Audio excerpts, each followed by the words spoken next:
We are live. That's right, folks. We are live on a Saturday night, a wonderful, wonderful Saturday night.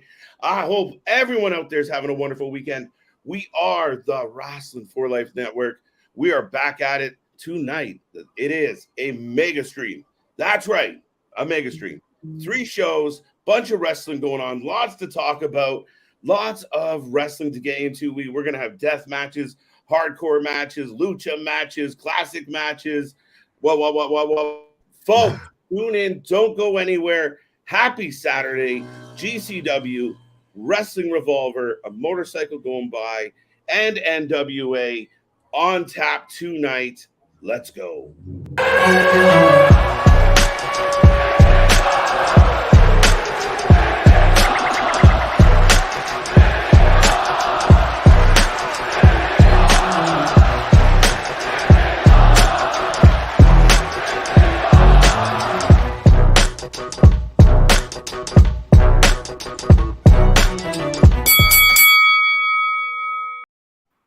Ding, ding, ding. We are live. We are live. We are live on a Saturday night.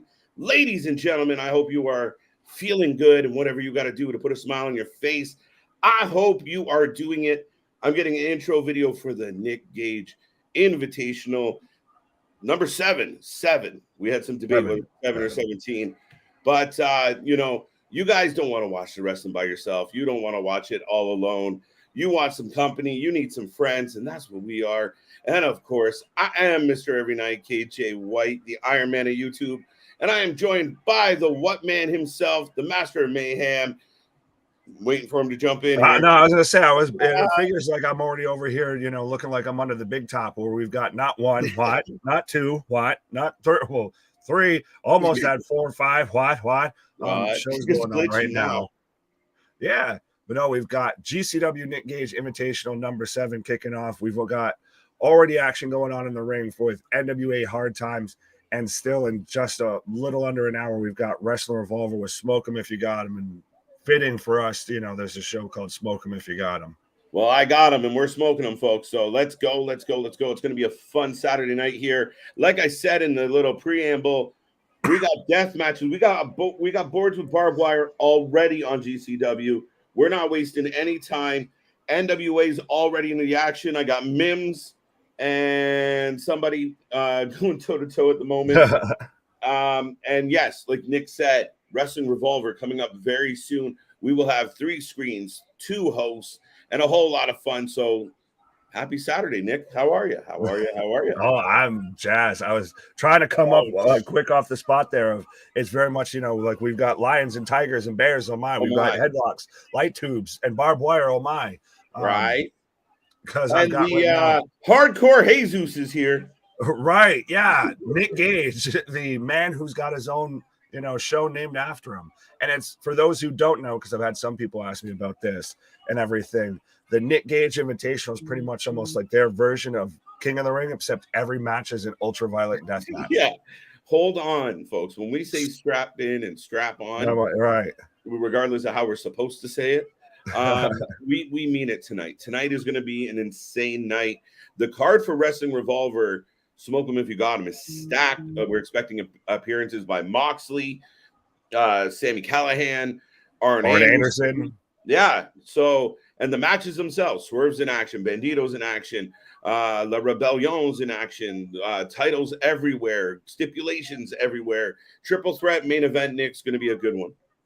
Oh, absolutely. That's the thing is what other place is going to give you all 3 shows, no matter which way I turn and look right now. I've got good wrestling going on right now. So it's a hell of a night. I don't mean this respectfully, Nick. Respectfully. Watching the opening GCW here, it's like when dude gets locked up again and his old friends are all thrilled he's back. little bit. Like he's got special handshakes with guys. Like it's just a mob mentality, man. He is God. Well, you said it. He's, Jesus H. Gage coming out right now. Well, and that's why too when he had that match with Moxley of it was career versus title, it became like, nope, he's not going to retire, so he's winning. Yeah, he's still breathing, so he's winning. Right. If they're I know it gets passed around from time to time, especially when you look at old companies like ECW and stuff like that. But if there is someone that is the lifeblood of a company, it's Nick Gage with GCW. No, absolutely. And I mean, that's where we saw, like, even when Cardona just surprised everybody and took that belt away, that was a big part of the story. It wasn't, not only was it just absolutely sacrilege and blasphemy that Matt Cardona just won this belt, but it was who he beat and how he beat him, that made it so much, like, people went fucking Looney Tunes. Oh, and that's what solidified Cardona's heel turn, was he went over on Nick Gage and he became the king of the death match and all that. What an insane wrestling moment. It really was one of my favorite moments of last year. Right. And keep in mind, folks, as we wind down to the end of this year, we will have our year-end reviews. We will have our year-end awards. We will have our year-end countdowns. So stay tuned for all that and more original content. And if you're new here, we do this for all the shows. We cover everything. We cover as much as humanly possible. Tonight, we have 3 pay-per-views, 3 styles of companies. I was going to say, I can stop you right there. If the fact that we're covering 3 shows across the board of GCW, NWA, and Wrestling Revolver all at the same time doesn't tell you we cover anything and everything. If you don't know, now you know. Right. Real quick, Nick, let's just take a walk on the wild side here. And Damien says, hello, I'm excited for professional wrestling. There you go. He's just excited. Just excited. Excited to be excited. I dig it. What is it that you call our buddy Damien? He's our hope. He's the Hopium King. Hopium King. I like it. I like it. You're going to be known. Be known for something positive. Right. Cheers. Hi there. Did you guys have a great time on Veterans Day last night? Hassan, we had a wonderful night, I think. Yeah. It was a good night, decent night of wrestling, but absolutely. It was a good time. Yeah, we were just here last night covering SmackDown and Rampage. So again, more proof to the pudding that we cover anything and everything, folks. Oh shit. Boom, boom, boom. I think we got a pinfall in our memes match, and the next match is starting as we speak. Yep, I've got Nick Gage still in the ring right now for GCW. See, and is this again, respectfully, this is at times the problems of if you know you're going live, just start the fucking show. We've been 8 minutes now, 8 minutes on GCW, 9, and we have not had any bit of match, any bit of action. I don't even think Nick Gage has touched a microphone yet still. No, but he has set a record for the most amount of handshakes and high fives in an 8-minute span. I mean, he's got the Roman Reigns entrance, just different, more of the grunge style of Roman Reigns. No, he's got Mox's entrance. Right. This gets mobbed. Okay, so I'm not positive what's happening here on NWA right now. Looks like we're getting a tag match. Now Gage has got a microphone for GCW. All right. And the audio is shite. Oh, never. Never no technical issues or anything like that.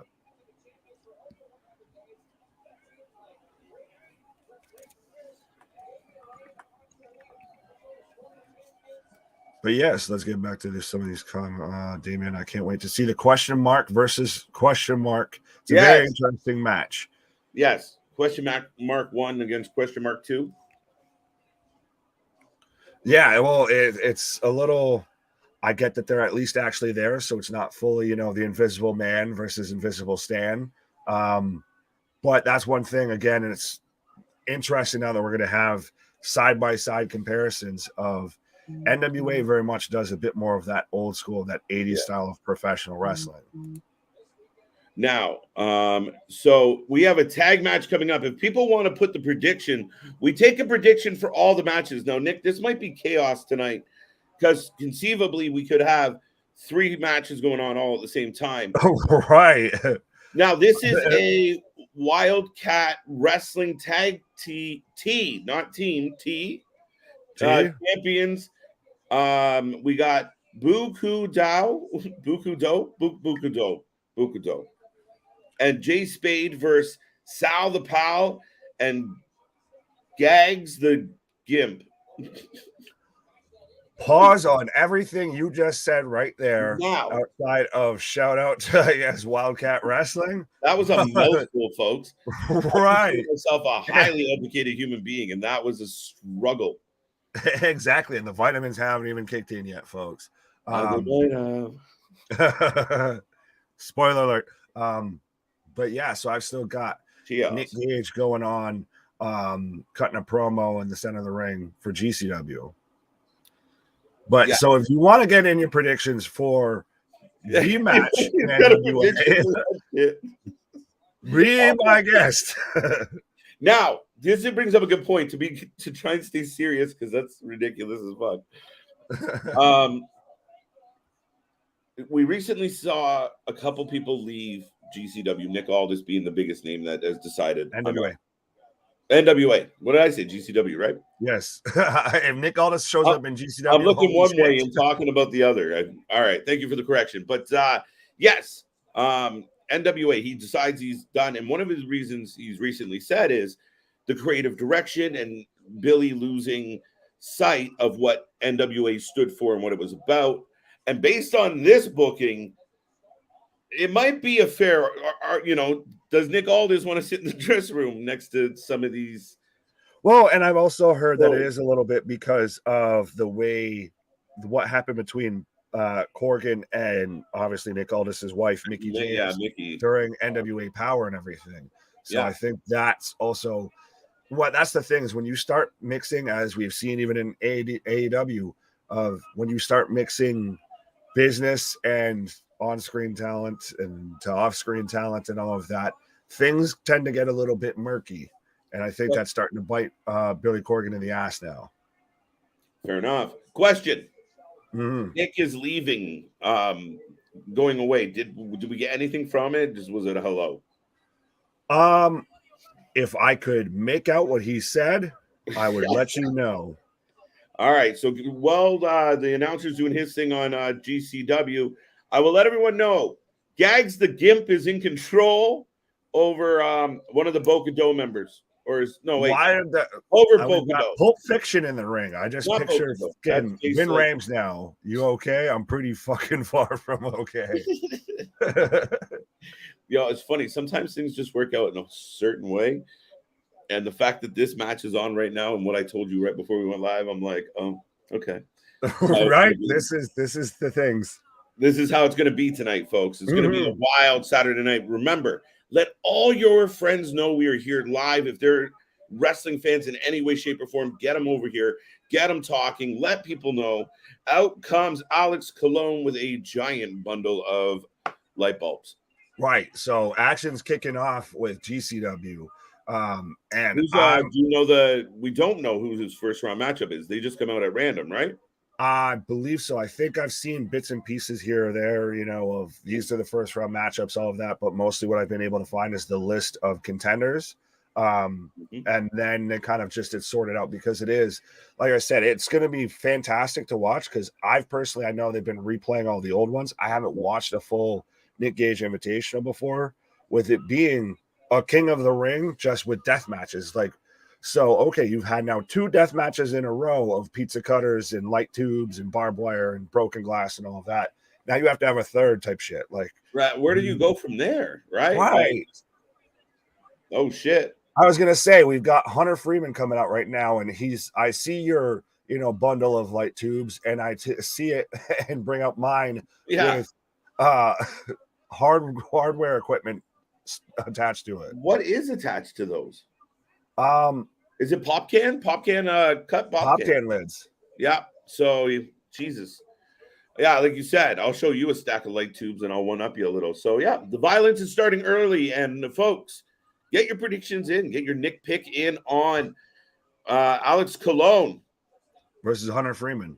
Well, I was about to say, if you just left it as Alex KiLynn, I would have happily taken that because that's who I'm picking for this match.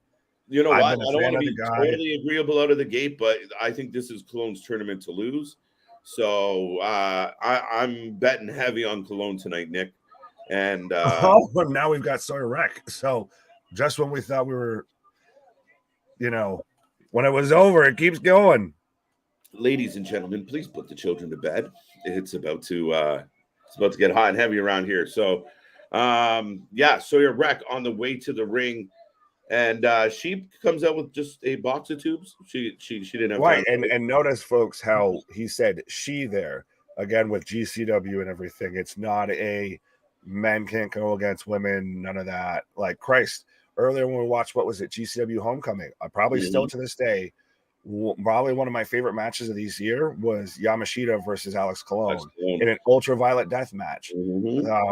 So I told you she's my favorite. Like I love that woman. Like she might be one of my favorite people in all of wrestling. Like top 5. Yeah. She's an absolute stud. Oh, 3-way matchup, and so Hunter's already hit Cologne with his little bundle of light tubes. Now, any chance Sawyer could upset here? Like, I mean, I'm going to take away from Freeman, but fair. Well, to me, I feel like Sawyer could have won, and Alex Colon could win. So I think it's really between those two. No disrespect to Hunter Freeman, but I think those are the two that have really been getting pushes throughout GCW. As we've now got light tubes back and forth. Let's talk about this because right now Gags got a 2 count. Pause, maybe. Pause. Maybe. What's up, Chris? Damage control not here tonight, and I don't think there's going to be much damage control. Lots of damage, not much control. Right. Well, no, I want to. Sorry, go ahead. I have a question. Is GCW in a high school gym for this pay-per-view? Yes. Looks kind of like it. Hundo P. Right. I respectfully. Oh, Bocato. I think Sawyer Wreck just getting clothesline now off of a plastic folding chair by Alex Colon. And now he's going at Hunter with light tubes, broken light tubes.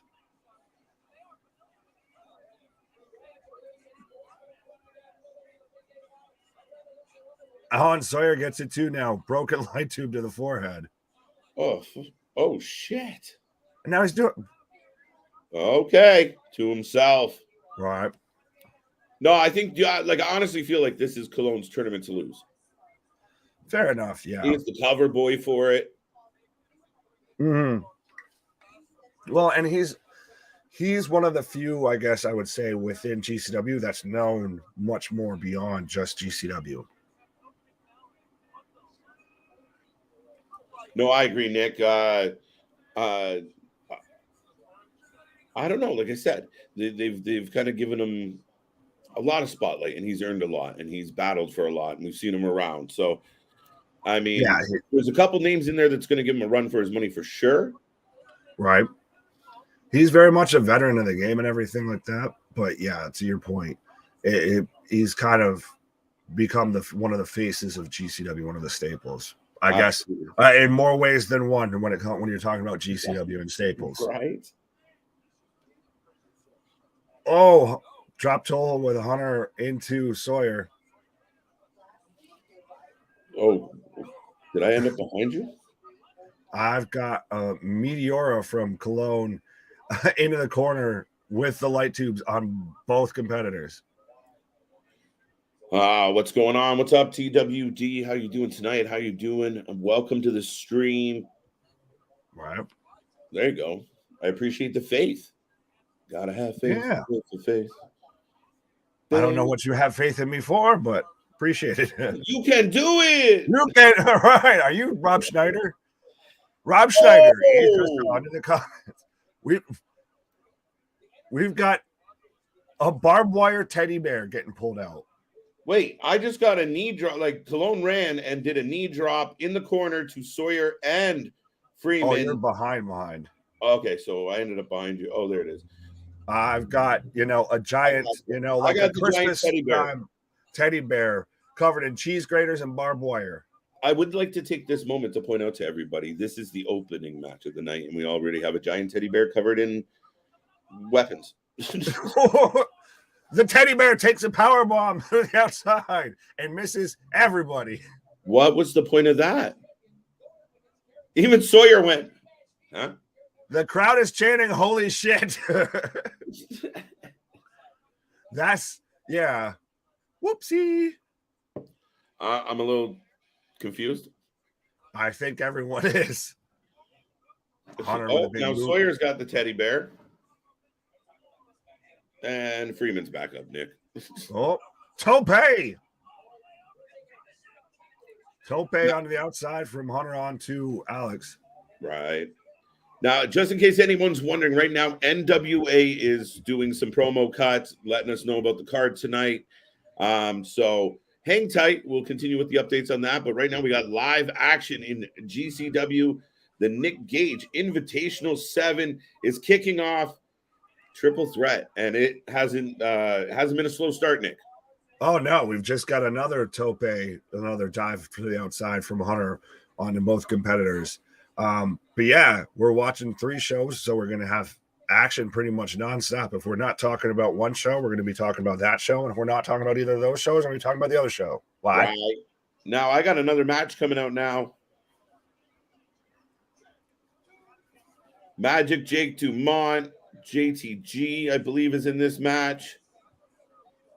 Yeah, I believe it's a 8-man tag.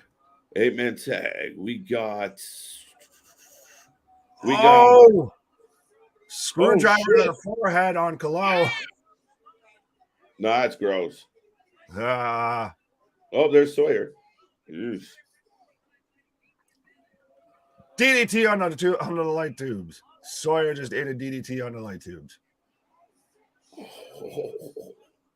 Now, is Freeman going to be the one who sneakily picks up the win here? Because right now he's been in control. Big power bomb, Nick. You know what? Like I said, I didn't want to dismiss him outright. So I mean, there's a possibility. It'd be a huge statement if KiLynn goes out in the first match. Right. Yeah. Oh, we're getting a steel chair now. Okay, we're getting a surprise addition to this match here. This 8-man tag. It sounds like they're going to bring someone out in replacement. Fair enough. I've got plank of wood with barbed wire wrapped up on it right now. Yeah, I almost feel bad talking about this guy standing on stage talking when this is happening, dude. Right, yeah. Can't watch the Hardcore Wars match. What? So we've got a barbed wood door, it looks like, in one corner and a chair propped up in another. Hunter's got Alex up. Ooh. Ooh. Drop to hold into the chair. Damn. Now more light tubes. Double knees into the corner while he's sitting up on the chair. Now, though, are we going to get the intermission that I've vehemently, gone against and everything? Yes. Or because it's going to be all death matches, just let it roll? That was always my opinion, but apparently not. Right. Ooh. You got to do he's got the light tubes with the Arnold voice. Do it, yeah. Whoa, shit. Sawyer with How tall is Sawyer Wreck? I gotta look that shit up. Right. She's now got Alex KiLynn on her back, and she's got Hunter set up in the walls. So when you double submission hold by Sawyer Wreck. Wow, look at this. She's a star. When you type in Sawyer WR, it comes up Wreck how tall in Google. So I think you weren't the only one who thought that thought. That's hilarious. Sawyer Wreck.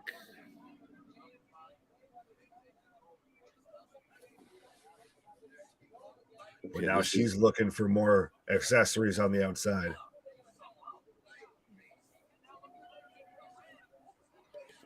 Oh, what the hell? What is happening? She's now got a board of liquid death cans, the tops that we saw attached to the light tubes before. Now we've just got all the bottoms. Oh, and Hunter just goes back first on all that. Getting pinned on it. Two count. That can't feel good. So open aluminum cans, like with the tops cut off. We're like, what are those? Oh, those are bottoms. Oh, we found the rest. Boss. Yeah. Oh, shit. Oh, that was on NWA, bro. 1, 2.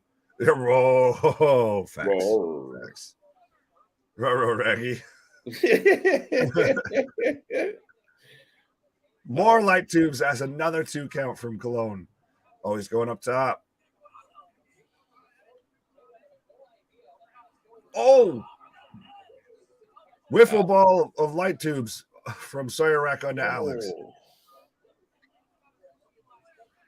Now she's setting up for a superplex. Sawyer might win this, honestly. That'd be a huge surprise, but man, again, putting going over Alex Cologne. Yeah, even if he's not in the fall. Oh, running power slam from Hunter onto Sawyer through the table of barbed wire, the door of barbed wire, and just you can see her stuck up in it. Oh shit! It's caught in her hair. I know I don't exactly have that problem because I can't get that long flowing locks and everything, but the barbed wire was literally caught up into her hair. No, it didn't look comfortable, Nick. It did not look comfortable at all. You show me a situation where barbed wire looks comfortable, and then we'll talk.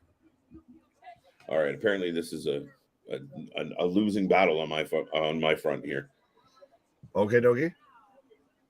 WWE tribute to the Troop in December. Yes, they filmed it yesterday. Oh. Currently watching football. Well, watch football. Listen to us. We appreciate you. Don't go anywhere. Get back here. Where are you going? For crying out loud, I got 3 streams up. If you can't have 2, what's wrong with you? Come on now. I was going to say, I got 3 up, and I'm still keeping an eye on UFC 281. Cologne does the light tube handoff, and everybody takes a turn. Right, and now double choke slam on a Cologne. Sawyer and Hunter are eye to eye. Oh, yeah. It's impressive to see. Oh, big elbows for Hunter. JTG gets a pin in this elimination match. I've got Hunter and Sawyer going at it right now. All the matches on GCW tonight are death matches. See, senor. See. Oh! And she goes again through the one that they had set up on the outside, the bridge door of barbed wire. She takes a backdrop after Hunter kicks her. Cologne with the light tubes. Shit. This poor lady taking all the barbed wire spots. Oh! Jack's going for Hunter. Damien going for Cologne. Oh, Spanish fly. Spanish fly. That's over. Off the top rope through light tubes, and Alex Cologne picks up the 1, 2, 3. Wow, Nick. Wow. What an end to the opening match. Opening match of the night. Right. Opening. Remember that, folks. Opening match. Oh. Round 1. Right. Who's your prediction for EC3 versus Thomas Latimer, KJ and Nick? Thomas Latimer, because EC3 needs to shut the fuck up. What he said. Right. Sorry, not sorry. I've seen EC3 come out and say a lot of fucking stupid things lately, as per the usual, it feels like, with him, and he needs to shut the fuck up. Right. Cologne's got a mic.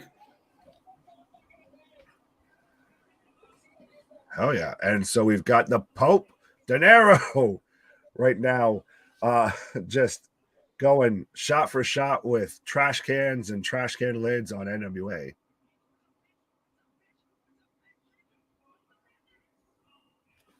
That's not what I got. Is it me or the mics that they're using for GCW when they're in the ring? You can't hear diddly. Yeah, the audio, the mixer. So mouth reading. I'm needing to start practicing lip reading here, but it's hard with all the blood and everything. The blood and the beard all mixed together. Trying to lip read makes it a hard issue. It's tricky. It's tricky, but I guess you're a little bit ahead of me on NWA. So I just got the trash cans now. I'm getting a chair set up in the center of the ring. There we go. There we go. Oh, Huge what the hell was that? He looked like he just tripped into the chair when he was getting thrown into the ropes. Just another little whoopsie. Oh. Big applause for Sawyer Wreck as she leaves. Oh, absolutely. Well, that, like I said, I thought she would move on in this tournament and all of that because she wouldn't be in a triple threat like that, because she is over. She's very much, one of the, fan favorites when it comes to GCW at this point. Oh, absolutely. And it's a GCW show when we're breaking out, the brooms and dust mops and everything like that. It's starting to look like curling in the ring. No intermission, though. No official intermission. What's up? No official intermission. Right. Well, they must have heard my fucking rant before. So, Wisconsin Death Trip sold out. Well, and it's... Oh! Sorry, Nick. No, you're good. The drop kick into the chair. I've got Crimson getting thrown into the ring post right now. Other ring post. With the chain, bro.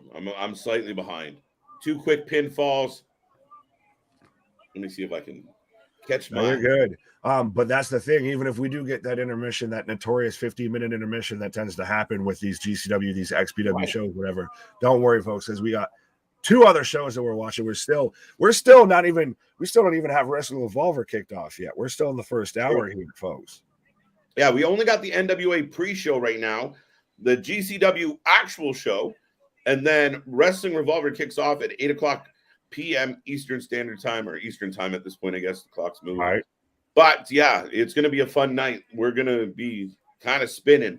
There's going to be a lot of action, as we just saw. Like, how do you cover that death match and a tag match and, some other match, a triple threat match for a title? What do you do?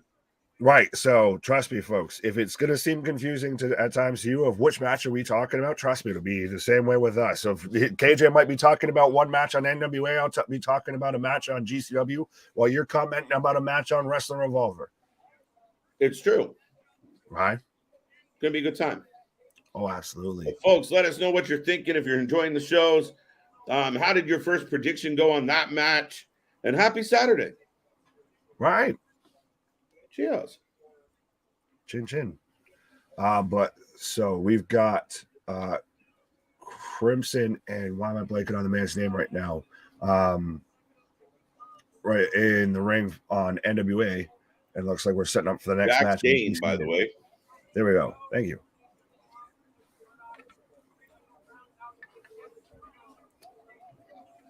Natalia Markova versus Maxie Impaler in a casket match. Who do you think wins the casket match?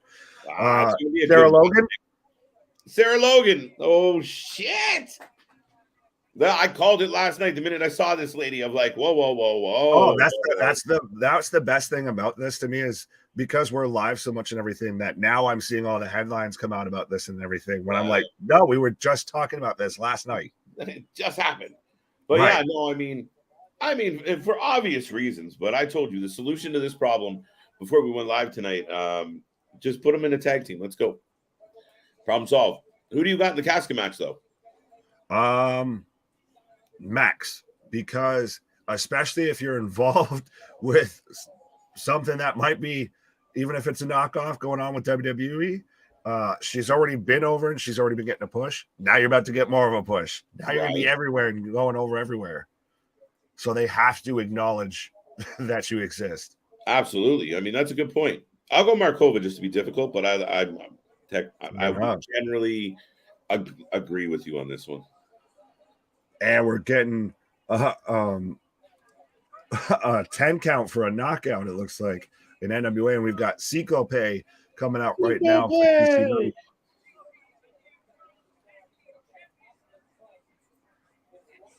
There we go. All right. And Jax Dane is still in control over here. Still got the chain. I guess there was no rules to this match. Well, it's again, I think it's like with the 6-pack challenge where you mentioned it last night that they had to where because it's an 8-man tag would have you there ends up halfway kind of being no DQ. I feel maybe sort of making excuses. Why? I don't know, and it's an elimination match, so we've had 3 eliminations, maybe 4. I've got Crimson coming off the top rope right now with an elbow drop. Yeah. 1, 2, 2, 3. 3. No. 3 count. 3 count. I've got Cyclope in the ring and GCW who's coming out next. Oh, shit. Dane eats that turnbuckle.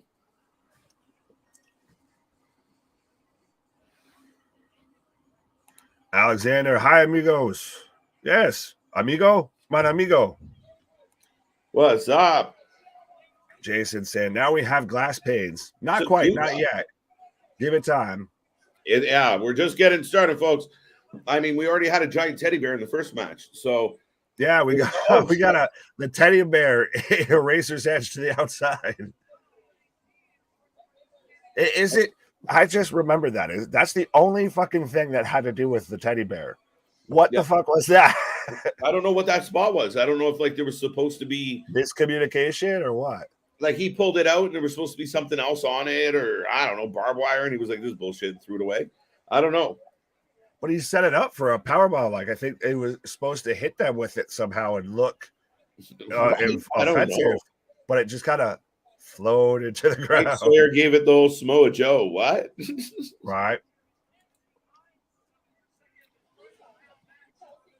Oh, we got the Chelsea Green and Matt Cardona here, and we did get a winner as well in the first match, or the last match. Yes. Yes. Wasn't it Crimson? It was Crimson, who was a last-minute sub. Fair enough. Well, Crimson's, I'm surprised he's a guy that WWE's never kind of kicked the tires on. Right? You never know. What? So, if you want to get a prediction in on this one, Cyclope going up against Sakuda. Yeah, this is interesting. One half of the GCW tag champs right now. I think I'm going to take Sakuda on this. I'll take Cyclope. I like Cyclope.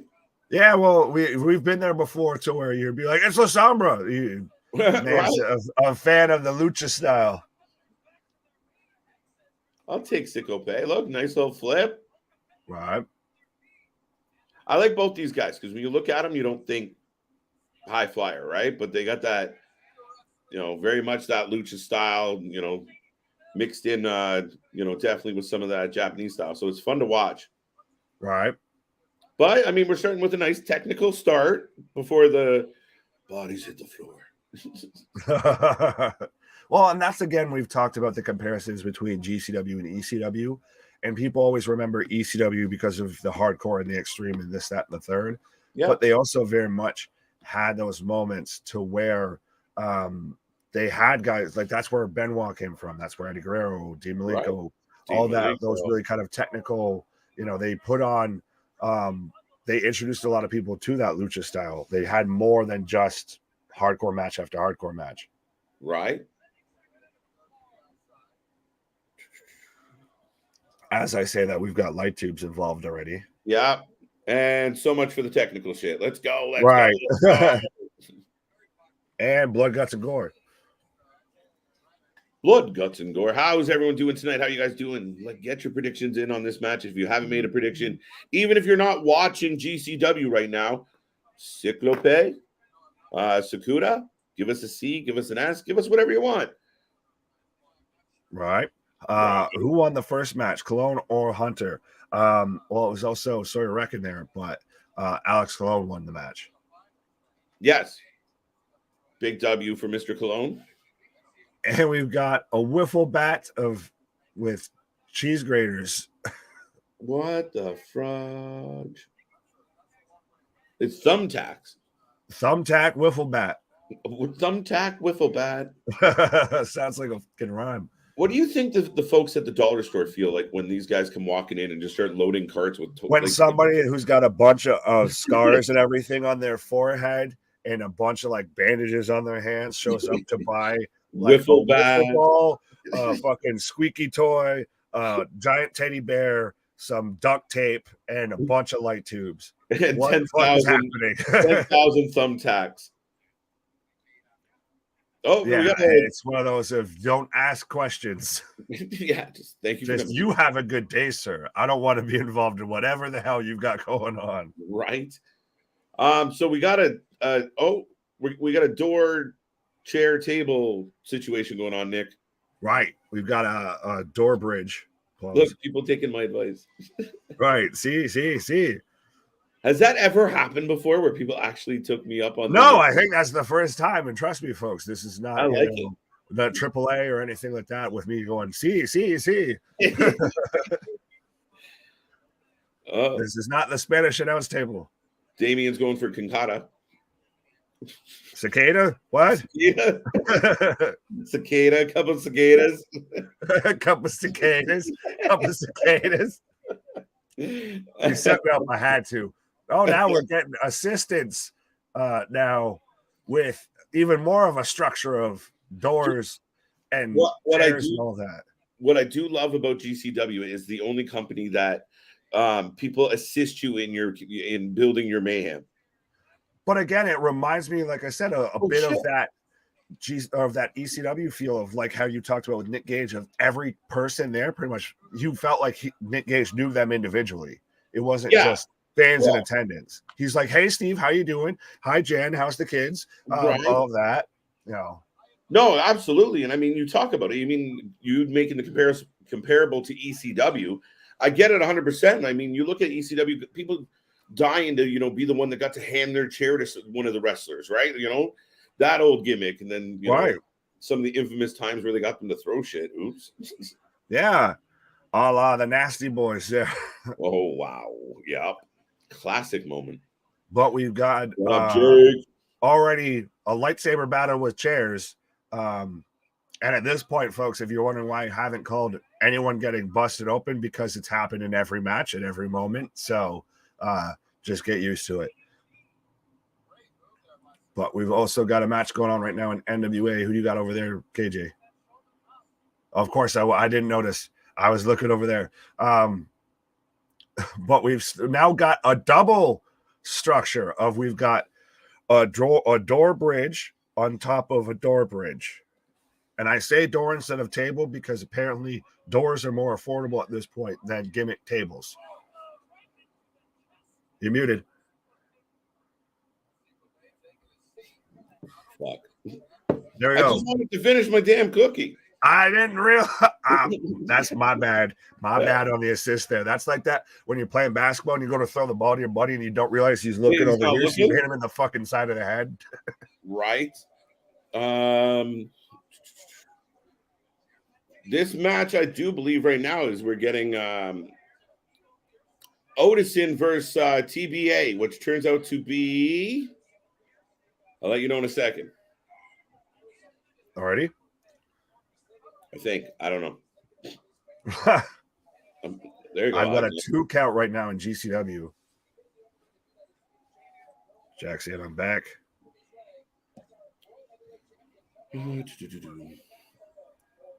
I'm looking forward to Speedball Mike Bailey versus Jake Chris. It's going to be a hell of a match. Well, that's the thing. We've still 15 minutes away to where we've got a third show popping up. We've still got Wrestling Revolver. If you thought we, had lost our minds before, we're now adding a third show in about 10, 15 minutes to where we've got we've got Swerve versus Myron Reed. We've got Bandito versus Ace Austin versus Casey Navarro. Steve Macklin versus Mance Warner versus One Called Manners versus Crash Jackson. Oh, dude. Sorry to interrupt. Oh, what the fuck? Skewer is stuck in his cheek. Why did I turn back? I look back and this man's got skewers. This man turned his face into a kebab. What the fuck? Ow, owie, owie, ow. Shining Wizard. And they're still just in. Oh, you can. Oh. Why is it stuff like that bothers me more than like pizza go to the forehead? Okay, but it's the soft tissue stuff to where like you can see where it's in there and everything. What? You like that elasticity of the skin? You're like, oh, well, and it doesn't help. He's over there. Oh, back elbow. Oh, he pulls. For those who aren't watching GCW right now, Sakuda looks like a catfish, but the whiskers are skewers. Right, and he just pulled them out. And then eats a light too. So fuck right. And now about to eat this chair. How's your day at work going, sir? Right. Oh, he's flipped it upside down. I haven't seen this before to where it's the back of the chair. It's the legs of the chair. Uh-huh. Oh shit. Somebody gonna get hurt real bad. No. Nick, I don't know if I recall seeing a spot like this ever. This looks very bad. You superplex onto chair legs. Oh my Lanta! Oh, dude! Things to make it go. Oh, wait! Who ate that? Both. Dude, both an option. Lopez's head on that brace. Oh yeah, he ate a good chunk of that too. Oh, dude. Oh, I almost feel like we're gonna replay just missed the whole chair entirely, and ate more just a regular superplex. I feel like Cyclope hit more of the chair. Yeah, I think Cyclope caught the brace of the chair, and like to your point, Sakuda went up and over. Right. Pulled a Cody Rhodes and just missed the target. Oh, got him on the overall. No sells a German into a spine buster. Two count. Oh! Cyclope with the cover. Oh, he botched that Canadian Destroyer. He just you pretty much just saw him take a back bump and said, little sloppy. But, I mean, the man had skewers in his cheek earlier, so I'll give him credit. Oh, yeah, we'll forgive a little sloppy. You get a pass. He's bleeding slightly. I feel a little woozy here. Right. Dun, dun, dun, dun. Oh, rolling senton onto the light tubes, onto Cyclope. 1, 2 count still. Those. I'm not kidding. I've been in a few hardcore matches. Well, there you go, Jack. We got to get some hardcore matches or hardcore situations. We got to get some footage. Right. Yeah. I want to see my man Jack in action, buddy. I was gonna say allegedly until you got proof, my guy. Accusations. Objection. Right. Hearsay. Overruled. We can totally roll ours. Kamille versus go. You go. Kamille versus Chelsea Green versus KiLynn King for the NWA Women's Championship. Who wins? KJ and Nick. KiLynn King. I'm saying I don't want to agree with you. Again, I've said that 3 times, but God damn you. KiLynn King is my pick in this match. Chelsea Green, I don't think they're going to give her the belt because I don't think she's committed to any particular direction, even though people are surmising maybe the WWE, maybe AEW. Kamille has been the champion. Maybe it's KiLynn's turn. Skewers. I was going to say, as you were saying that, I got, my name is Inigo Montoya. You killed my father. Prepare to die. With the fucking skewers over here. And, he's getting it through his fucking cheek. Through, all the way through his mouth. What? Ow. Did you just get 2 middle fingers? I have a fucking skewer through Cyclope's mouth is what I have. A metal skewer. Yeah, okay, I have the skewer. One to the other. It's a weird thing. And he's swinging him by it. He's swinging him by it. No. 619. 619. Oh, wow. Dude, 619. And this is the second match. Second match. Man. Oh, my God. Oh, shit. through the structure is the best way he to got put it. through Everybody's just someone check on these people. He got tossed through the Tower of Terror. Yeah, through all of the doors, all of the chairs. Man went splat like a bug. Sakuda looks out of it. Can you blame him? Because that. So when you watch WWE, what have you, and you have somebody that does that spot, they very much you can see they get tossed into that and everything. That man looks like he legitimately just dropped, like just goodbye. Gone. Right. And Seiko Bay still wrestling with the goddamn skewer through his face. Hey, bro, you might want to pull those out. I'm getting queasy over here. At least it's metal, and because of the camera and the high school gym setting and all of that, you can't fully see it except for when they come in close. But yeah. But yeah, to your point also, and again with Kamille, sorry, not sorry. Unfortunately, hey, guess what? Who were you recently associated with? Who are you still associated with? Nick Aldis, who's not in the boss's good graces right now. Nick Aldis. So sorry, but you get to play the Hunter situation during the why am I fucking blanking on it? To where they all hugged the curtain call. Thank you. So you get to yeah, you're out Rolodexing me on that one, fucker. I had it there. I just couldn't blank on it. But yeah, you get to work that spot now because you've been, sorry, not sorry, but I don't like Nick Aldis and you're his, manager, associate, affiliate, what have you. So deal with it. And to your point, though, too, not to get that petty, but she has already kind of had a reign with the belt. What he said. Right. She has. I've been thinking about every type match you can think of.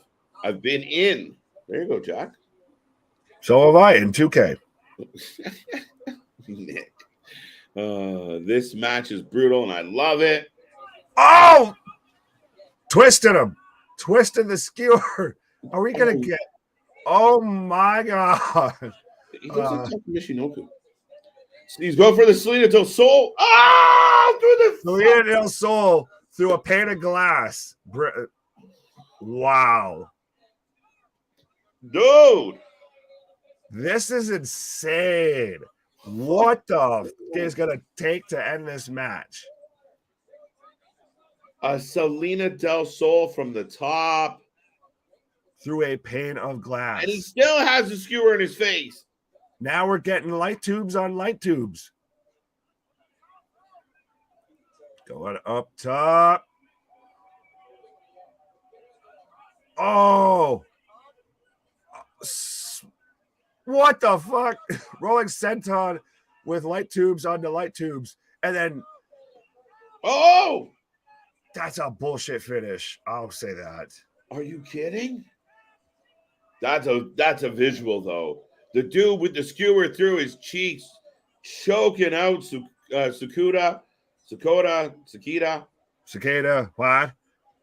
Solo Sikoa, what? What a match. Jesus. Hell of a match. Shitty finish, in my opinion. And I get, as he's okay, I'm going to talk and not look at him pulling that skewer out right now. But that finish to me, like you said, it was for that moment. That was all just for a good visual picture to go out there of him with a skewer through his face while he's got a chokehold in. That match was all built up to where that shouldn't have been the finish. It was building in an entirely different direction. And for that last minute, he slaps on a chokehold and wins. That's an issue. So just a quick update. Sorry, Nick. But Jordan Clearwater is your new TV champion. As he picks up a big win in a pre-show match versus Odin's son, I believe. Yes. Oh, and the announcer keeps announcing it. You had a fan literally sit there and take like a notepad or something to like try and get like you the see blood that? off the That's back of gross. somebody's like, instead of an autograph, I got his blood on a pad. Yeah, like what? A blood stamp. That is right. What? Don't take my blood without permission. Right. But no, JCW coming out. Well, Makito versus Janae Kai. Ooh, free on YouTube, November 19th. We might be here covering that. Well, it's 1 p.m. Series of survival. Yeah. Live Well, oh shit. Live and free on YouTube, November 19th. Same as Full Gear. oh. Oh. Meanwhile, we're also getting advertised Mason's Mercenaries versus Billy's Bad Bitches. What? Oh, but we don't know who the mercenaries are. Dun dun dun. Fair enough. The Waniacs.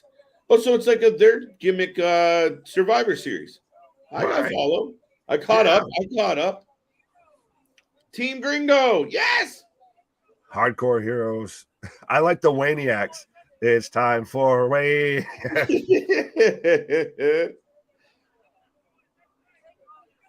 No, I like. Oh, look at this. The good old boys versus Second Gear Crew. Let's go. Oh, yeah. Jonathan Gresham will be there versus Cole Radrick. Second Gear Crew's going to win that. Oh, yeah. Gresham versus Cole. There you go. And Cole's been on a rise. Well, and it's still interesting to see now what Jonathan Gresham's doing. To see him in GCW, very interesting. Right. I'm amazed Impact hasn't come a knocking. Well, ladies and gentlemen, the good news, the exciting news is NWA Hard Times from New Orleans is about to kick off. The main show, the pre-show is done. Like I said, we just had Clearwater win the TV title, and the main card is on its way. I hope everyone out there is having a wonderful Saturday night. We also have Wrestling Revolver about to kick off, and we're still covering GCW, who's now in a sponsored cleanup. Hey, I'll give them that. If you're gonna plug your shit, plug your shit. A sponsored cleanup. I love it. Right. Nick does not like an intermission, but he will tolerate a sponsored cleanup.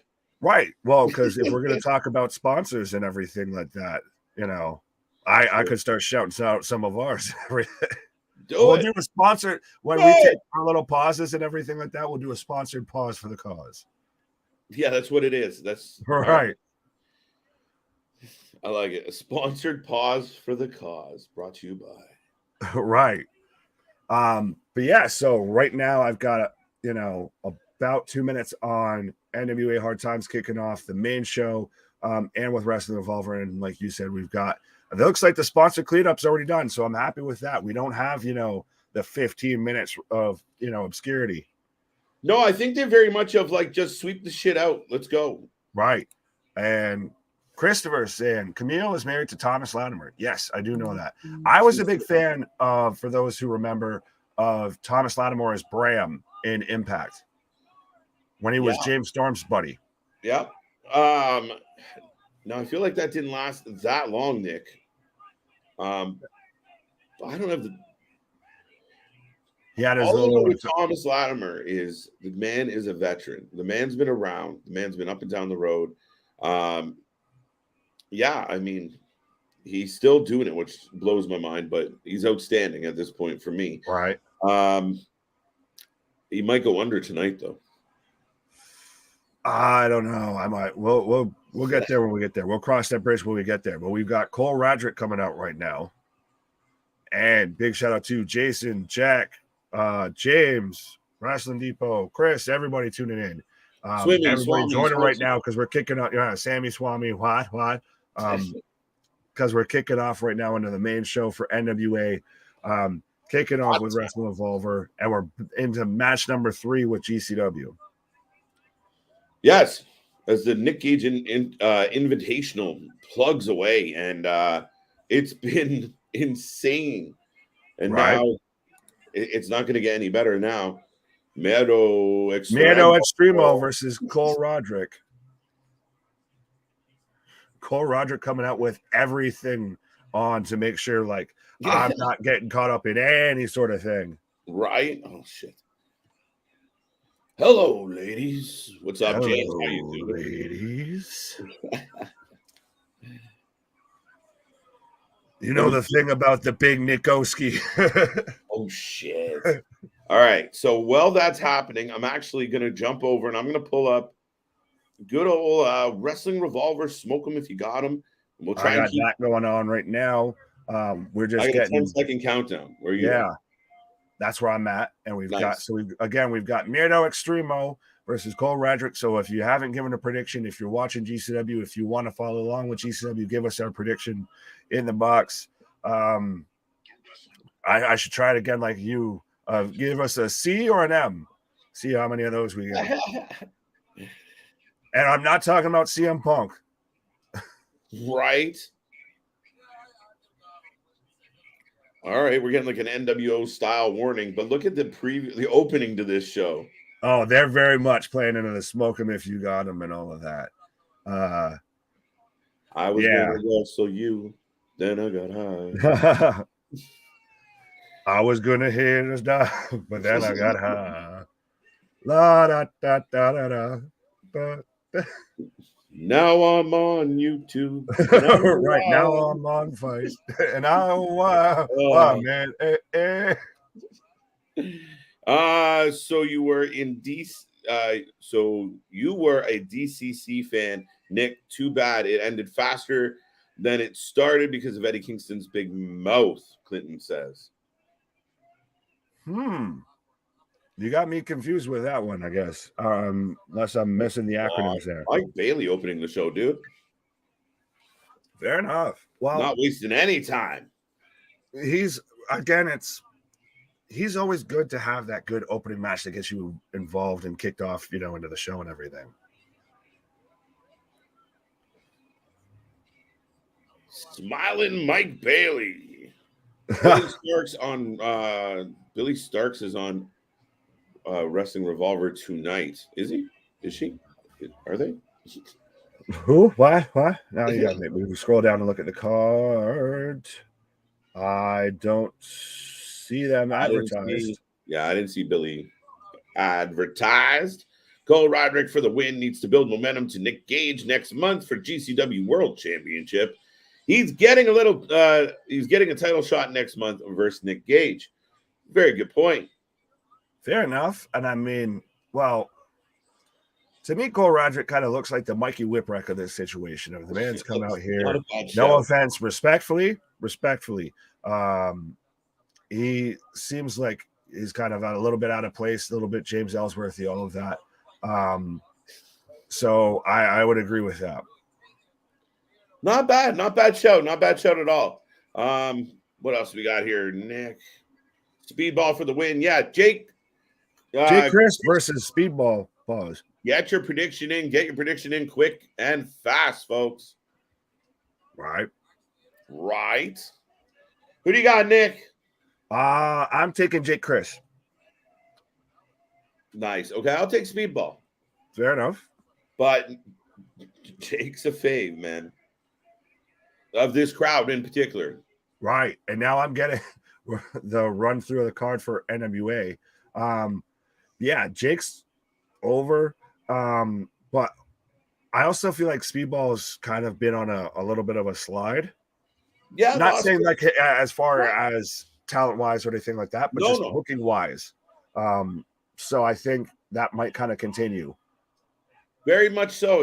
He was kind of on a heater, and then as of recent, he lost the X Division title. Maybe a little bit of a downturn for him, a little bit of a low. Right. But I've also got right now. What a way to start a show! Big ass boot and then tope. Opens with the big boot. The opening move of the show is a gigantic boot in the mouth. Eat this, motherfucker. And then a tope. Right. And I've got Cole Radrick right now starting to take control in this match as he took Murdoch into the turnbuckle.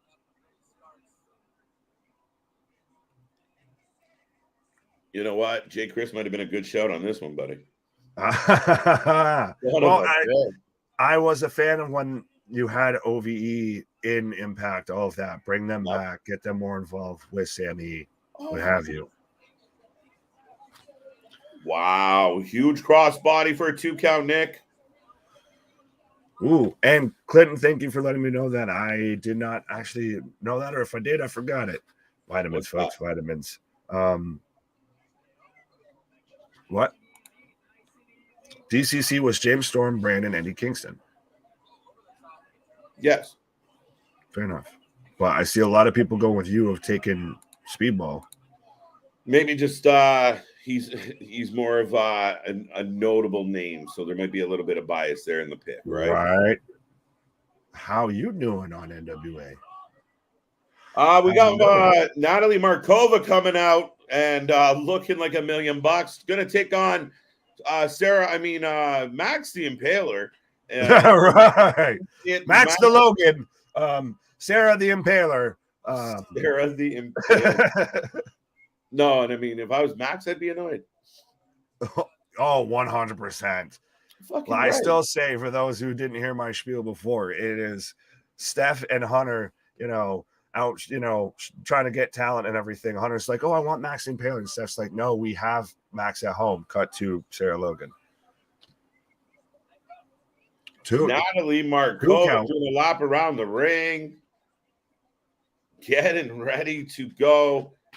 And I got Speedball in control and Revolver. What's happening in GCW? GCW right now, we've got Murdoch just gushing as we believe we just had a 2 count. We've got Cole Roderick picking out a door right now. We've got James Mitchell introducing Max the Impaler, Sarah the Impaler, Max the Logan right now on NWA. And yeah, Jake Chris right now is pretty much in control of this match with Mike Bailey. No, he's back. He's back, Nick. Oh, takes a boot, but here comes Max the Impaler looking insane. Yeah. She's been on an absolute tear, though, through every company that she's been involved with. Sign James Mitchell. Sign Max the Impaler. Let them join and go from there. No, you don't put James Mitchell with the Viking shit. No, but none of them are real big talkers, so that's where he comes in. Does James Mitchell just all of a sudden come out with like a Viking helmet? He's like, hold on. Right.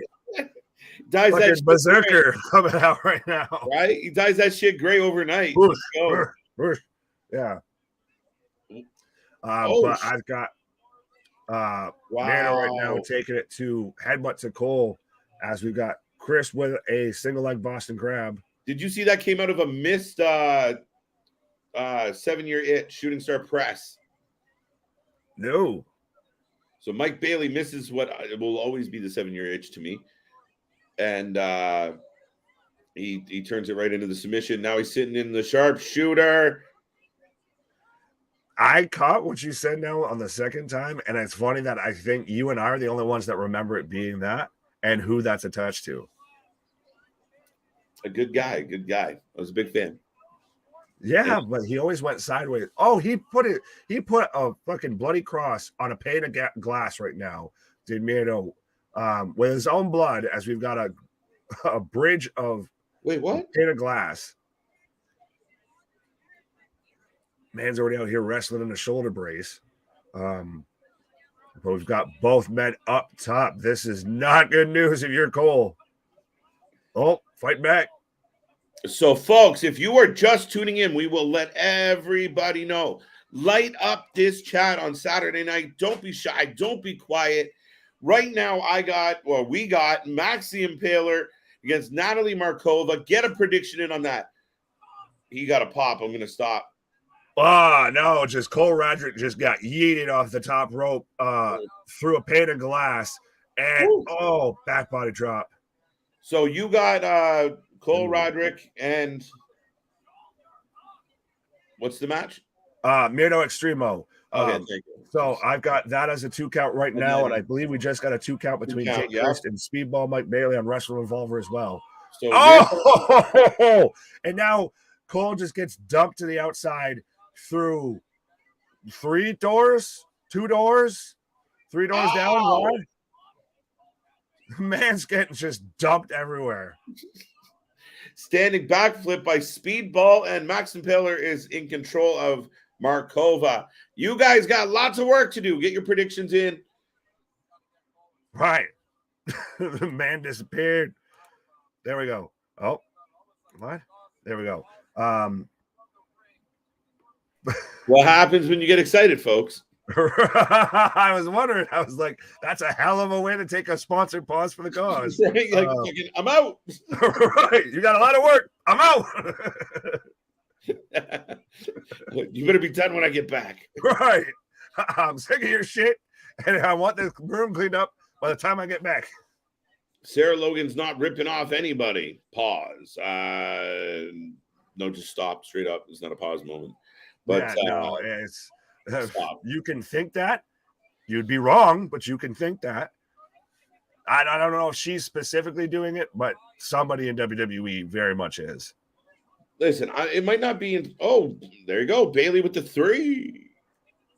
We got a winner. Mike Speedball. Wow. Oh, shotgun drop kick by Markova. The action is nonstop, folks. Listen, right, you just called a winner, and I'm already like, okay, well, I've got both men down in GCW. I've got this going on. Right. By the way, Speedball, wicked entrance music. But as it goes for Sarah Logan, she might not have done it on purpose, might not have been intentional, but you listen, you're in the wrestling world. You know who Max is. And for it to be that similar, it's not cool. If it was the other way around, even if it was innocent Nick, the lawyers would have been knocking on Max's door first thing this morning. Excuse me, here's your cease and desist on this matter. Right. Please knock it off.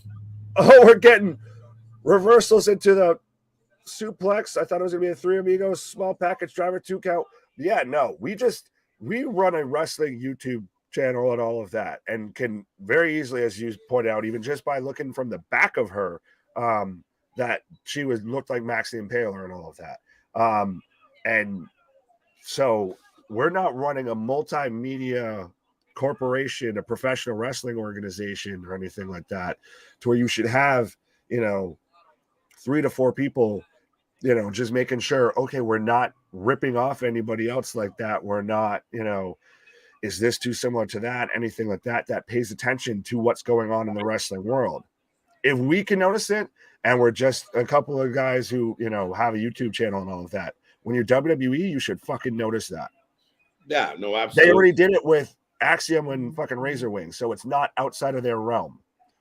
And no, nothing's really been said about that either. But the following contest is coming your way from Wrestling Revolver. Max is beating the living hell out of Natalie Markova. So YouTube in the light tube in the mouth, not YouTube, light tube. Jessica Havoc is in the house. Let's go. Kick out.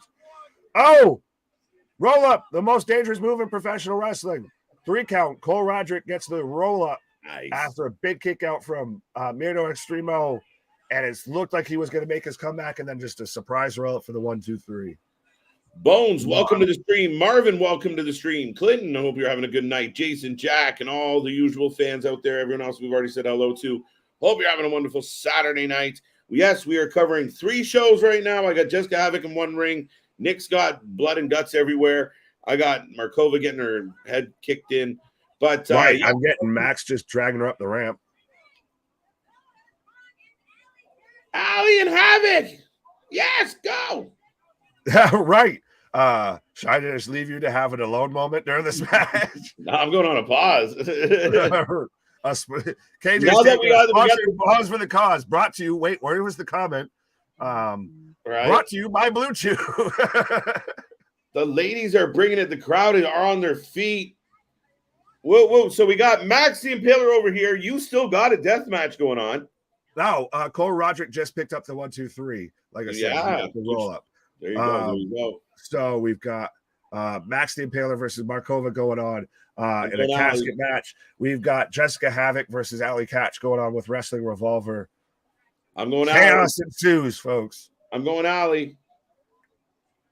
I'll take Havoc. I'll take Havoc and I'll take Max. I don't know if we gave a prediction for that. Yes, I took Markova to be difficult, but if I wasn't being difficult, I would agree with you. Mm-hmm. Right? By definition, I suppose. Right. Sarah Logan looks more like Hellblade than Max the Impaler. Oh, now you're gonna make me do some research real quick here. There is so close, guys. I mean, Scott. I mean, it's so close. But I see some differences. I just think that next time we see Sarah Logan, she just kind of go another direction with it. That's all. Just change it up a little bit, so you're just not infringing on somebody who's trying to make their own way, right? Or, well, I think you pitched this, but before we went live, Max and just make them a women's tag team. We need women's tag teams in WWE. You got 2 fucking women's tag titles, right? No, I agree with you. Ali Catch has got Jessica pinned in the corner right now. Hey, so popped the win. Oh, Mitchell hit Markova with the powder. Sal, the dude, or Sal, the pal, popped out of the casket. I think your prediction is about to come true, Nick. Yeah, well, I've got her already with James Mitchell putting, I guess, like the voodoo crown, what have you, on her. So she's won. Now we're getting an interview with EC3 as I'm getting an advertisement for GCW and GCW Aura. But we've still got Ali versus Jessica Havoc kicking off. Yeah.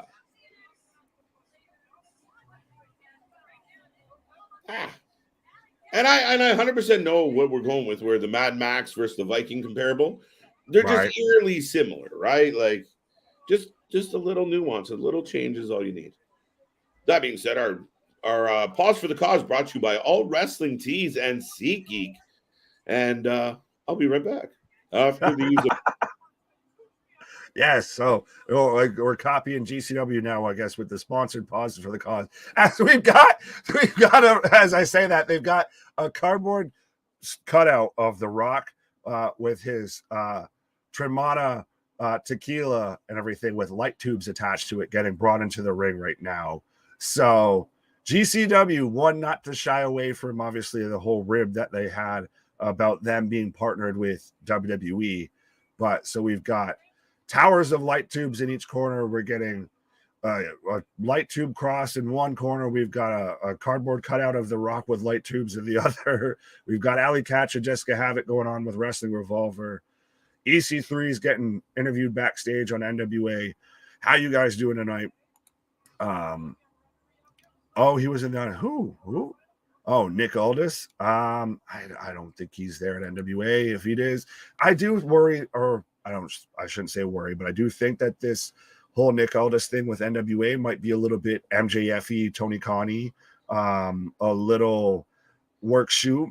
But I do still think if it's 100% shoot, which very well could be there, and I've said it, there's a good chance, and I think it's going to happen to where Nick Aldis and Mickie James both go back to WWE, especially now with Hunter in charge. I feel like him and Aldis are kind of buddy, chum. But so we've got Jessica Havoc right now in control on Ali Catch as we're getting the next match starting off with GCW. We've got Big Joe or Big Effin' Joe coming out with a goddamn tree branch. Just the things you'll see in GCW. We've got, like I said, a cardboard cutout of The Rock with Terramana. We've got a tree branch. Just, again, chaos and blood, guts, and gore ensues. Marvin, hey guys, I hope you're having a great night. Marvin, I hope you are as well. I hope everybody that's tuning in right now, everybody that's watching this, whether you're watching this now live or you're watching this after the fact, is having a fantastic evening, day, afternoon, whatever time it is in the part of the world you are. Absolutely. Thank you for being here. Jessica Havoc, Ali Catch. Yep, Damien, those are who are in the match. We were talking John Morrison. He was at Impact in the audience. Interesting. Well, I mean, his wife's already there. I could see Johnny Impact, making a comeback instead of, Johnny Nitro or John Morrison or Johnny Game Changer or Johnny All Elite, whatever. And so Ali Catch picks up the 1, 2, 3, I believe. Missed the exact finish. But right now we've got Davey Richards coming out on NWA. As we've got Big Joe right now in the ring in GCW. We've got Davey Richards coming out to the ring in NWA. And it looks like it's gotten a little shooty over at Wrestling Revolver with Havoc and Alley. Because Jessica is very much arguing with the ref, arguing with people at ringside. It looks like we might be building something there, folks. Of course, KJ pops for Alley. Jessica Havoc for the win. Well, Christopher, unfortunately, like myself, you were wrong. So we've got Big Joe, like I said, in the ring right now for GCW. We've got Davey Richards versus Colby Carino. No, not Colby Carino. That's definitely not Colby Carino. Looks like we might have had a replacement. We've got a title match, though, with Davey Richards in NWA. We've got John Wayne Murdoch versus Big Joe. And we've got the promo right now going on in Wrestling Revolver. Damien saying, I'm loving all 3 shows so far. Absolutely. What a way to spend a Saturday night of. We've got just wrestling, top-down wrestling on wrestling right now. Does Wrestling Revolver start at 9? No, James. It is on right now, live. But let me know, folks, who you taking between Big Joe and John Wayne Murdoch. I'm a fan of both of these guys, honestly. I think they both are, making a name for that. Well, Murdoch's a legend, I feel, at this point. Is safe to say when it comes to kind of the hardcore wrestling scene. I think Big Joe's, very much starting to make a name for himself. But I'm going to take John Wayne.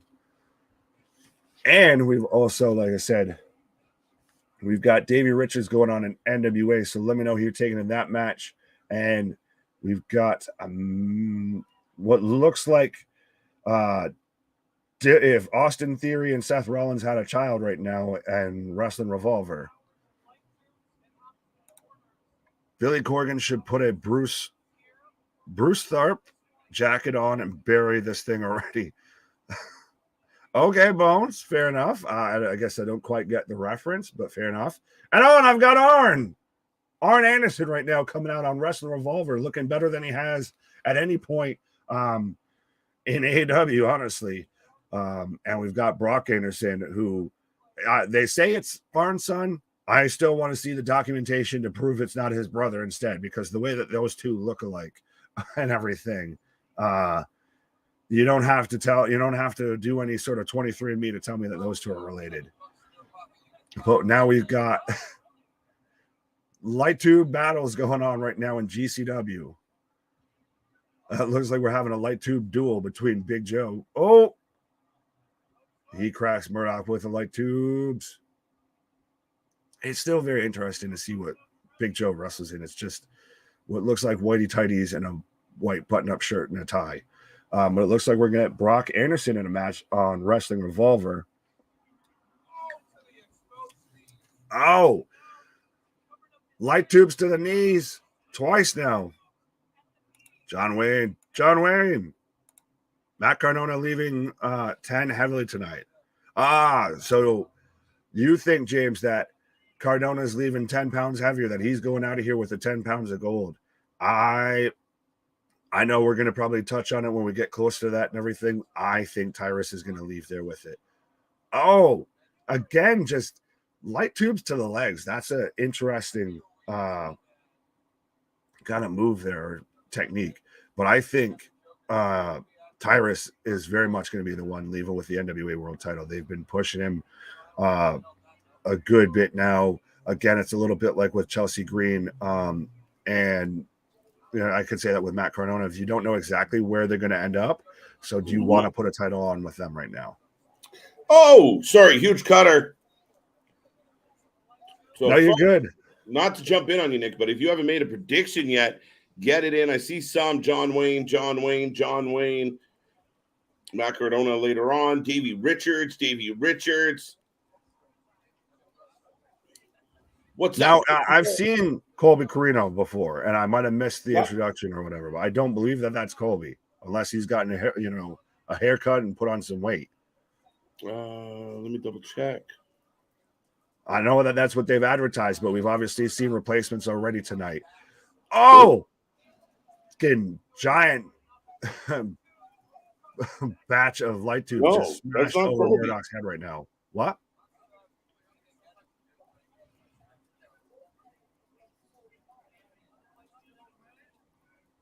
And did you see we've got Brock Anderson going on right now in Wrestling Revolver?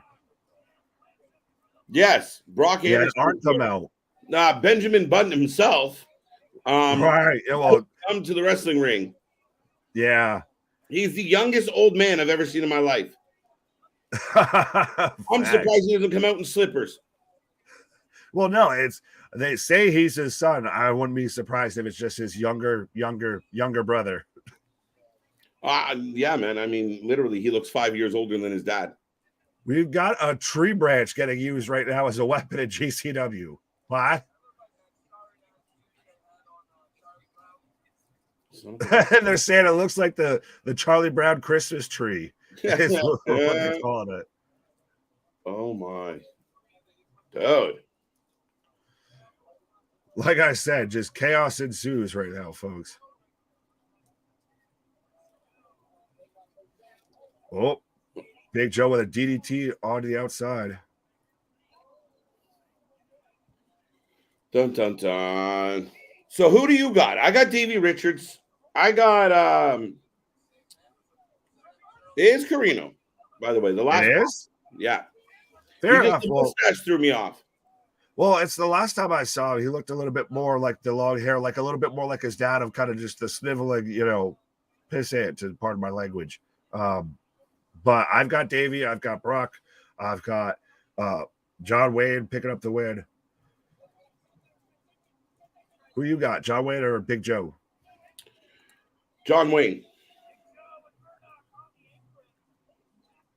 I'm going John Wayne, buddy. As Big Joe's now popping off with a cold one. Right.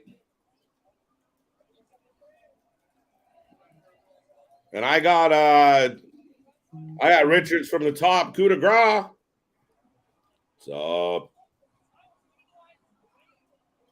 wow, big kick out, Nick.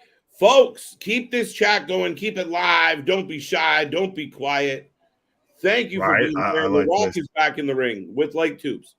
Yeah, did you see that they've got a cutout with Terramana attached with light tubes attached to it? But I like Bones' comment here with the Charlie Brown tree. Good grief.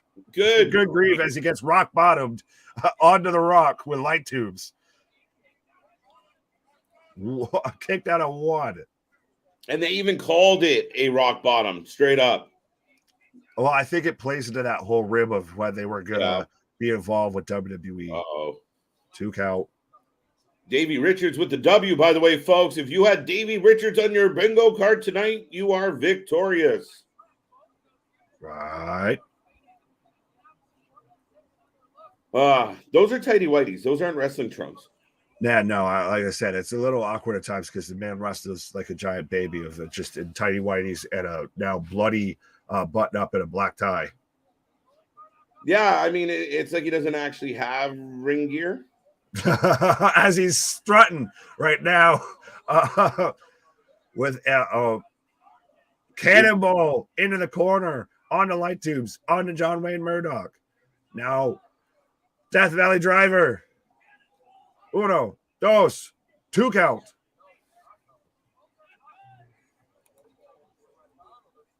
Davey Richards going for the handshake.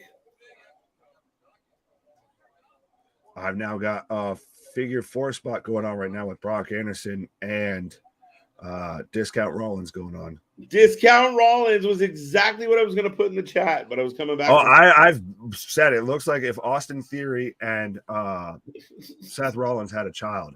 And so we've got question mark versus question mark coming up. So Rodney Mack versus, honestly, I don't know. Yeah, get your predictions in, folks. Question mark or question mark 2. And I swear we're not bullshitting here when we say that that's a match going on. Yeah, no lies. And we still have a Oh, he took his sock off. Oh, he's barefoot right now. He's giving him the Bruce Willis glass. treatment. Oh, shoot the glass. Oh, sorry for everyone's eardrums on that, but that man just got foot dropped onto light tubes. Yo, he's giving him the Die Hard treatment, buddy. 3 count. Oh, but tell me though that Big Joe, no offense though, with the whitey tighties and especially being barefoot and everything, doesn't look like a giant baby wrestling. So why is Rodney Mack in a mask? Right. I wonder who question mark could be. It's very clearly Rodney Mack. So my money's on Rodney Mack losing. Yeah. It's mask versus mask, by the way. Right. So we're going to get a reveal of somebody here. Is it going to be Hulk Hogan as the Patriot again? Could you imagine? Hulk Hogan. I'm question mark 2, brother. So we got the win. Right. Oh, dude, there you go. I think I'm not even keeping track at this point, but I think I'm 4, 5, and 1. Right. How can you? I have no idea. Keep track. I have no idea. How many matches have we had? 9? Ask me no questions and I'll tell you no lies. I can't keep track right now. I thought Aaron Stevens, Damian Sandow, Mizdow was retired, but he's still, kicking off as Rodney Mack's manager now. Well, yes. And so for the folks keeping track at home, we've had John Wayne Murdoch, right? Yes. Pick up the win on Big Joe. We had who won the last match? I'm gonna keep all this shit in order. Before that, we had Cole Radrick pick up the win on Murdo Extremo. We had Alec Clone pick up the win on Sawyer Wreck and Hunter Jefferson. I believe and we had Sakuda versus Cyclope. Those are the 4 matches that we've had on with the W in advancing. Yes. Now GCW is going to your favorite 15-minute intermission. Right. So I'm going to take mine, a sponsored little pause for the cause here and everything, because people have already heard my rant plenty times on this whole thing. Right. So Nick does not like the intermissions, but he is going to take a sponsored pause for the cause, brought to you by Alt Wrestling Tees. Folks, if you haven't gone to the link below, clicked into Redbubble, checked out the Wrasslin for Life section at Alt Wrestling Tees, this is what you get. You have a couple options here in front of you, or a few options here, as well as this pretty t-shirt. More t-shirts coming your way, more merchandise coming your way. But go to Alt Wrestling Tees, check them out, and then also remember at SeatGeek.com, when you use the code Wrasslin, you save $20 on your first ticket purchase of anything you want to attend, whether it's wrestling, music, or anything else. Go check out SeatGeek, save yourself some money, and then go buy yourself a t-shirt. Now, Brock Anderson on my screen. Oh, wait, I'm behind. There we go. Now I'm caught up. So, question mark 1, question mark 2. I'm not sure who's who, but get your predictions in. Let me know, folks. Who do you got?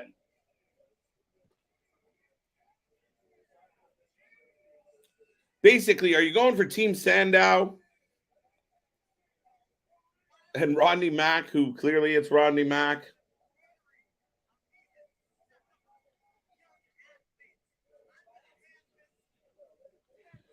Bones.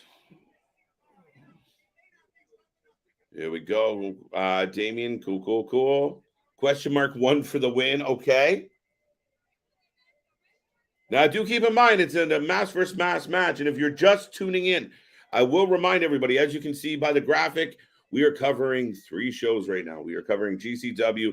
We are covering Wrestling Revolver. We are covering NWA Hard Times. Live reaction, live results, live chat. Keep it going. Keep that chat busy. But Bandito's coming out in Wrestling Revolver right now. I believe it is a 3-way match coming up. I'll correct that if I'm wrong. And in NWA right now, we have question mark 1 versus question mark 2. And GCW is on a 15-minute pause. Brock Anderson for the win. Question mark one. Question mark for the win. Just straight up question mark. That's kind of cheating, Marvin. I feel like we're cheating a little on that one. Question mark 2 for the win.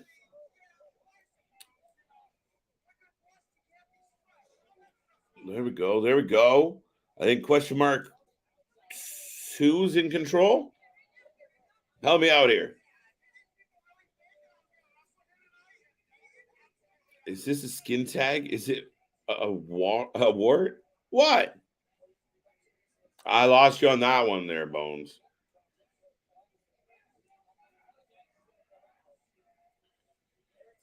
Dun, dun, dun. What else we got, folks? Overdrive movie and Full Gear. Overdrive movie and Full Gear on AEW movie next week. What, Hassan? What are we saying? What are you working with here?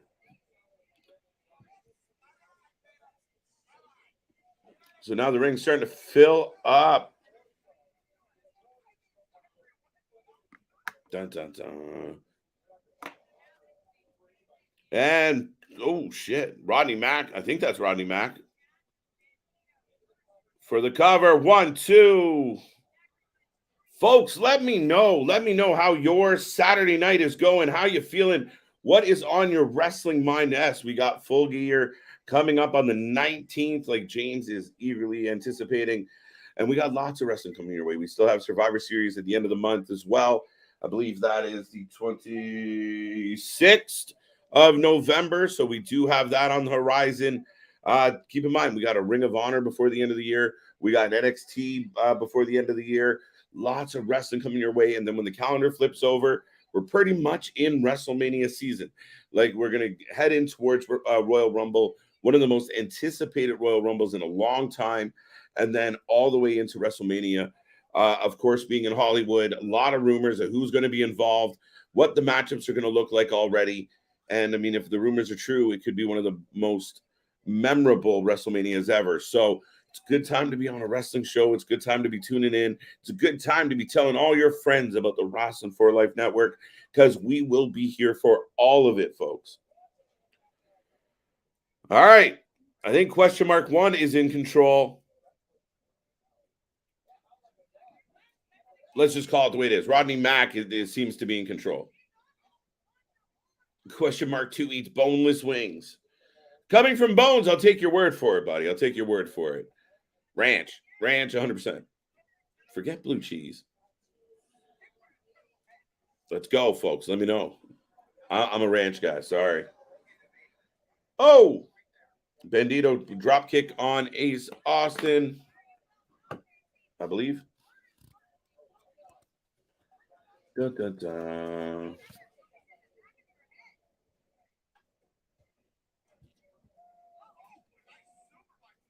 Boom, boom, boom, boom. Well, that's not very helpful. But Bandito, in control. Back up off the ropes. Hurricane Rana. The action is everywhere. Do keep in mind, GCW is just on a 15-minute break. We will be covering all 3 shows all at the same time. Big Nick will be back. Big shout out to Mr. CJ Brand. Big shout out to Ashley Rose. Big shout out to everybody out there. And now, Wrestling 1 is still in control. Rodney Mack's Wrestling 1, right? Am I right? Question mark. Did I call him wrestling? Old school brain kicking in. Bandito for the win. Bandito for the win. Bandito for the win. Any tent matches tonight? Not quite. But yes, Ace Austin with the big smooch. Big smooch. There we go. There we go. I got Bandito as well. I'll go I'll go with the crowd as soon as I get this frog out of my throat. But yes. Question mark 2 now in control. Big splash. I have a guess at who Aaron Stevens up on the apron. Damian Sandow still kicking even though he retired. Ace back in the ring with the cover. No. Going for the submission. Bandito as well. So a lot of heavy Bandito votes, especially just signing an AEW contract kind of fits.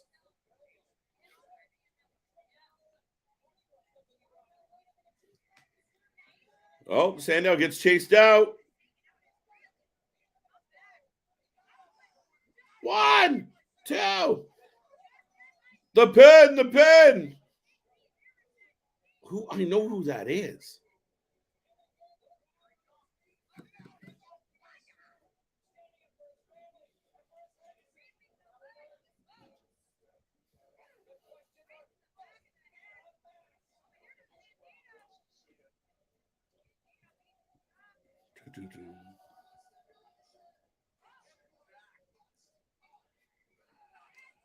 Now we're getting the unmasking of question mark 1.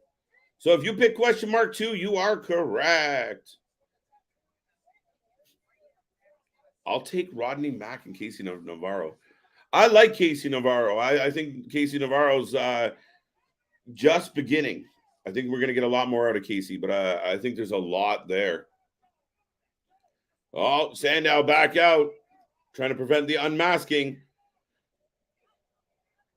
Oh, and you're taking Casey Navarro in. Yeah, sorry. I combined the two thoughts, Nick. Vitamins, remember? Yes, so Casey Navarro in this match. So that's a vote for Casey. Rodney Mack did not take the win, sir. My apologies. Now that I've made clear of that. How are the Leafs losing again? What's the score, Mike? They've been struggling, buddy.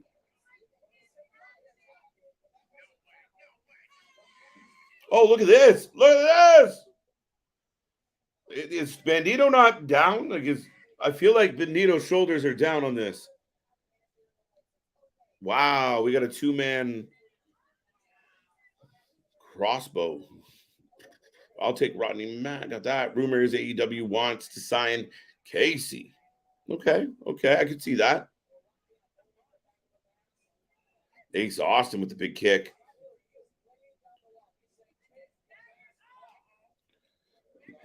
Listen, man. Oh, 2. Casey with the kick out. And of course, we've seen Casey in matches recently with the likes of Murphy, Malachi Black. He's a talented kid.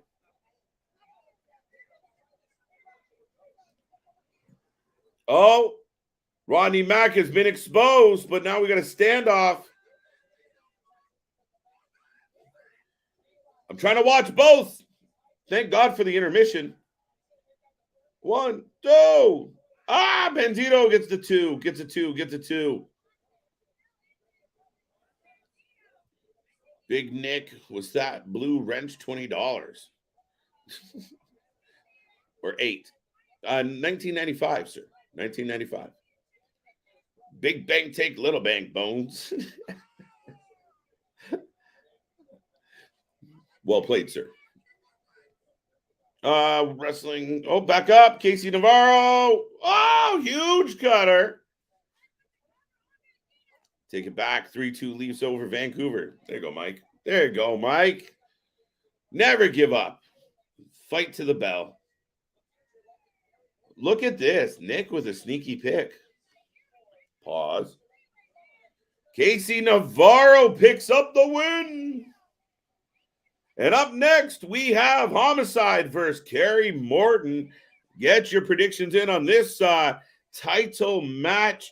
Of course, Homicide's been that junior title holder for quite a while here in NWA, and he's outstanding. He really, really has found his groove in NWA. But, I mean, could there be an upset tonight? All right. Casey Navarro with a huge win. I'm going to double check. I'm going to take a peek in at GCW. Still 2.5 minutes left at least on my screen. So we're still waiting for GCW to come back from break. But right around the time that GCW returns, and then we'll get Big Nick back here on screen, and we'll be rolling. Folks, we got 3 shows going live. Tell everybody. You want to talk some wrestling? This is the place to do it. If you're in a group on a page, be a friend. Share the message. Let your friends know that they're missing out on some outstanding wrestling fun. We are the wrestling friends that you can't get anywhere else. So thank you. Thank you. Thank you. Kerry Morton for the win. Chris, nice shot. Mike's going Homicide. I'm going Homicide. There we go. Oh, Ace Austin. Wait, did Ace Austin pick up the win? My bad. Wait 1 second. What'd I miss? I looked away for 2 seconds. Or are they just cheering him out? Fact checkers, where's Damien? Homicide. Smoke him if you got him. Macklin versus Mance versus Manders versus Crash. That's the next one, folks, and I'm going Macklin. Wow. Matches everywhere, gentlemen and ladies. We're the alternative commentary, y'all. Yeah, we're the alternative commentary you need in your life, folks. And even if you didn't know, once you figure it out, give us 30 seconds of your time, and we will have you convinced that this is the place to be. When you don't want to listen to whatever they're saying, you just want to come here and get some live, live insights from fans, true fans, Channel 4 fans, by fans, as I always say. The next match is kicking off in Wrestling Revolver.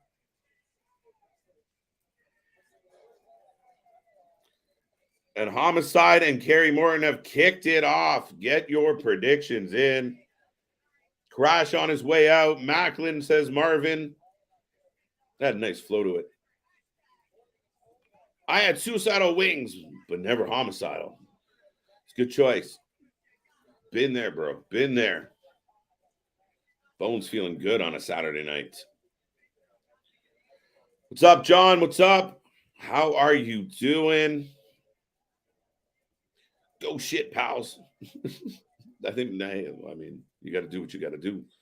Steve Macklin. Who was the fake question mark? It actually, you know what I mean? It was funny because obviously tattoos are very revealing.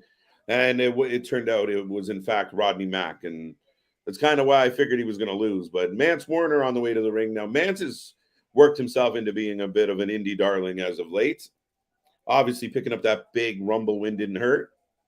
And appearing on AEW. Just lit one up. Cheers. Literally. The wrestling personalities with so much personality, one show couldn't contain it. I like it, Nick. It's your daily wrestling outlet, period. Steve Macklin for the win. We had a great Impact run so far. Yeah, I'm with you on that, Damien. I'm with you on that for sure. I mean, Mance is, to me, a runner-up. I could have gone either way on that one, but yeah, I like Macklin for the pick.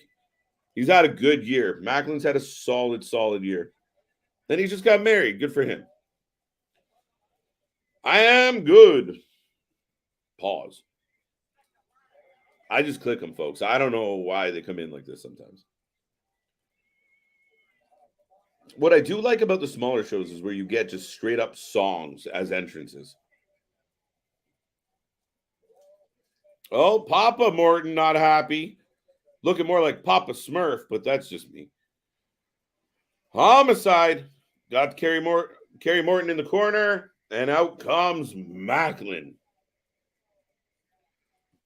So get those predictions in, folks. Let me know who you got in Homicide's match or this match here, the four-way. And if you haven't done that yet, by all means, let me know how your Saturday night is going. Get those wrestling questions in about any topic in wrestling. Let's chat about it. In the meantime,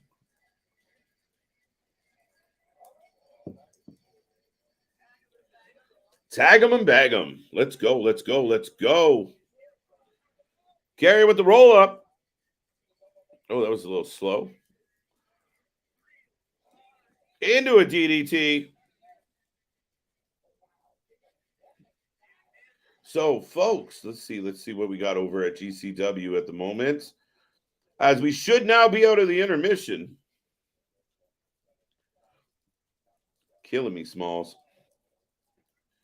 Oh, we got round 2 kicking off now as we get Alex Colon, Cyclope, and they came with light tubes as per expected. So, 5th death match. If you're keeping track at home, this is the 5th death match in a row. That's what the entire night is. And right now, get your predictions in. I got Alex Colon. He's the cover boy of this little evening shindig. I think it's his tournament to take. And right now, he's going up against a tough cookie in Cyclope. And that all being said, we have a fatal 4-way going on. And we have Homicide and Kerry Morton. You know, hold on tight. Alex Colon. I'm not Alex Colon, but strap on and strap in, folks, is like we said. Now we're getting into how are you going to tell me my own catchphrase? That's why but no, absolutely. Back at it like a jackrabbit with another conversation with the look, Papa Morton taking some boots. Oh, absolutely. He still thinks he can go. Oh, yeah, he goes. The man's still hitting Canadian destroyers and everything. Well, we've got Cyclope tapping in a light tube on Alex Colon's forehead. And we've got Macklin versus Manders versus Mance versus everybody. All the M's, and it's not maximum male models. What? But no, I like to with the Gage Invitational. We're getting into now the second round. So we're seeing guys come out with that. We've already seen Cyclope with a skewer through his fucking cheeks. We've already seen Alex Colon coming out already busted open. Yeah, the skewer through the cheeks was just the appetizer tonight, folks. Right. But I'm taking Colon, Homicide, and Manders. Okay. So you're taking you went Manders. Well, okay. Yes. Okay. I took who did I take? I took Colon, I took Homicide, and I took Macklin. Fair enough. Macklin's not a bad shout. As the camera's even down now. The cameraman down. Revolver, which actually I'm trying to see if I can see him because our buddy Big Rig is there live tonight at Wrasslin Revolver. Shout out Big Rig. Right. But clothesline through the chair on the Cyclope. Trust me, there's so much goddamn action right now, folks, and it's all chaos. Trying to call which match or which one you want to focus on is getting difficult. It really is. We've got Homicide and Morton right now up on the top rope. Oh, shit.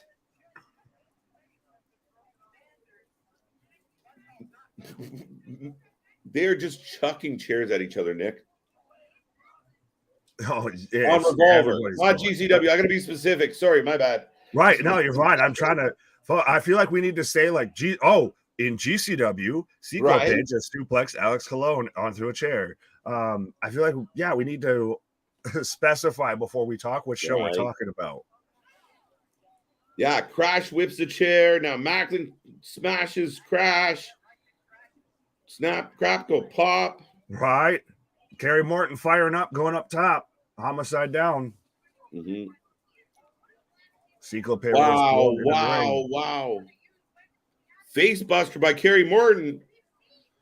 Glass panes and doors and light tubes. Oh, my.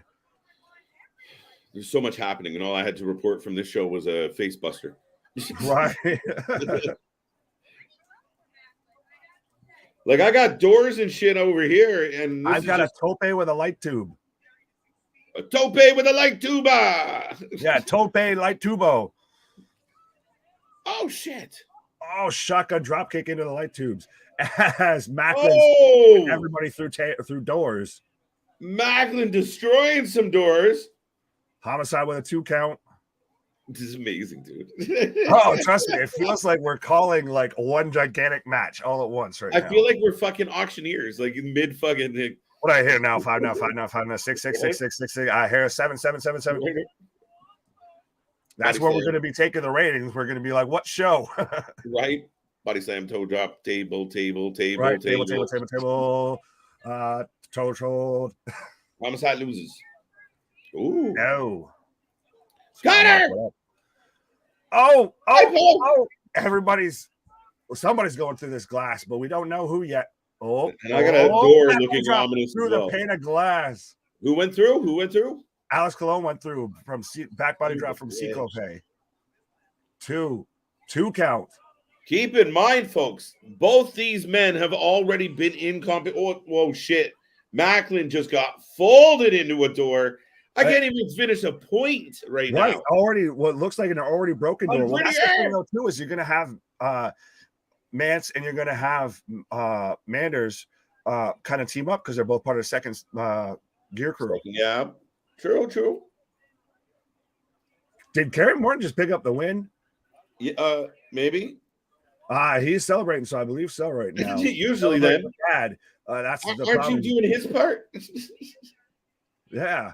Wow. So I feel like Homicide's had quite a long... stunner. What? Yeah, he hit him with a stunner. Sorry. Uh-oh, Crash is in trouble. Chops going around right now between Mance and Manders. So we got a new champion. Right. Homicide loses the junior title, Nick. What? Homicide loses the junior title. Could we see Homicide going somewhere? Oh, shit. I think we might start seeing people start to cherry pick. That's the thing. I feel like now we're going to start seeing an arms race even more. Even though Tony's already got a fully stocked toy chest, we're going to still see an arms race. Well, if you brought in someone like Homicide, maybe brought in a Homicide with Eddie and Ortiz. Yeah, I mean, you've had Eddie and Ortiz together a lot. Oh, we've got skewers. Oh, more skewers. If we hadn't had enough skewers. Broken glass. As Cyclope's entire back is glass, and now KiLynn's getting skewers tapped into his forehead. As we've got Manders swinging around a door. Matt Cardona for the belt later on NWA. We'll get there, John Cards. We'll get there, but I don't have Cardona. Yes. Door! Yeah, it's going to be interesting to see. Oh, both men have skewers. Yo, Manders no-sold it. Pop-up powerbomb into light tubes. What the hell? Oh, the tube's already breaking as he's grabbing it, running knee into the tubes. Macklin right now, the only man standing on Wrestling Revolver. 2 count. So Manders no-sells 2 door shots and takes the chair shot to follow it up. Macklin clears house and jumps on Vance, Nick. Woo! Right.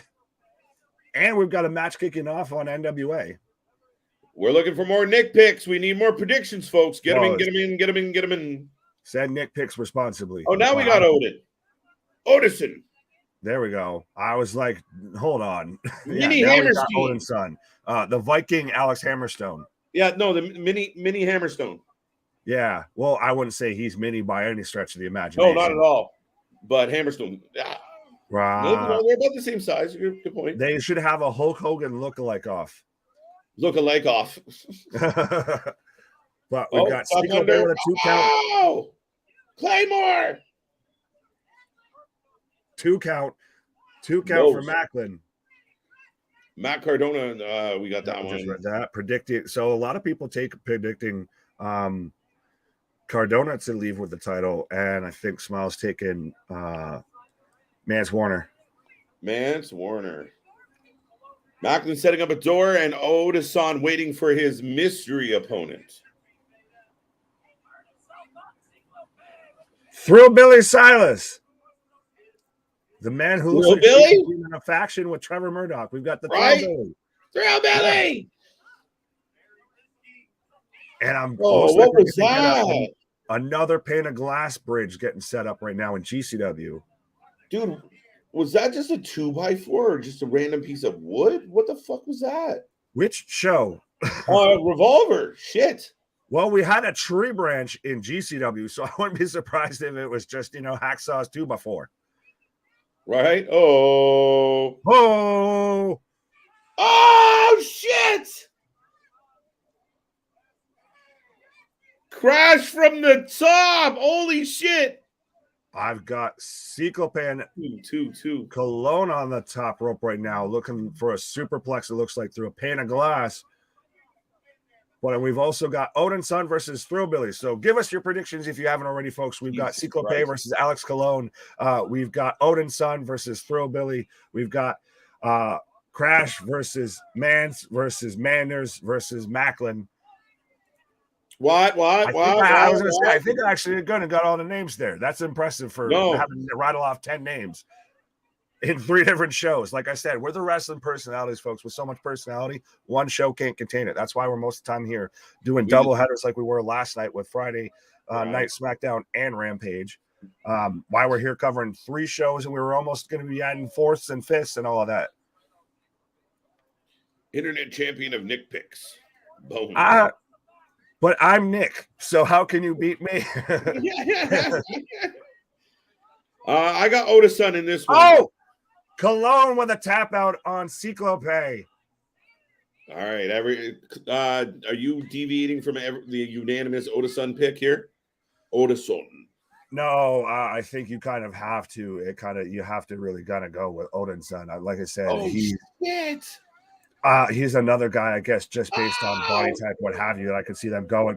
God damn it, Macklin's just eating everything. He was wearing a door like a fucking bib. A bib. He looked like he was about to chow down on some Red Lobster, this man. Right, wearing it like a bib. Now all 3 men hit him with separate segments of doors. Macklin's done. Not like if anybody. Thanks for coming. Thanks for playing. Have a good night. If you picked Macklin, sorry about your luck. Right. But he just ate all the shit, Nick. Everything. And Crash now just gets double teamed through the door. So we're going to come down to looks like Mance versus Manders as Cologne's cutting a promo. So Cologne picks up the win, advances in the Nick Gage Invitational. And yeah, Macklin, unless he's going to come back and be Superman and win this match, he's done. Wow. Manders in the middle of the ring, got a chair. We're gonna have a sit down, I think. Oh no, we're gonna set some shit up. What the fuck? Well, Macklin's getting to his feet a little bit. We're setting up a bridge. So if you guys are keeping track at home, Alex Colon has moved on to the finals of the Nick Gage Invitational tonight. I'm correct in that. It's not that was the semifinal. I believe 4-2, yes. So in the next semifinal coming up, remind us who it is, Nick. You're gonna ask me that right now. But right now, bro. Well, we'll get there when we get there. I've got Murdoch Extremo right now celebrating with Cyclope. Again, I wish I could hear the promos that they're cutting in the rings with GCW, but someone needs to work on the, mic. Can we get a boom? Can we get a boom in here? Can we get a boom mic in here? Right. But Cyclope's entire back was just all shards of glass.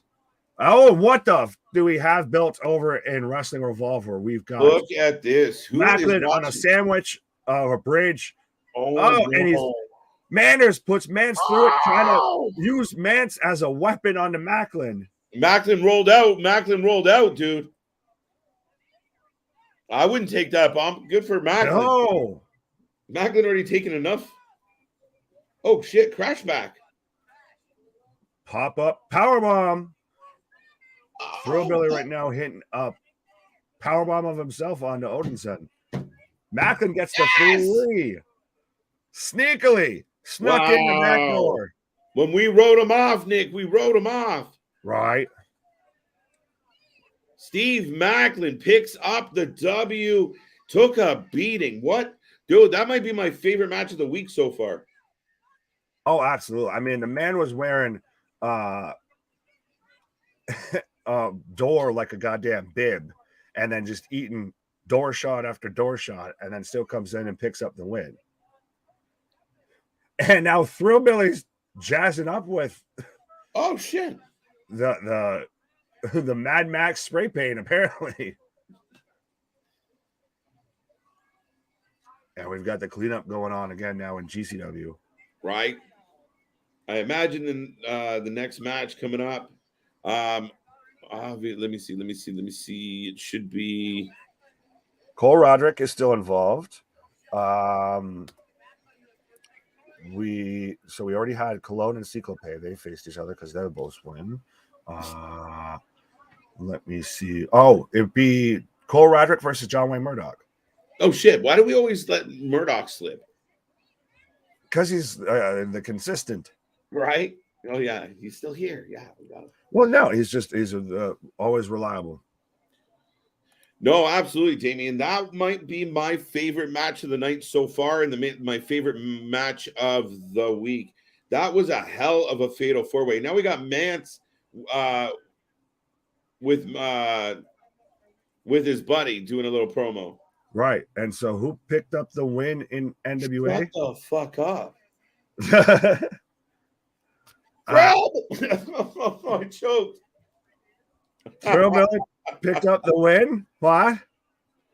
I was so shocked. I choked on my own tongue.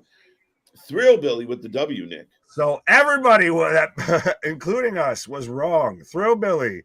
TBD, again, like you said before, never bet against TBD. I went against my own rule, dude, and I was wrong. But now we've got the NWA United States Tag Team Championship, the Fixers versus the Spectaculars coming up. I like the Fixers. They're entertaining. That's going to be my pick on this one, folks. Get your predictions in on the next match. Why does this man look like bearded Tyler Breeze? He really does. The Spectaculars, Magic Mike, Chippendale's coming out right now. If Patrick Swayze and Tyler Breeze had a kid. Right. All right. The Fixers versus the Spectaculars. For the NWA US tag titles coming up. Oh, man. Him and Breeze should definitely be in a team. Oh, yeah. What is this? Who is this guy? He's the Chip in Chippendale. Oh, my God. He is the Chip in the Chippendale. Oh, sorry. Welcome to Saturday night, folks. Right. Having a wonderful time. If you're not, we are. Crash Jackson. I'm getting a match from Tales from the Ring. Yeah, so, well, I like, and again, I know it worked out tonight because we had the intermission with GCW and everything like that. It took a little pause, everything like that. Well, we've also got 2 other shows going on, so we could just focus on them versus the intermission.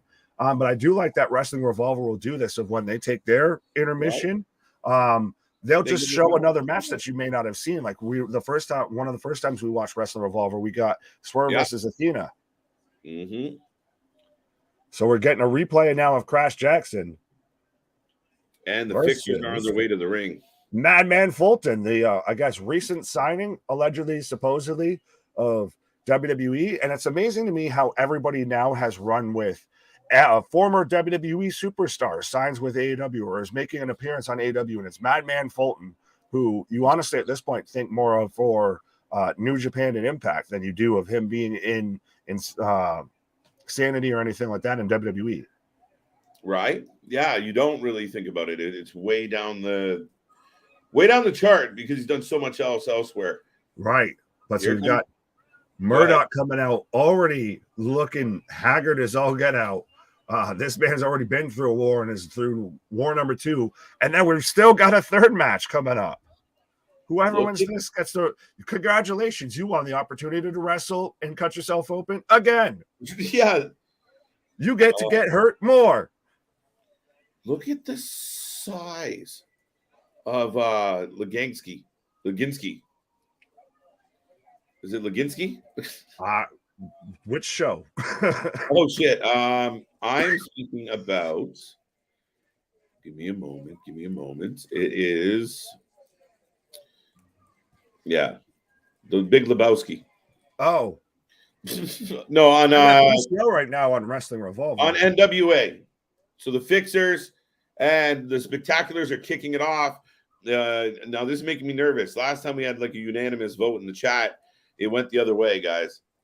Right. I guess because I made fun of Cole Radrick coming out right now looking with a Nerf gun.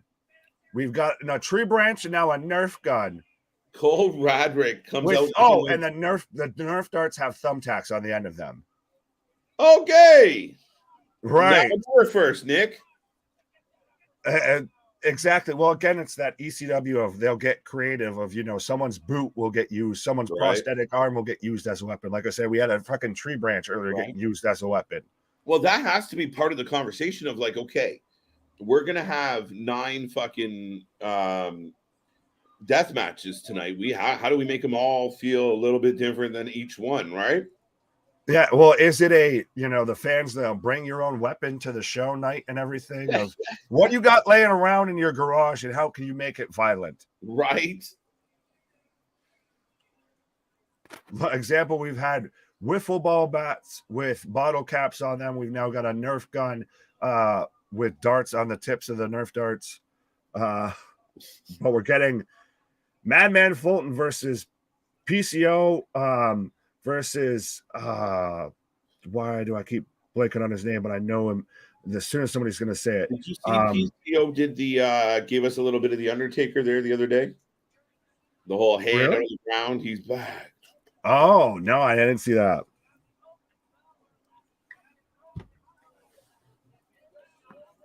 All right, last match of the second round, folks. Get your predictions in. Alex Colon, Cole Radrick. No, Cole Radrick, John Wayne Murdoch. We just had Alex Colon. John Wayne Murdoch. Dude, I feel like I've been taking chair shots. John Wayne Murdoch. So my bet is John Wayne Murdoch in the final of this tournament. Oh, no. Cole's a good shout. John Wayne Murdoch versus Alex Colon. Yeah, I like it. I like it a lot. Let's go. Let's go. But look at the love for Cole. Little Indy AJ. Little Indy Ellsworth. Oh, wow. It's not nice. That's not nice, Nick. Doesn't mean it's wrong. Oh, my God. I can't take this guy seriously. What is happening? What? Sorry, my bad. I'm getting right now. I was talking about Marco. Got swung into an ass cheek. Pause. What show are you talking about? NWA. Okay, yes. Bradley. Oh, there we go. For the win. PCO for the win. PCO. Yes, because it's either like Warham or like Warhawk or something like that. You know who I'm talking about? Warhouse. No, Warhorse. Warhorse. There. God damn it. I was Warhorse. Listen, I'm watching 3 shows with 80,000 wrestlers right now. Full of vitamins. And listen, I just called Murdoch Cologne, and I knew we just watched Cologne. Oh, right, yeah. Fight. Get him. Oh, bring more stunner from Radrick. Already into a... Is this going to be a super quick match? Wow. I thought we almost might have gotten, like, I can't go, bro, so you got to do this real quick. Fez is up to the top rope. Ha! Double axe handle. Bad choice on Bradley. Oh, wow. Cole going to the top 2, Nick. Right. Top What's rope. happening in Revolver? Right now, I've got Madman Fulton and Crash right now in the ring. Fulton, you could put in a tag team either with Lance Archer or Dominic Dijakovic because they have very similar body types and everything like that. Honestly, I like that. Together. Yeah, why not? Right. Again, build up those divisions. Oh, exactly. So, did we get a lot of Madman votes here? No, everybody was going PCO right now. Yeah, I'm going PCO. I've got Radrick getting light tubes into his forehead. Oh, in the forehead. As we've got Chippendale's Bobby Roode and Tyler Breeze right now. Tagging in and out. Holy fuck. Yeah, the Chippendales Dirty Dogs of Ziggler and Roode. It's the dirtiest of the dogs. Right. With an tandem leg sweep, Nick. Oh. I hope you folks are keeping track of everything going on here. Right? Yeah, because Cole Radrick's just gushing right now as he's getting light tubes again into the forehead. We've got Warhorse with a ladder on the Crash's lower back. Wait, I thought Crash was just in a match. Remember, this is the intermission. They cover their intermission. This is that's right. Because this has got replay up in the top corner. This is from Tales from the Ring. Don't give us any replay on that then. Don't give us any commentary on that. It's action. You're confusing me. Motherfucker, I've been confused. So we've got the Nerf gun. He's got a can, a bottle. Oh no, he's got the Nerf gun. Nerf.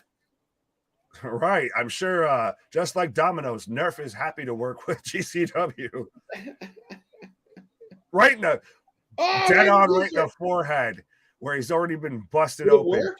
Nerf dart. Yes, because he's got a Nerf dart stuck to the back of his arm right now. That works. On both of them. Bam. Bullseye. Double tap. Pow in the down like a goddamn zombie. Speaking of zombies, we've got PCO smash and crash with a trash can right now. And we still have a match going on in the NWA for the I was going to say, speaking of trash cans, we've still got a match going on in the NWA. Now we're just entertaining each other at this point. Tell me, and anyone that's watching right now can correct me if I'm wrong. Tell me anything that I just said there was inaccurate. This NWA show has been flat, like just very flat. It's been a lot of, and I don't know if it's because we're also watching GCW and Wrestling Revolver as PCO just spears Crash into the ladder. But I think it might be because we've got deathmatch action, we've got blood, guts, and gore, we've got, Nerf guns with thumbtacks, we've got tree branches, we've got ladders, we've got PCO and Fulton, oh my, all of that the NWA show is kind of it's getting lost in the shuffle here. Oh, the Fixers do the what's up, but the slightly modified as they throw one man into his opponent's junk. Milan. Recount. So the Fixers pick up the win as we're going to get a face-off between Cole Radrick and John Wayne Murdoch in the center of the ring. Hold on tight, folks. Hold on tight. Just back and forth with light tubes. And we've got Fulton with a fucking tattoo gun. But is he going to tattoo PCO during the match? Haven't we? I feel like we've watched that before to where we watched someone and it might have been PCO, get a tattoo during a match. I believe so. Now that you mention it. Oh, right. Shit. Cologne looking at the ref going, get that piece of glass out of me. Oh, yeah, because he's gushing good. Yep. Yeah. Medical treatment. I think I called him Cologne again, but it's. But John Wayne Murdoch. Yeah, that's. We got a bleeder. Duct tape, Nick. Yeah. Well, sometimes you got to do what you got to do, and Fulton getting a tattoo gun right now to the forehead. But yeah, we've seen it with. I know Sabu's done it. We've seen it with Slack and stuff like that, to where they'll tear a bicep, what have you, and they've got to wrap it up just to keep going. Dude, these two men are beating the shit out of each other. Oh, absolutely. Oh! And this is still the semifinals, folks. We've still got more action coming. Neck breaker, and Murdoch's having to make sure that tape's covering that, as we've now got him laying there. No, that's everybody's down in Wrestling Revolver. Double stop, coup de grace to the back on to John Wayne Murdoch for a 2 count.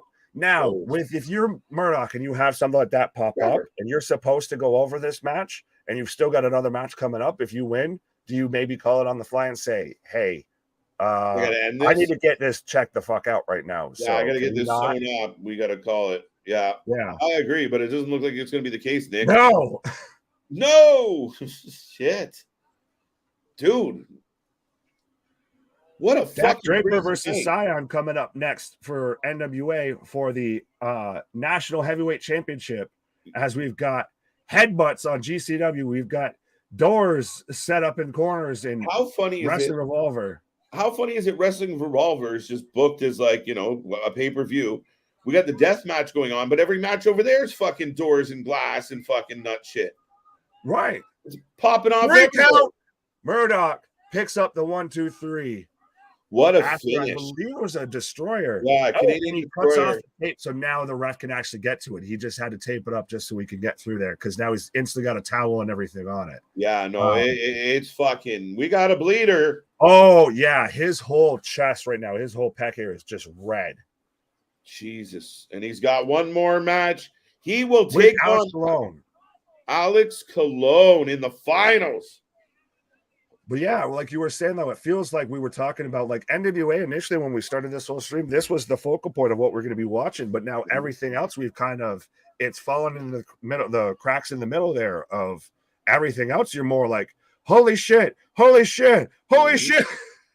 Well, yeah, Dak Draper coming out to the ring. And you know what? I'd like NWA pay-per-views. But the last couple have been a little like just match in and out. Like there wasn't like I don't know how to explain it. But it goes back to what we talked about earlier with Nick Aldis, getting unhappy with the way it's going. So maybe that's why he's getting out. So that's why I'm saying you might guys like Odin's son, guys like Tyrus, guys like Aldis, you might see them, guys like Latimer, you might start to see them get kind of cherry picked out of the NWA by hook or by crook, whichever company they go to. Dude. Sorry, dude. So Cologne's out in the ring. We're gonna go right now. Murdoch's just already covered in blood. Oh, we're gonna go right now. Wow. Wait, they're like, yo, Murdoch, you're bleeding to death. Can we have a minute? Right. Nick Gage separating both men right now. So we get Nick Gage cutting a promo. Are we gonna make this a three-way dance for the title, please? Please. Shut up. Nick Gage is there. Fucking do it. Do you tell me if they had to call it on the fly because Murdoch's kind of hurt right now? And yes, thank you, Chris. We try. Sometimes a lot, sometimes a little. The world may never know. But I could see, especially if Murdoch's legitimately gushing and all of that, call it on the fly. Nick Gage, you're here. Like he's going to turn down going. He'd still go even in his fucking sweatpants and a t-shirt. Right. So get your predictions in for Cyon and Dak Draper. We've got thumbtacks right now over in Wrestling Revolver as well. We had an Amazon box, hashtag not sponsored, over in Wrestling Revolver with now Crash and Warhorse throwing bows back and forth over it.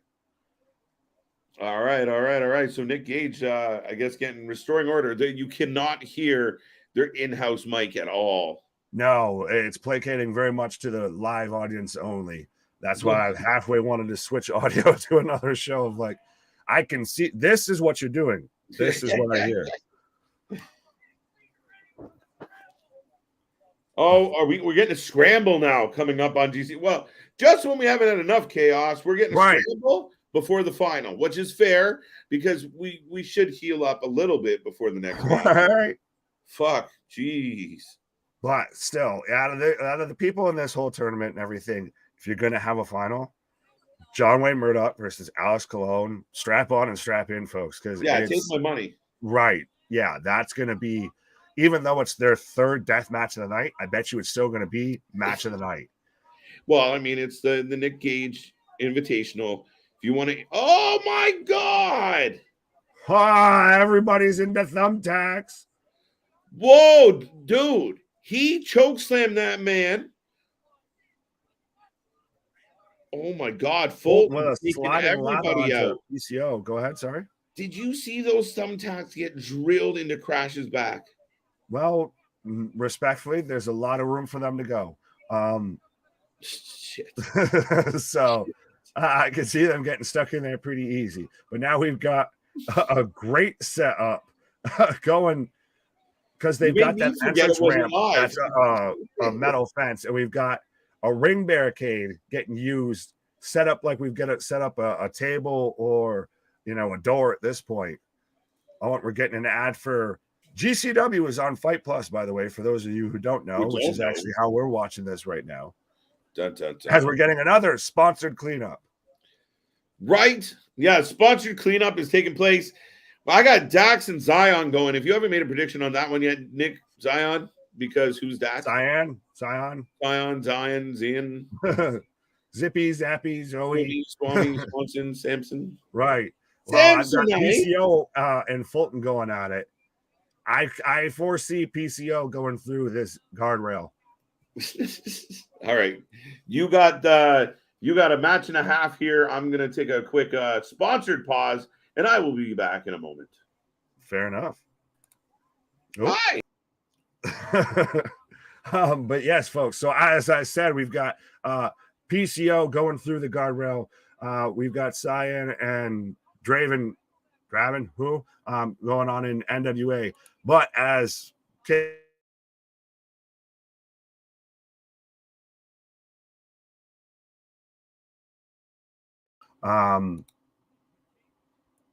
that we do have t-shirts. Absolutely go ahead and check out Alt Wrasslin Tees. Go ahead and check them out on Instagram, on Redbubble. Go ahead and just Gmail the guy. But you can go ahead and get yourself a lovely t-shirt, or you can get yourself the Mr. Every Night KJ White, Every Night Delight t-shirt, the Iron Man of the internet. Or if you're just sick of all the nonsense, all the, the jibber jabbers, the back and forth, you can let them know to just cut the shit. Like my buddy, Mr. CJ Brand over there. But yes, absolutely go ahead and check out our t-shirts. Go ahead and check out Alt Wrasslin Tees on Redbubble, on Instagram. And as well, if you're going to any sort of event, whether it be a concert, a wrestling show, wrestling event, a football game, a basketball game, what have you, use SeatGeek, use code Wrasslin, save yourself $20 on your first purchase. But what do we got going on here is I've got Warhorse right now on the outside, full of thumbtacks. I'm not sure Chelsea winning tonight, but she might not be going to WWE. Who knows? Might become NWA champ. It's going to be interesting because supposedly, allegedly, reportedly, she's got a bunch of dates already booked well beyond what's kind of just been going on with Impact and NWA.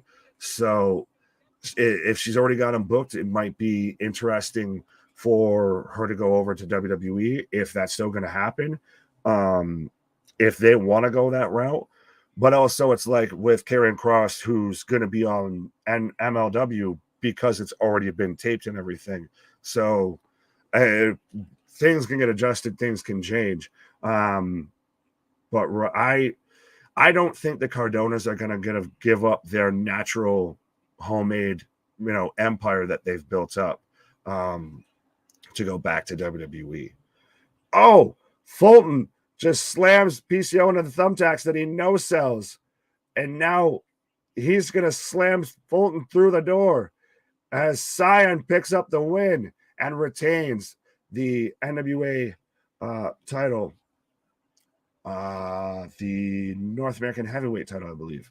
But we've still got a cleanup going on in GCW. We've got PCO going up to the top rope with a moonsault on the Fulton. Crazy to think about how long PCO has been in wrestling since being in the Quebecers, being managed by Johnny Polo, aka Raven. Facts, big facts. And speaking of which, we had Jeremy Prophet, who was trained by PCO's other half, Jacques Rougeau. We had Jeremy Prophet on for an interview. He was trained by Jacques Rougeau. So nice little segue there. But PCO picks up the 1, 2, 3. But yeah, that man, he's the Frankenstein of wrestling. The Undertaker was the dead man. PCO is the Frankenstein. Or Frankenstein's monster, I should say. Because he's a man that shouldn't be doing the bumps that he's doing, shouldn't have, the career renaissance that he's had. But he 100% has. And there's even been talks of WWE being interested in him, which to me would be very interesting. But we'll see. But I'm happy that he's gotten this, second, third, fourth life in his wrestling career. What streaming service do you use in order to watch multiple streams? Fight. Absolutely. That is what I use right now. And especially with Fight Plus right now, and I'm hashtag not sponsored. But with them now having, GCW and House of Glory and Wrestling Revolver, what have you, under Fight Plus, it makes it a bit easier versus buying pay-per-view after pay-per-view after pay-per-view. But I've got Jimmy Lloyd coming out right now for the scramble match on GCW. We're getting an ad playing on Wrestling Revolver, and we've got a women's tag match coming out right now on NWA. Give me 1 second. I'm trying to see if I can find the match that they have listed. I don't see it. But anyways, so yeah, that's what we use. We use Fight TV, Fight Plus, what have you. But yeah, so we've got Jimmy Lloyd right now. We're getting the nice little scramble going on. But we've got Pretty Empowered. So yes, we are getting a tag title match for the NWA women's tag titles right now, as we're getting this scramble match on GCW. So obviously, John Wayne, Murdoch, Alex Colon, let them. They've already had 2 death matches tonight. Let them get at least a little bit of rest recovery. Pretty Empowered, Kenzie Page and Elia Envy versus Maddie Ranowski and Mr. Kate. Who you got? Thank you, KJ. So who you got? Pretty Empowered or Maddie and Missa? I'm going Pretty Empowered. I don't know about you, but thank you for the thank you, tag team partner. Pretty Empowered loses titles. Ooh, interesting. Well, I'm surprised that the Hex honestly lost them. So it's going to be interesting with this one. But we've got Jordan Oliver coming out right now with GCW, and they were started to play it again, like the stream just started up again on Wrestling Revolver, so I had to make sure my stuff didn't freeze up on me there. Yes, the Powder Puff Girls. What? The discount, beautiful people. What? The Wish.com, Tiffany Stratton. This is the Iconics versus the Powder Puff Girls. What? But yeah, we're getting a scramble match right now. We've got Jimmy Lloyd in the ring. I just said his name too. Oh, we're getting Nick Wayne coming out right now. The potential supposed rookie of the year for 2022, but that's a discussion we might have when we get a little bit closer to the end of 2022, where we have again the second edition, the year-end version of the Golden KJs, but about Nick Wayne being rookie of the year when it comes to professional wrestling in 2022. I've seen people try and make the case for Logan Paul. Could be interesting, but that's a discussion for another day. But so we've got Jimmy Lloyd, Nick Wayne. We've got a scramble match going on in GCW. We've got a women's tag match going on in NWA, and we're getting another match announced right now for Wrestling Revolver. But absolutely, Maddie and Missa getting recognition from AW, Cyon, Elevation. I think it's their time for some gold and some shine. Fair enough. But I will say this and I'll say this when it comes to working with a company like NWA, as I'm getting Rich Swann coming out for Wrestling Revolver, and I'm getting Blake Christian coming out for GCW. But when it comes to when you work in the NWA, should you be hoping to get a rub from being on AEW Dark Elevation? To me, it makes sense. Obviously, if you're on the independent scene, you're working through a couple different promotions, but when you're signed to like the NWA, it should be a bit of a thing just to be with the NWA. You shouldn't need to be on AW's YouTube show as a bit of a build. That's again what we talked about. That might be an issue with what's going on behind the scenes with NWA and with Billy Corgan, Nick Aldis, what have you. But yeah, I don't like wrestling companies having to rely on a place like AEW to get them promotion. But we've got Rich Swann versus Brian Pillman Jr.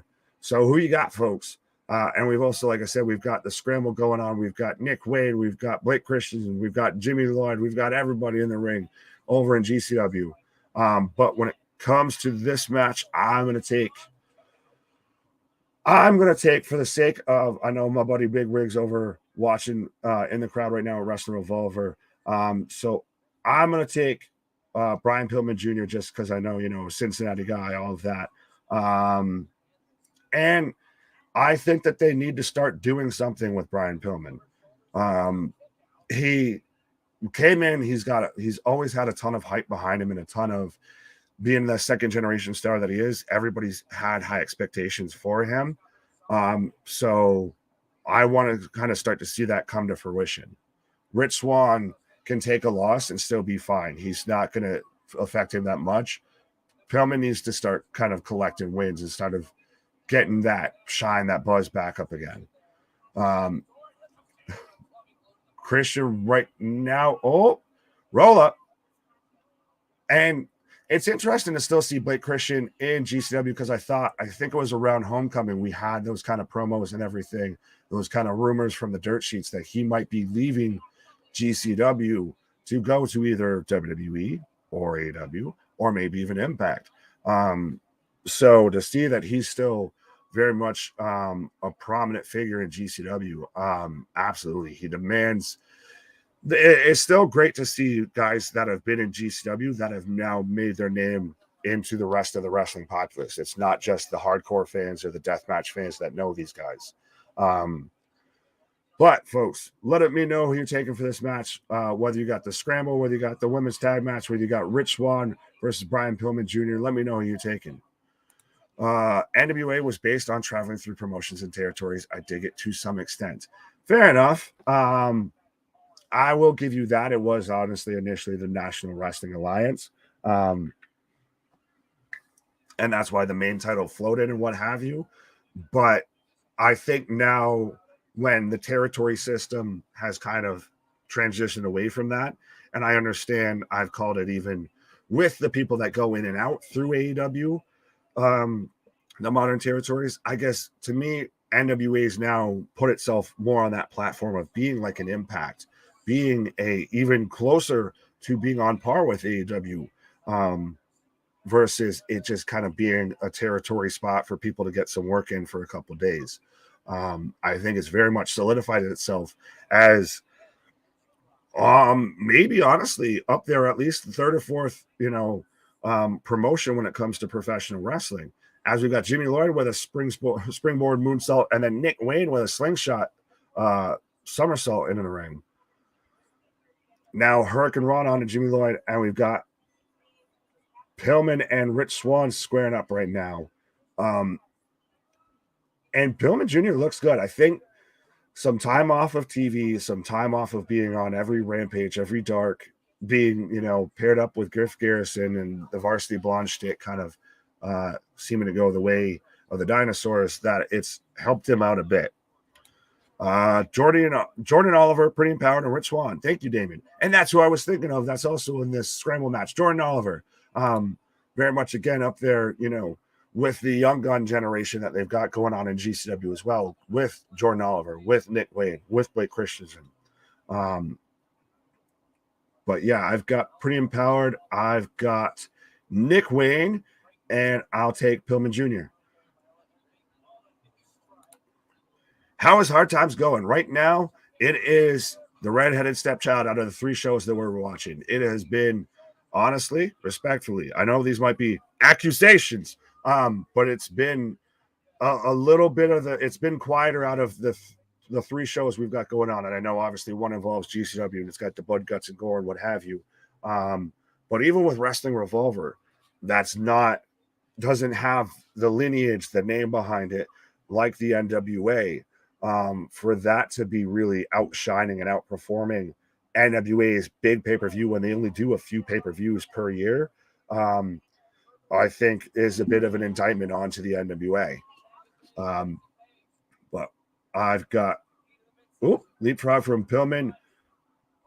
Big back and forth spot between Pillman and Rich Swann as Pillman just walks over him. Double super kick from Oliver and Wayne. Pillman, super kick. New 2 count. We're going for a double Legion of Doom spot. Double. God damn, I popped myself. Rolling cover. Wow. everybody's down in GCW. And we've got Pillman Jr. very much playing up the heel role of, taking the little water break, all of that, maybe having a light beer. What? How you doing, sir? I'm doing well. It's a feel-good Saturday night. We are rolling along. We are about 2 hours and 39 minutes into this live stream tonight. Big Nick, KJ White rolling through the coverage of not only GCW, but NWA and Wrestling Revolver all at the same time, chatting with the folks, having a little bit of a, Saturday night on the stream. It's been a good one, folks, and we're having a lot of fun. Thank you for being here, and let everyone know we are here doing this. If you have any wrestling fans in your life, your aunties, your uncles, your neighbors, let everyone know we are on the verge of 1K subscribers. We just had our 200th live stream. This would be 202. We're 8 months old. We're just getting started. So get in with us on the bottom floor and ride all the way to the top, folks. Pause. Couldn't put it better myself, so I won't.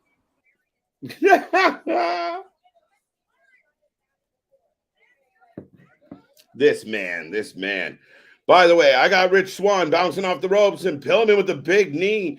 It's interesting to see Pillman play more of a heel.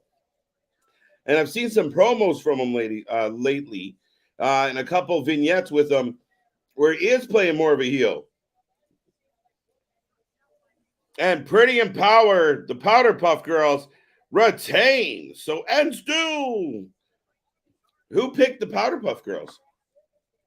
I did. I know I did. It's funny. I look over to my right for a couple seconds, and I missed the pinfall over here. What can you do? You're live. The action's everywhere, folks. Let me know what shows are you watching, if any. Are we giving you all the commentary you need? But yes, we are that alternative commentary to all the shows, and we will be back. If we're not back tomorrow, we will be back on Monday night for Raw, and we head all the way through the week into full gear. A big week in wrestling. Are we getting the Bucks? Are we getting the Elite? It would seem so. Malachi Black and the House of Black seem to be on their way back to AEW as well. So, big drop kick. Pillman knocking Rich Swann off the rope. And here comes EC3. So, folks, get your predictions in.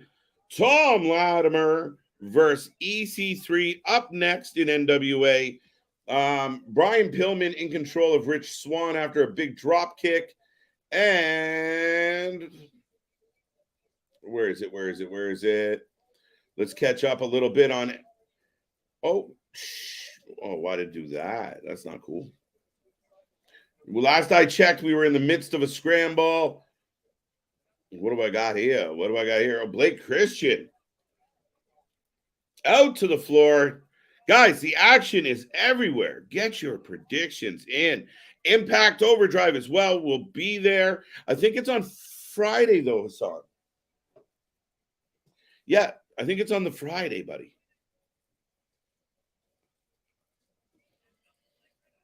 Damian taking Latimer. What up, Mick? What up? How you doing tonight? Thank you for coming back. Here comes Latimer. Action. Oh, huge cutter. Jordan Oliver on a bit of a heater. Big boot. And there's the win. Who had Jordan Oliver on their bingo card tonight? Giving the fans a little how do you do on his way out. But who had Jordan Oliver for the W?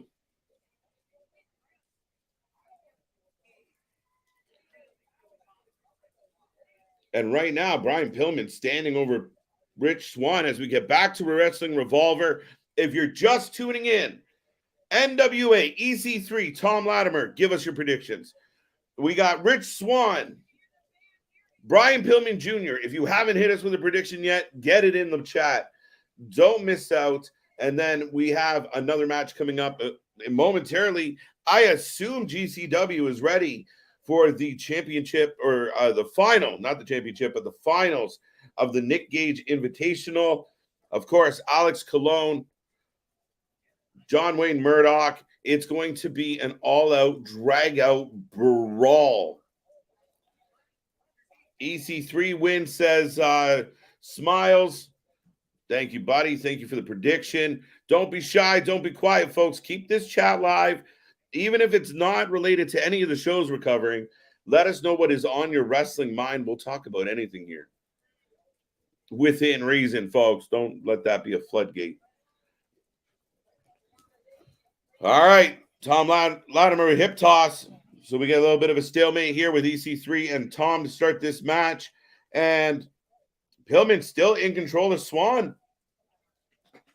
Dun, dun, dun. I got Rich Swan in this match. I have Latimer in that match. And I have Cologne winning the tournament. That's it. That's what I'm calling, folks. We'll see what Big Nick has to say about that when he gets back.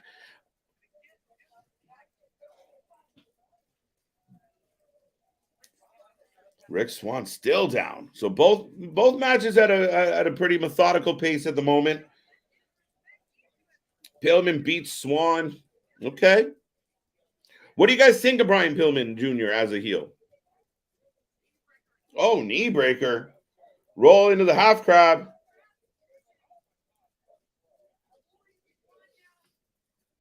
Now, of course, with EC3 and Tom, you're getting two big men going toe-to-toe.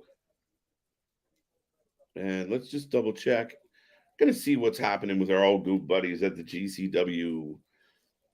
Jordan Oliver. Anybody surprised? I didn't have Jordan Oliver, but right now we are in an intermission. It says 8 minutes on the clock. So Nick picked a good time to take a pause for the cause. So we're going back over to Wrestling Revolver. And of course, Brian Pillman Jr. in control of Rich Swan. Oh, not anymore. Rich fighting back. And EC3 in control of Tom. What else can we talk about here tonight? I don't know. There's a lot to talk about. I don't think we've stopped. All right, Swan looking to get up, get back into this. Brian Pillman Jr. reminds me of his father, Flying Brian Pillman. Yes, absolutely. There's definitely fair comparables there to both. Obviously, the personality seems a lot more on a low-key scale. Oh, Rich Swan with a big kick. But yeah, for sure, Damian. Pillman Jr. as a heel, no way. He can be he can be a great angry babyface, though. I don't know. Give it a chance, Canadian Spaceman. Welcome back to the stream. Good to see you. I want to see Pillman versus Ricky Starks. I think that'd be good. Not bad. I like that. Especially, like I said, maybe a heel Brian Pillman Jr. against a babyface Ricky Starks would be a good program. Wait, what just happened? I looked away.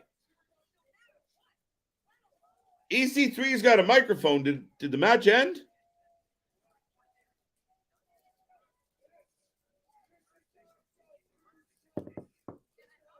What is happening? I guess EC3 trying to control his own narrative here. Nah, see what I did? Rich Swan with a kick out. Keep in mind, GCW, I'm assuming up next is the main event, the finals. The finals, folks. Oh, the lethal injection. Big kick out by Pillman. Why does EC3 have a microphone in the middle of this match? What is happening? Super kick. Okay, so EC3 has a microphone and he's talking to Latimer. If you're watching NWA right now, let me know if I missed a pinfall or something, or was this just impromptu mid-match? That being said, there we go. Rich Swan with the roll-up. 1, 2, 3. We got a winner. We got a winner. If you had Rich Swan on your bingo card tonight, you have picked up another point in the prediction. What is happening over here? All right, all right, all right. Oh, EC wants to take the fight to the streets. What is happening? Now, I will say this.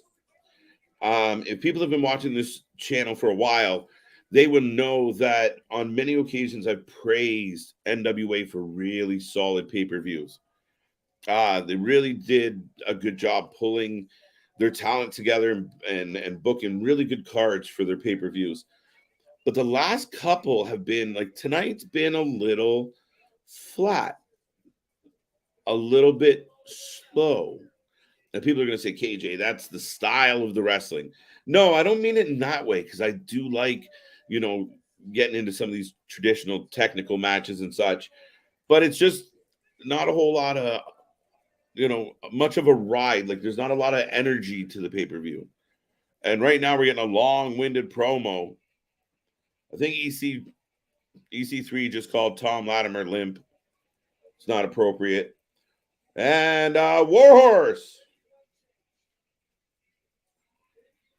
Warhorse coming out, folks.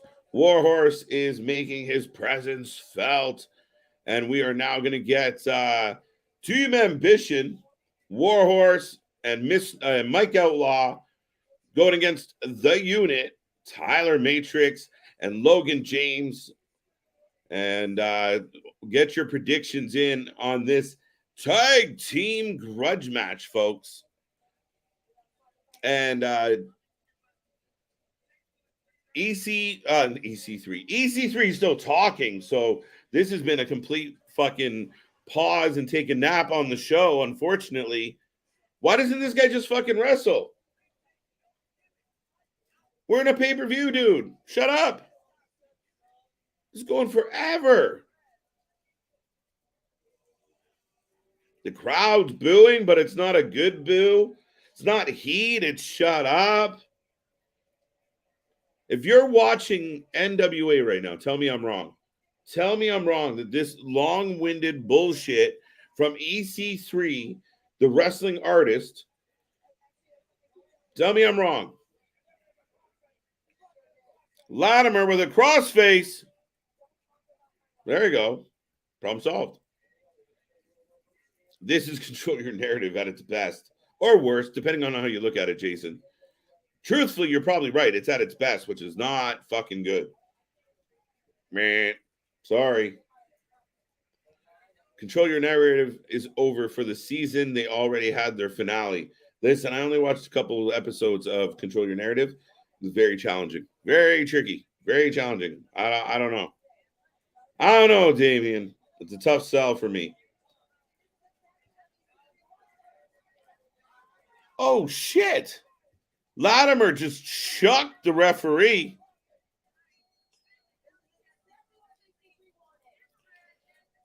Hey, yeah, so are we going to reverse the decision? Tom Latimer going to take the W.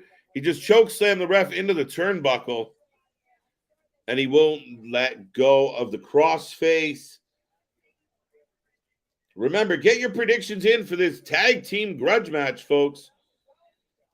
I don't even know how to short form this one. Shit. Boom, boom, boom. Let's do this. Throw this over to everybody.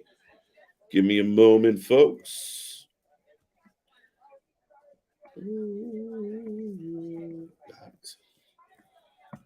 There we go. There we go. Team Ambition. Warhorse and Mike Outlaw versus the Unit.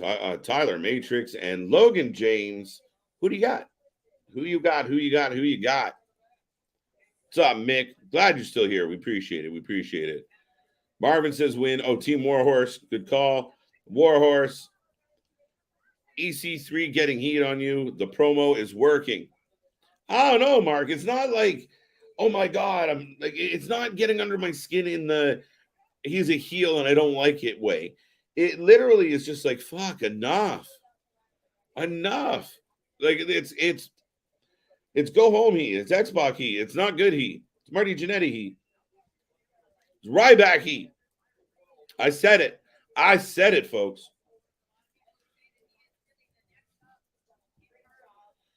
Dun, dun, dun. Double clicking. I think EC3 wins, goes over 10 pounds of gold. Not tonight, Smile Mark. Not tonight. EC3 is stretching out his time, but in a good way. All right, okay. I'm outnumbered. I'm not a fan. Not a fan. NWA has Ricky Steamboy now. Perhaps he is to blame for being flat. No, I won't go that way. Oh, up next, folks. We need more predictions. There's more coming our way. Non-stop action.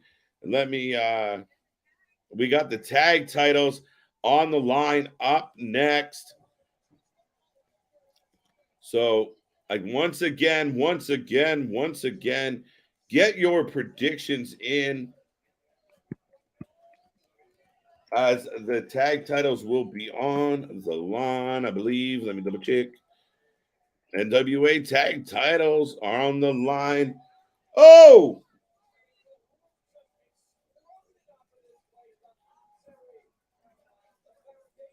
Warhorse is on fire, by the way. I almost forgot that's happening. There's so much. Let me double check on GCW. Are we in the championship yet? What else we got? Jeez. So if you haven't made a prediction, get your predictions in. Let's go. I got La Rebellion on this one. And let me just. All right, so we're still a couple minutes away from the end of the intermission at GCW, so we're not missing much there. We kind of appreciate them taking a little pause. It allows us to catch our breath a little bit. Right? It's the one time you'll hear me say anything nice about intermissions. But are you going La Rebellion just because you want to do La Resistance will live on? Right. That's I keep calling them La Resistance, but yeah, no, I'm a huge fan of La Rebellion. Easy for me. Yeah. I'm a big fan. So sorry, Nick. No, you're good. I was going to say, I think we've been over this before, to where when it comes to like outside of the wrestling US North American bubble, you tended to go more towards like the lucha style and everything, while I went more, the Japan, the European realm. Yeah, absolutely. You know what? I like a lot of like these guys. I again, I'm a sucker for a good spooky gimmick. I was an Undertaker guy, a Bray Wyatt guy, give me this. Are you a Joe Gacy guy? Not yet. I'm getting there. I told you, the transformation of Joe Gacy to more towards his indie Joe Gacy is making him a little more enjoyable. The fact that fucking they're letting the guys in Schism grow some facial hair back, and I mean, it's growing on me. It's way better than that fucking door-to-door Bible salesman. Have you heard about the good word of schism today? Have you schism in your 911? Right, exactly. Man on my porch offered me his schism. 6 feet. So I'm gonna need you to get the fuck up out of my face. Right? Like, what are we doing? Right. Well, but yeah, the crowd is hyped for this one. Absolutely. But yeah, so we have La Rebellion versus Hawk on Hawk action.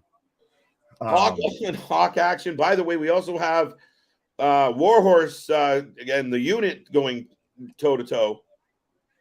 So, yeah, we've got the Warhawk action, I guess, now. We've got Hawk on Hawk, and we've got Warhorse, the indie darling, over in Wrestling Revolver. Right, and GCW should just be coming out of a pause any minute now, or any second now. Yeah, is all that's left really just kind of the final? I think so. I mean, I didn't even expect the scramble, right? Which, I mean, it makes sense to have a filler match to kind of let that last participant catch a breath, right? And we've talked about, like, with WWE bringing back potentially King of the Ring and what have you, if they do the whole tournament in one night. I could only imagine trying to do a death match tournament all in one night. Right? That's insane. No, so once upon a time when I wanted to do this for a living, we thought it would be wonderful to do a tournament. Mm-hmm. And not only did it take way longer to kind of go through the process of, we had our little camera people and things worked out. So Right. It took forever to do. And by the end of it, you're fucking exhausted. And that's just fucking jumping around a fucking makeshift fucking ring and being fools and young. Doing it in deathmatch level, that's fucking torture. That's fucking cruel and unusual punishment. Well, I was going to say, and speaking of that, we've got John Wayne Murdoch coming out right now. It looks like he got stitched up and everything. Oh, as I say that, he just touched his shoulder and started to bleed and drip down again. If you didn't know they were live and it was real, folks, because the man just literally went like this to like show that it's stitched up and it starts dripping down blood. The doctor's like, I told you to touch it. Yeah, don't do that. Don't do that. That's not very sanitary. But folks, let us know who you got for this match. Alex KiLynn, John Wayne Murdoch. Let us know who you're taking in the other matches we've got going on. Both of them tag teams, so I ain't going to try and list off everybody. Right here.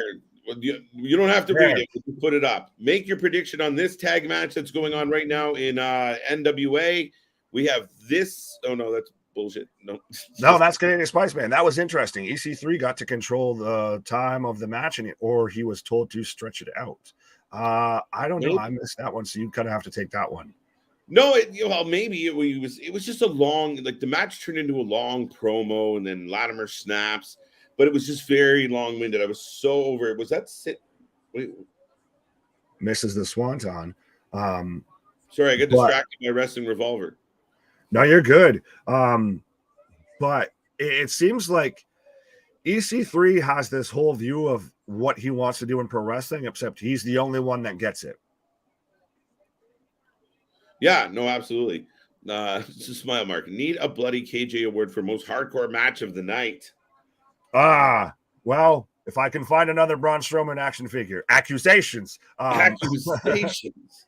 That we can make that maybe happen. But we've got Alex KiLynn right now, and he's got to be, I hate to put it, the fresher out of the two. But he's right now coming out with just multi-light, a rake of light tubes. I don't know how to exactly put this. Just more light tubes. Just more light tubes on light tubes. Alex KiLynn. I got Alex KiLynn for the win. Nick, how you feeling? I got KiLynn. I hate to be agreeable. Christ. Well, fuck it at this point. I'll just take Murdoch just to, be different. I don't agree with going with Team Warhouse and all of that, or Warhorse. I see people saying, oh, he has a lot of potential. Man's been on the indies for a hot minute. Man is known for being an indie darling. Right. So I think he can do with putting people over. And I guess for the sake of it, I'll agree on this one. I'll take La Rebellion. All right, so we're agreeable on that one for sure. Look at this. Oh, Pancake into the. They work so well as a team, man. They're so dialed in. And I know you said like I favor some of that lucha style, and I do, but I like that they're powerhouses. They use power moves along with that agility and quickness, and right. Well, and a lot of those guys have already wrestled each other multiple times, so that's they have that built-in chemistry and everything. But in GCW, we've got at least half the ropes replaced with light tubes. Oh, here we go. Son of a bitch. Big or at least covered with light tubes. So just when you thought it couldn't get worse. What? We'll show you. Right. We'll show you hardcore. So, folks. And the other sides have barbed wire around them. I'm joining you. Sorry, I'm going to miss a little bit of Revolver. You can keep us up to date on Revolver. I got to see the championship of this. Oh, our eyes are very much have shifted focus to GCW right now, folks. Now, this the really good tag match going on in NWA right now. So If you haven't made a prediction, if you're just tuning in right now, make sure you like, subscribe, join the family, the channel for fans, by fans.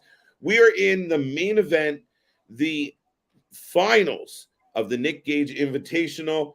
John Wayne Murdoch. We have Alex KiLynn. We got barbed wire, light tubes, bleeding. We got chaos. These men have already been in 2 matches each, Nick, and that's just the tip of our iceberg. Barbed wire and light tubes and stitches. Oh my. Absolutely at this point. Well, you even see John Wayne Murdoch. He's got, the ice pack on the shoulder and can't really raise it up when he's doing his introduction. But no, GCW's been a hell of a show, especially, again, it's the Nick Gage Invitational, so it's a deathmatch tournament. It's going to be fantastic. Wow. It's going to be the stuff that you want to tune into if you're a fan of that. But, yeah, we've got 2 solid tag team matches going on right now with Wrasslin, Revolver, and an NWA. And we're still, I think, we're only maybe halfway through the card, 3/4 of the way through the card on NWA. Quite a few matches, Nick. Right. We've still got the NWA Women's Championship match and the NWA Heavyweight Championship match coming up for NWA. True. And Lord knows what we're going to get in this match between KiLynn and Murdoch. Oh, absolutely. Now, John Cards goes John Wayne Murdoch as well. I see Mike agreeing with me. John agreeing with me. I would take Alex KiLynn, honestly. I'm just taking John Wayne Murdoch to be difficult. And maybe what a babyface way to, after he's already got the shoulder, all of that. That neck breaker into the splash. Vicious from Lad Rebellion. Double clothesline spot. Boom. And the night rolls on, folks. Right. NWA Revolution Rumble airing tomorrow night, or is it just being recorded tomorrow? No, I haven't found it's a tape. I haven't found anywhere where you can watch it. I think it's like you said, it's a tape. Yeah, it's a special event. We'll probably see it later. Right. Oh, double 450 or 450s in stereo, Nick. What? Oh, fuck. So NWA right now, the tag titles are on the line, and what a hell of a match. Oh, yeah. Well, we basically just got like a modified 3D, 1D to pop up into a power slam. Nick, we're just over the 3-hour mark of the stream. Big question for you here. Feeling oozy, bud? Oh, I'm feeling very oozy. I have found my inner oozy. Have you found your inner oozy? And if you found your inner oozy, I suggest you go ahead and hit that subscribe button, be a friend, tell a friend. And I'm not a scientist, but I do play one on YouTube. And it's statistically proven that the wrestling gets better when you hit that subscribe button. Huh? It's true. Oh, shit, Nick. We're not waiting any minutes. Murdoch goes through the ropes, through tubes, into tables. We've already got gloves and we've got towels and everything on that shoulder. Yeah, this match might be sooner rather than later. Yo, somebody tap the champ on the bench. Let's go. Right. Tap team. He's in attendance. Let's go. He'd be game for it. Yo, he just waved off KiLynn for a second there.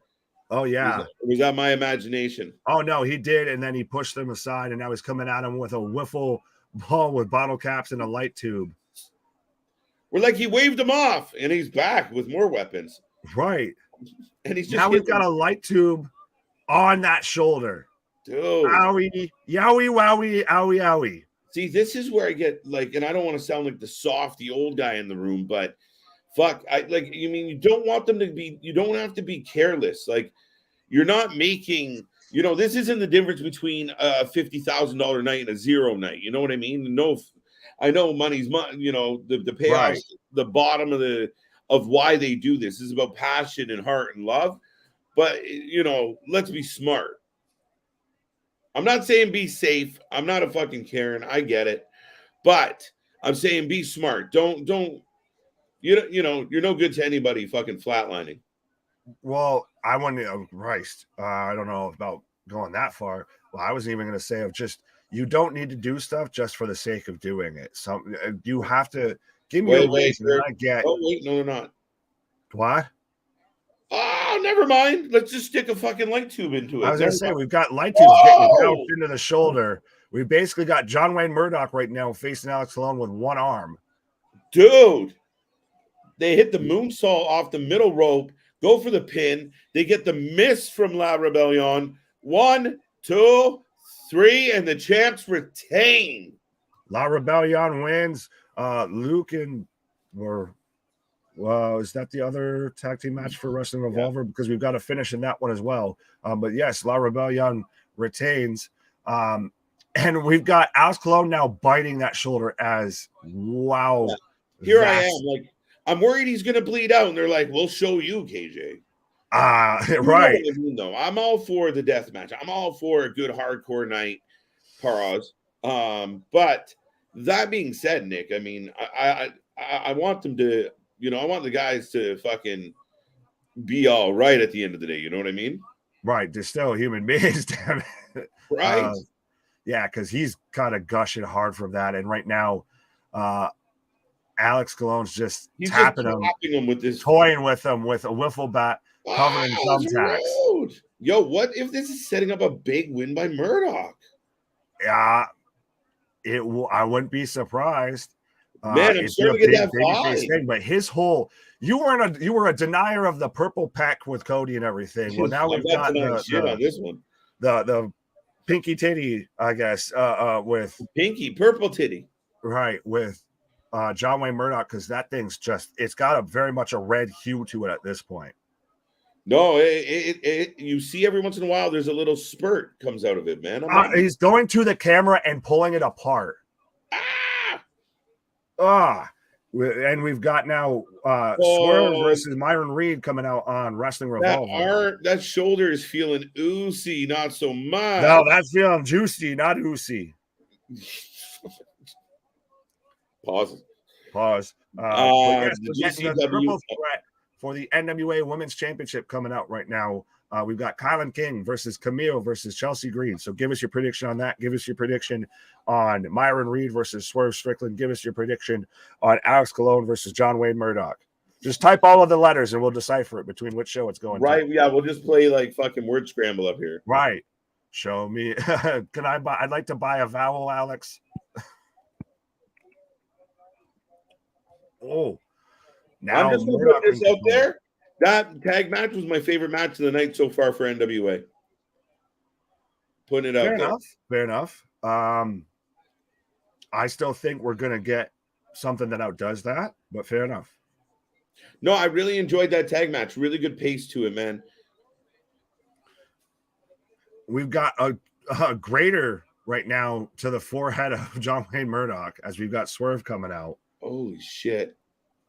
Yeah, you know what? Clone weighing in heavy, dude. So Murdoch, it was the shoulder. It was a brace with a grater attached to it.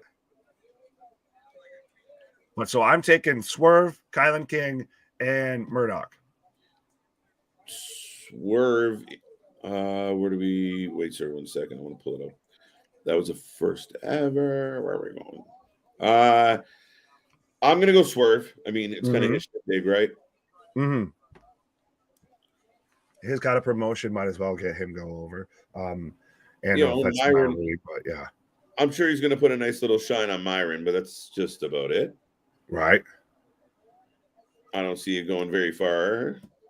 What about for the women's match? King, Kamille, or Green? I was with you, King. Okay. And I guess then we differ on Colon and Murdoch because right now Murdoch's just busted open and he's biting Colon as we got both men in the center of the ring throwing shots now. Colon's biting Murdoch. Murdoch looks like he was in a fucking absolute car wreck. Yeah, he looks like he's survived a horror movie at this point, honestly. Yeah, he looks like Bruce freaking Willis. Well, we did already get the spot to where Big Joe was walking through the light glass barefoot and everything. Shoot the glass. What do you think about Chelsea Green walking away and being asked like, where are you going? And she looks at the camera and says, home. A lot of Ooh. WWE fans got all twitchy in the pants about it. Right. Well, I think it's still a way for them to kind of play with it because, well, where's home to her? She didn't have a huge run or a long time in WWE. Yeah. She spent most of her time, honestly, in Impact, but maybe she's made her home in NWA. Why? Kamille coming out looking like a boss. I still think, unfortunately, with Nick Aldis kind of making his own kind of backstage curtain call, that Camille's going to end up feeling the repercussions of that. But why? Because it's Billy Corgan. All right. I accept that. Oh, Cutter with the light tube. Into suplex, German suplex. No sold it, dude. Wow, though. This is just a battle between these two. This is insane.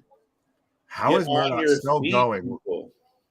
This man looks, I hate to be, having to pay his medical bill or his laundry tab after this match because go straight in the trash, bro. Yeah, or I'd frame him shit. If he wins this, fucking true. Frame him. I know. On second thought. Right. So Rally taking Kamille, Chris going Murdoch, Swerve, and Kamille. Got KiLynn King, very good match to watch her on AEW Dark. Swerve and King. So a lot of people, I guess, going with us with KiLynn King. It's Swerve's house. Yes. What's up? Is it wishful thinking? I just think Chelsea's not committed to anywhere right now. So her getting the belt doesn't make sense. Now Kamille could retain. Damn. Yeah, but I feel like it's almost more of a likely outcome that Chelsea wins versus Kamille retains, if anything. As we both men throwing light tubes back and forth. What? Yeah, dude. Yeah, dude. We're getting a light tube showdown. We've got a stare down between the women, and we've got Swerve right now taking it to Myron Reed. It looks like they're giving us the trailer park version of Star Wars reenactment. Zoom, zoom, zoom, zoom, zoom. Dude, side note, there's a place by me that's a housing area like that, and its name is Sunnyvale, and I literally fucking pop myself every time I drive by it. Wait, isn't it the Trailer Park Boys? Right, that's what I'm saying. Okay. What was that? What? He had like a light tube menorah.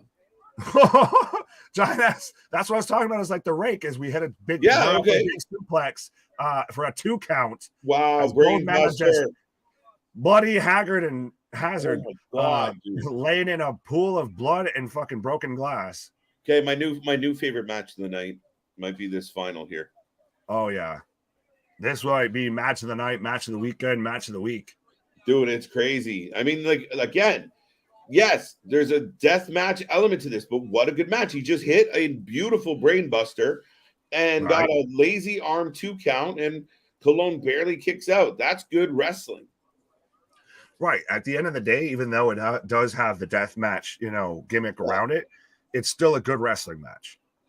Well, yeah. I mean, yes, there's, assault taking place between those good wrestling moments, but I don't know. Murdoch calling for the what? It's a pane of glass with light tubes on it, and we're getting a plastic chair bridge of a pane of glass. Oh, my God, Becky. Stunner by Myron with a big back elbow from King into Green in the corner. Oh, well, Kamille down on the floor, dude, looking a little rougher. Oh, she just looked like a sloppy jalopy just taking that fucking getting tossed into Chelsea Green in the corner. She looked like she tripped over her own 2 feet and fell into it. Just real quick, Nick, for people at home, they pretty much picture this: a tic-tac-toe board made of fluorescent light bulbs and a pane of glass. It looks like a glass waffle. Yeah, it's an awful waffle. And right now we've got both men. Oh my God. I thought we were about to get a fucking Canadian destroyer off the top rope through it. Holy shit. But now we've got John Wayne Murdoch up top, KiLynn down on the ground.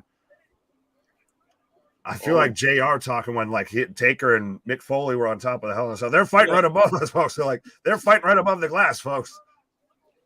Oh, now they're back up. Wow. I called it, but the other guy took it. John Wayne Murdoch with a Canadian destroyer. Shit, through the glass, through the light tubes. Oh my God. It's over. 3, 2. You're kidding me. No. He rolls right into a submission. Right into a submission. It taps the feint ever so faint. Wow. What a finish. And dude, you want a fluke just being difficult, pick up the point. Right, but still, holy I thought we were going to get that spot because KiLynn teased it, and I love that because they teased it, and then they reversed it. Yeah, took a hard dog leg and went the other way. Right, but Murdoch looks like he's absolutely been through hell and back. Like this man looks like he survived a horror movie and then fell through a fucking zombie movie too. So folks, your NGI, your Nick Gage Invitational 7 champion, John Wayne Murdoch. Amazing. Oh, fantastic. Again, like I said it, and I guess it's spoken into fruition. That's match of the weekend, match of the night, match of the week, match of the month so far. However you want to look at it, that's a hell of a goddamn match right there. You know what conclusion I'm coming to at this point? We've been on for about 3 hours and 20 minutes, Nick. And if we could take bits and pieces of each of these shows and smoosh them in the middle, Goldilocks is happy. You'd have an independent WrestleMania. Right? The 3 women are down, by the way. And if you haven't made a prediction on any of these matches, get them in. A bit of a stalemate here with the ladies, Nick. But John has the mic. But I think he's very much bigging up Alex Colon because that was a hell of a match right there. Kamille with a running power slam. Myron Reed going for a 2 count right now on Swerve. But yeah, just wowie. Hell of a way for GCW. Granted, I know they've had their issues with the mics. They had their little intermissions, which actually with us covering 3 shows helped out. They're in a high school gym, what have you. But fucking 10 on 10, hell of a show. Yeah, folks. I mean, now we're going to confirm that that's it. We're done, right? It's over. Well, trust me, it's GCW, so we could still have fucking 4 more matches that we didn't know about. There could be like a fucking tag team death rumble to end this whole thing off. Right. Nick Gage is still there, so we could still see Action Jackson showing up. New NWA Women's Champion, Kane. All right, Mick. I think the Big Red Machine's busy being the mayor of Knoxville, Tennessee, so he might be a little busy. He's a little busy. Swerve Strickland, Cammy, Alex Cologne. All right. I caught that. I figured Chelsea Green distracting the ref by, checking the eye contacts and everything of thinking she's got something in the eye, what have you. So we miss King going for the submission. Oh, Kamille gets pancake, dude. I think you're a little bit ahead of Cologne now with the mic. And see, I wish that they could fix their fucking mic situation and us watching this, besides just the live audience, could hear this. Yeah, right? It's a little disappointing, unfortunately, but it's not the first time.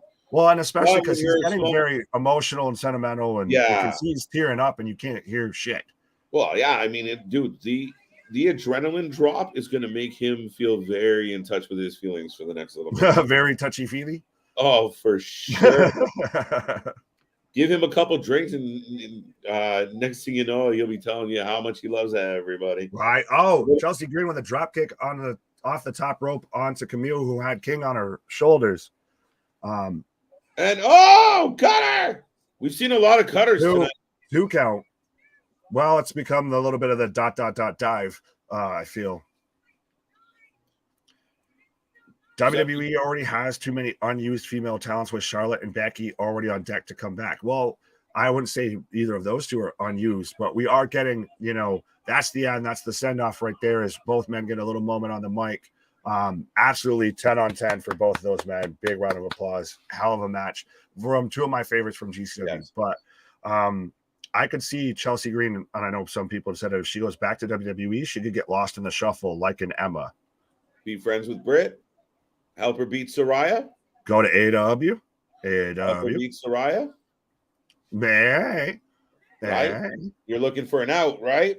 Britt's going to need, a new buddy now that Hayter's, obviously going to go on her own and should hopefully Saraya and take the Hayter title. versus Chelsea Green and Britt Baker. Hey, that's not a bad show. Not bad. Cup of tea. But does Cardona join her? Maybe. It's a possibility. Fair enough. Oh, big splash. Now, real quick, if you guys know, most of you, if you don't know, we take a rating out of 10 after every show. GCW is winding down, correct, Nick? It is officially off the air right now. So we're down. We started off with 3. Now we're down to 2. So I had to take the little moment there and pull it into the double wide. Pause. Right. So get your rating out of 10. Just drop a digit in the chat box. Let us know what you liked, what you didn't like, but just give us a rating out of 10. We're curious. Nick's mouth is open. What is he? Right. Well, because we had. As we get that, Kamille picks up the win after Chelsea Green hit the unprettier, and then Kamille hits a spear, pins Chelsea Green to retain the NWA Women's Championship. And we had Myron Reed go for a 450, get caught in a triangle choke by Swerve, and now he's getting pretty much beat unconscious by Swerve. And, shit, what the hell? Yeah, as he's stomping on the arm, as this man looks out. But so Kamille retains as the NWA Women's Champion. So I guess everything I was saying was just me talking out my ass. Made me eat my words. Do you know, because I can't remember her name off the top of my head, I feel bad, but the lady on commentary, Velvet Sky? Revolver. Or for Revolver? I can't remember. She's good. I like her energy. I like her, like, when he was stretching, when Swerve was stretching him out there, she's just howling. It's excellent.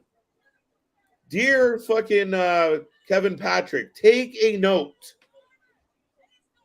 Well, I think any, if not all of us, could replace Kevin Patrick on Monday Night Raw. But, this is where I'll throw that little spot in that we're the alternative commentary that you didn't know you needed in your life, but now that you do. Like I've said, give us 30 seconds with anybody and I'll turn them into a fan. That's right, folks. If you turn into any of these shows and you're like, you know what? I need to enjoy this show a little bit more. Tune in here and we will give you the commentary. We'll give you the up-to-date. And it doesn't matter how many shows we have to cover or how many predictions we got to take in or how many ratings we got to do. We will be here to do it. Oh, absolutely. And speaking of Kevin Patrick, if you want to just watch Raw and say put it on mute or what have you, or any of these shows, or if you're like me who you got to pick between the audio commentary or 3 shows, why not just choose none and choose us? Why? Oh, Swerve with the dirty kick after Myron just taking one to the side of the head. And now Swerve going under the ring looking for some furniture. Got a chair. But so what do you think? Sorry, Nick. I was going to say, what do you think, though, about Kamille retaining? Like I said, I thought that was the least likely situation. Little surprised, but I mean, she's been a champion for a while. She's kind of on that. She's kind of like that, very similar to like Jade, right? Like, right. Who realistically beats her? Now, you thought a triple threat might be the place.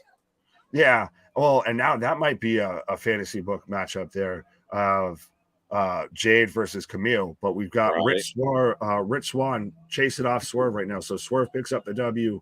Fine, take my money on this one. Who in the Rudy Blue How are we getting on NWA? We're getting Bobby Fulton looking. Why does this man not have a shirt on? Why is this man looking like Chippendales that we got earlier there? Oh my God, we're getting Bobby Fulton looking. Someone help Grandpa get back to the home. He's missing disco night. Matlock is over. It's bedtime. Right.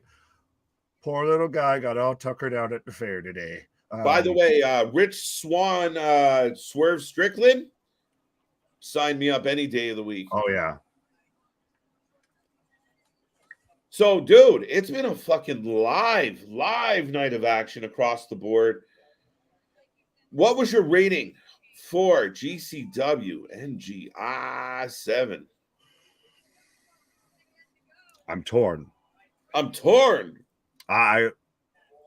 For the sake of sakes, I guess I'll go 8 out of 10. I was almost going to go 9 because that match, it was fantastic, and to see, a deathmatch tournament and all of that, and that final right there was easily match of the week, everything. Sorry, Nick. We got Moss coming out right now. But sorry, I didn't mean to interrupt you. But the Wild Thing is in the house. Right. I'm gonna go, like I said, an 8 out of 10 because you do, I guess, have to. There still was at times, the death match aspect that adds to it, can detract from it. Had that whole. I didn't like the first match with Cyclope to where, he takes the big move and then boom, right into a submission, all of that. Yeah. So it was really good, but it wasn't a 10 out of 10 show. I think on the basis of what are those fans feeling on the way out the door of that, if you're tuning in because you're a fan of that product, that's about as perfect of an event as you could deliver. Fair enough. That's where my head kind of went. And you know what? Maybe a little extra sentimental because of Murdoch. And to me, it was a surprise win. And to me, it was a great match. Like a lot of, false finishes. Yes, they have the big death match spots, but some really good wrestling tonight. The scramble was a bit all right. So, you know what? I'll give it a 9. Fair enough. Like I said, I was debating between there. Yeah, you know what? I'm feeling good. I'm feeling right. It's a Saturday night. Let's do it up. No, you're good. I thought you had me fully convinced you were about to give it a 10 out of 10 there. I was close. Well, and especially that's a good way to look at it, like you said, of if you're somebody that's going to look for GCW and everything like that, you're not leaving that at all unhappy. There's not a moment in that whole show that you're like, wow, I wish they did do that, or I thought that could have been better. No, it was chaos. The matches were good. You got to see Alex Cologne 3 times. You could see Murdoch 3 times. That main event, and like I said, Murdoch looked like fucking he just went through the slaughterhouse and picks up the W. And I mean, on outstanding. Edge of your seat, lots of pops. It is what it is, man. For what you expect, I think they hit their target market perfectly tonight. And you could happily give them a 10 out of 10. And I think, Mike Clayton says 6 out of 20. Not even close. Huh? You're gonna miss. Right, that's a 3 out of 10. What the fuck? There you go. But no, like you said, of it very much, it delivered 100% on what it was supposed to be. Yeah. Right, like and with how much Nick Gage was there, he's probably still sitting there giving handshakes to everybody as they're going through the exit door. Clap. Right, he's got a different handshake for every person in the crowd. Right. Listen, man, you might want to tone that down to be like, do the Fresh Prince in and out, just and like speed this process up a little. Right. But we've got Moxley shouting out, I guess, everybody in Wrestling Revolver. So it looks like we might be out again. What's up? Did Moxley just kick a fan out? Like, who's walking around? No, this is the guy that was in here earlier. Yeah. No, okay. My bad. Yeah, so it looks like we're setting that up for Wrestling Revolver, and we've got the NWA World Title match kicking off right now. We've got Matt Cardona versus Tyrus versus Trevor Murdoch. Is this the night of the Murdochs? Oh, it could be. It could be. I mean, Murdoch surprised us when he regained the title, a few months ago. Now, Cardona has a right to that throne. I really think it's going to be Tyrus. We've talked about Tyrus before, making himself notoriety, giving himself notoriety and being involved with Fox and having a name outside of wrestling. And when you're a smaller company, having that is good for business. You know what? I just thought about this, and I guess I'll take it for the sake of being difficult. And I feel like maybe I have some sort of kindred spirit with this man. But I'm going to take Matt Cardona because if you're going to lose Aldis, who's your big known name outside of NWA, outside of that realm, that bubble. What better name to have walking around with the 10 pounds of gold and to get that name out there than Matt Cardona? He love him or hate him, the man's fucking everywhere you turn.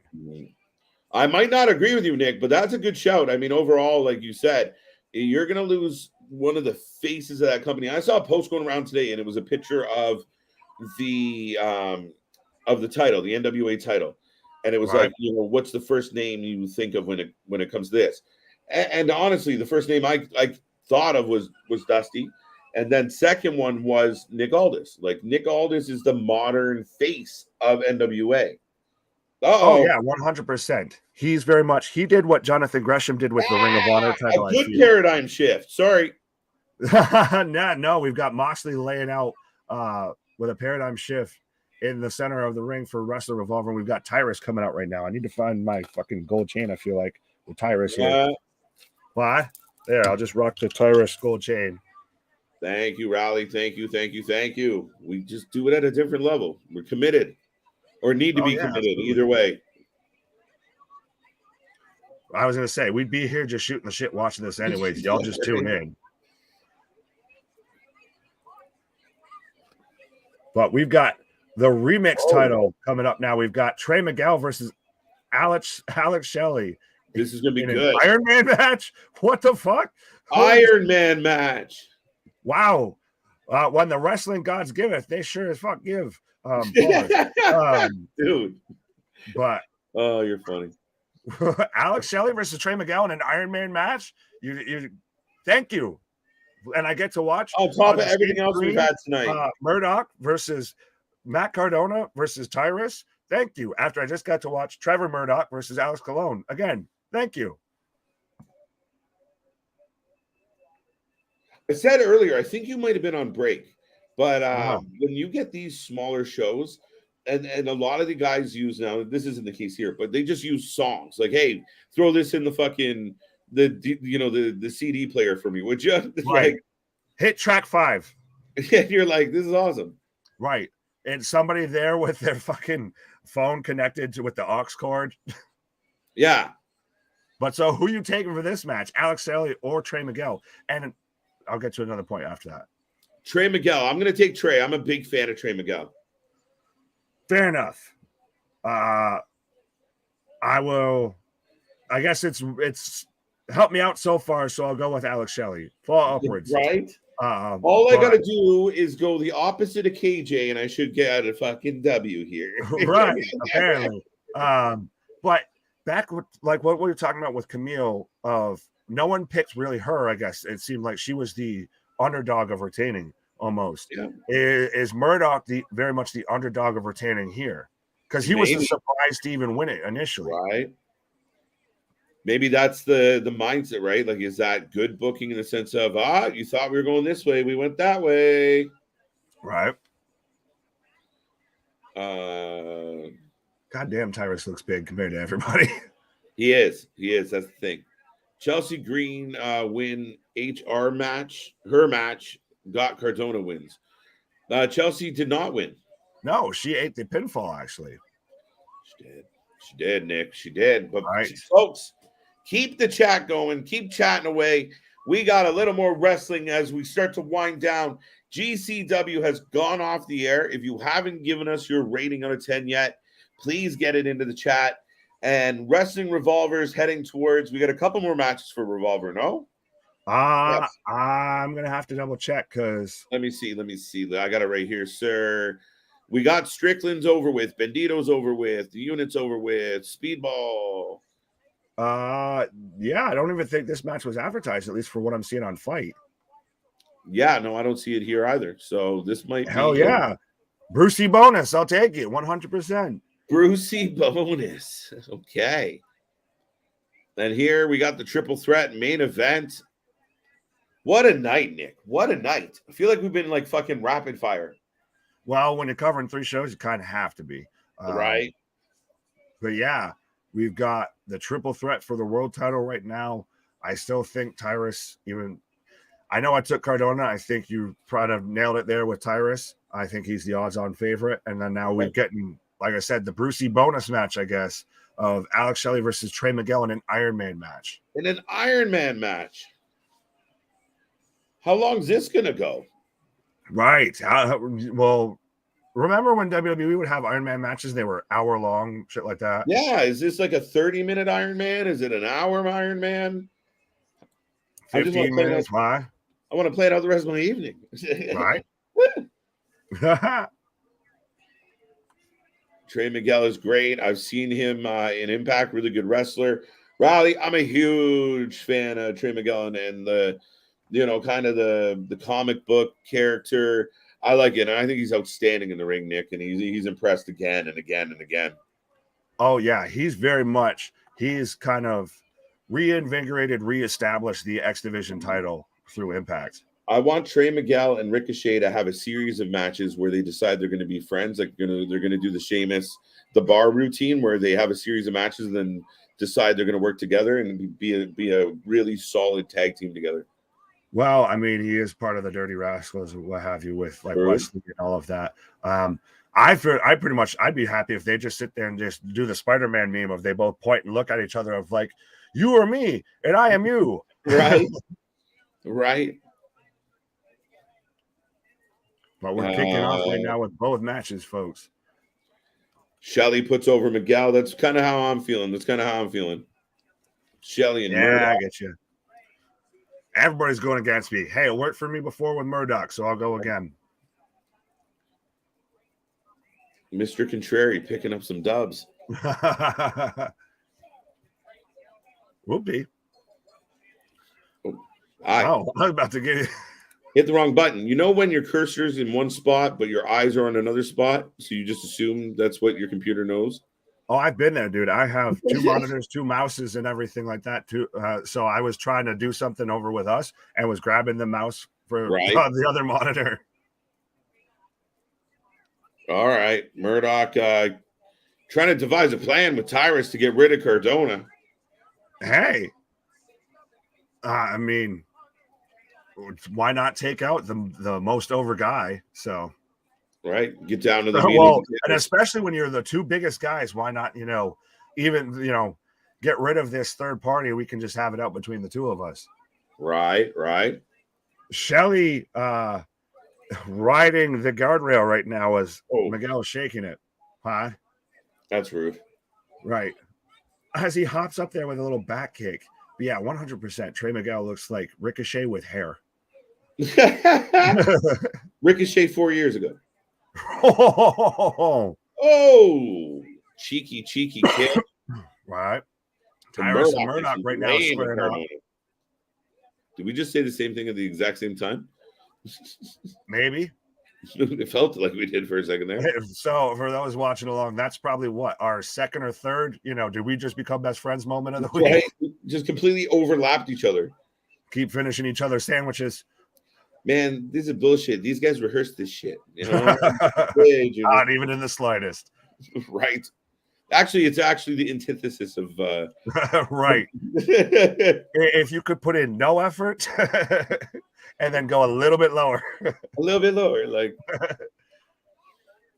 how can I make this more enjoyable for me? Right. This just comes natural, folks. But we've got 2 big beefy boys slapping meat in the center of the ring in NWA. Pause. Well, we've got 2 Slim Jims going at it in Wrestling Revolver. Why? Right. The complete opposite. Right. The antithesis. The antithesis again. Accusations.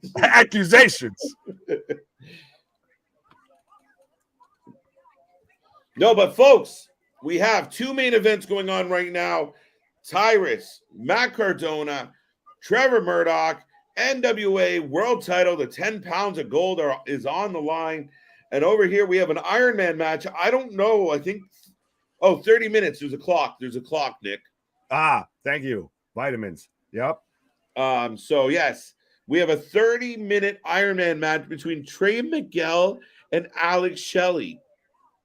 Right. After everything else we got them. They're smoking the fucking X Division pack right now with this thing of just going back through all the high spots of the X Division with this match. Now, are they going to do the scoreboard, hopefully, that you see them do at times when it comes to an Iron Man match? Right. I want to see one of them flip off the ropes and land on the basketball net behind.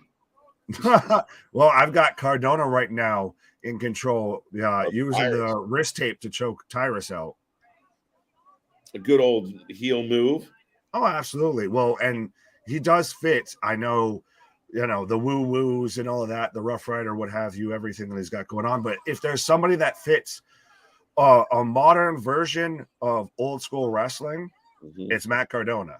Right. Funkasaurus without the right. without what? You'd have no Naomi. Yeah, without him, you'd have no Naomi. This is where Naomi should be right now. With Tyrus? ringside of Tyrus. She ain't doing anything else. Oh, for fuck's sake. No, get Cameron's dumbass out there. Oh, shit.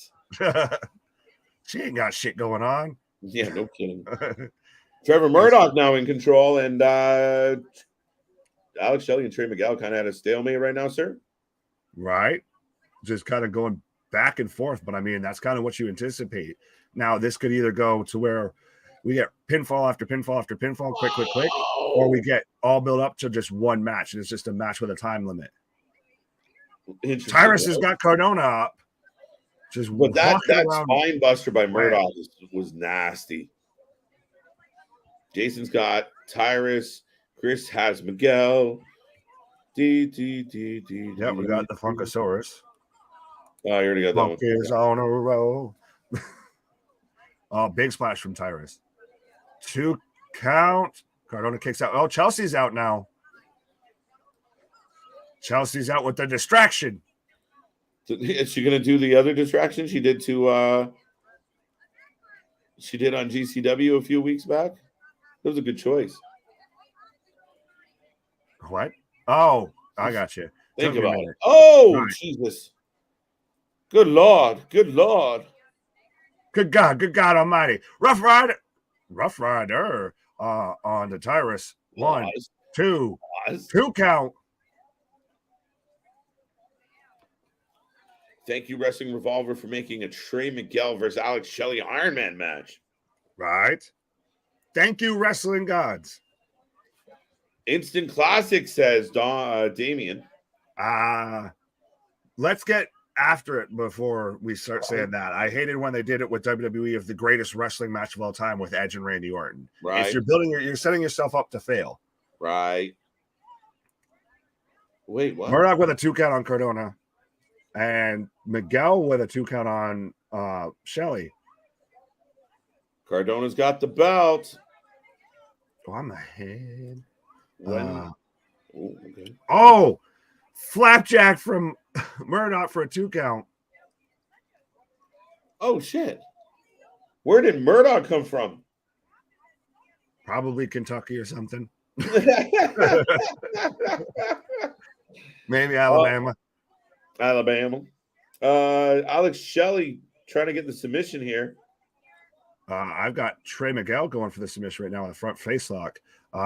Oh shit! Actually, UFC 281's kicked off, so I want to check what we've got. What we had on that. What's going on in UFC 281? 281. But Adesanya tonight. Who's what? Adesanya tonight. Yes. The main card, which should be just getting underway, we've got Israel Adesanya versus Alex Pereira, Carla Esparza versus Weili Zhang, Dustin Poirier versus Michael Chandler, etc., etc. Poirier Chandler, sign me up. Let's go. Oh yeah, maybe if we're feeling good on a Saturday night, maybe. But maybe.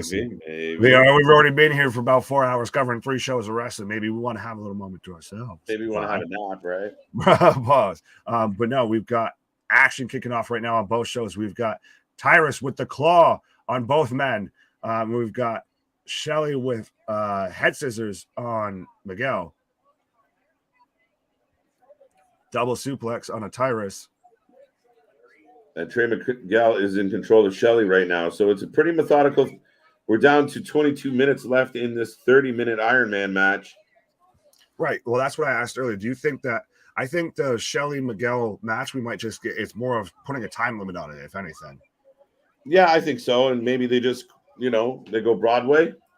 they go till one fall. Honestly, that's what separates it. Or we get one fall, and then we get, a last minute, crawl the last 3, 2, and he can't get the cover before time runs out. Not bad. Right. But I mean, we're going right down to the wire, so it's going to be fun either way, man. Right. And again, we've had a lot happen here tonight, and what a crazy ride! I can't believe how much time has passed. It feels like it's been, a half hour. Right. That might be an exaggeration, but you get where I'm going. I get you. Time flies when you're having fun, folks. Yeah, we've got Murdoch right now in control. But yeah, the GCW show was fantastic. I really like Revolver and what they're doing the last few shows they've put on, sir.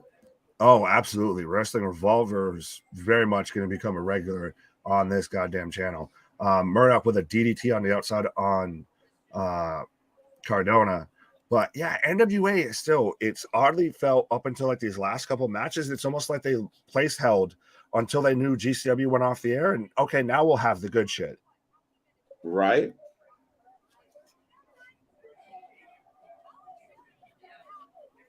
Oh, both men are down. Jason says, when the Cardonas go back to WWE, will they be heels or does Zack Ryder return? No, Ryder's dead. Yes. And also it's if they go back. Chokeslam by Tyrus. 2, 3. Wow. Wait, that's it? Is that an elimination or is that it? Because that's that's it. That was flat as fuck. What? Sloppy jalopy. The New Orleans screw job. Right. Well, this one it almost might be when, not if. But I think they just take what they have now and just do that there.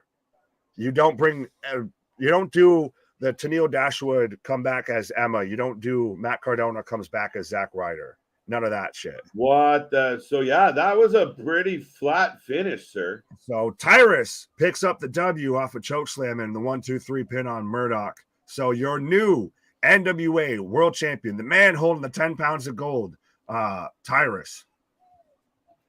I mean, big shout. He did deserve it, but that was a shit finish. It kind of was. I mean, I'm a little surprised at kind of how it was just like, poof, there it is. Right. We were mid talking and just, there's the 3. Holy shit. Yeah, very flat finish. But I mean, you got 2 big men, a flat finish for a flat show. A little bit. I mean, it had some high points, Nick, and I don't completely dislike what we got tonight. But yes, a bit of a flat finish. Overall, a bit of a flat show. And I'm a little celebrating with. Sorry. Go ahead. I was just going to say they're celebrating with the champagne and everything right now in the ring with Tyrus. Who wants the funk? Right. Well, we want the funk. Get up on that funk. Well, there you go. Tyrus with a big moment in his career. I see some genuine kind of tears in his eyes. Oh, absolutely. Shelly with a crossface. And like I said, I don't want to take anything away from the man because the man did deserve it. The man's pulled himself around and rebuilt himself after the whole Funkasaurus and everything like that. But that was sorry. Now you're good. Shelly got a crossface in tight.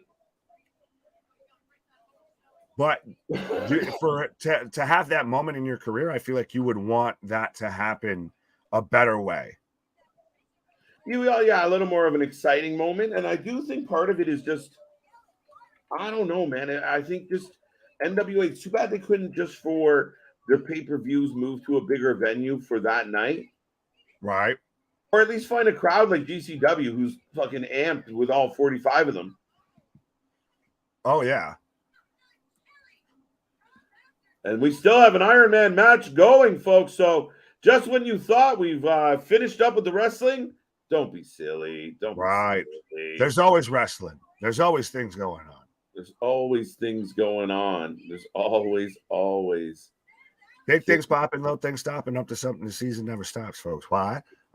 Yes, so we're ending it off, I guess, tonight with the about 15 minutes left in the Iron Man match between Trey Miguel and Alex Shelley. But so what's your rating for NWA? NWA had some high points. It had some low points. It didn't really. It had some no points. It had some like no points. Yeah. I like NWA. I'm a fan of what they stand for, what they represent. But there's, rumors of some internal shit going on right now, and maybe the shift in booking isn't quite, in line with what we come to expect for NWA. But at the end of the day, Nick, I didn't hate the show. I think I'm going to go maybe a little higher than people expect, but I'll give it a 7.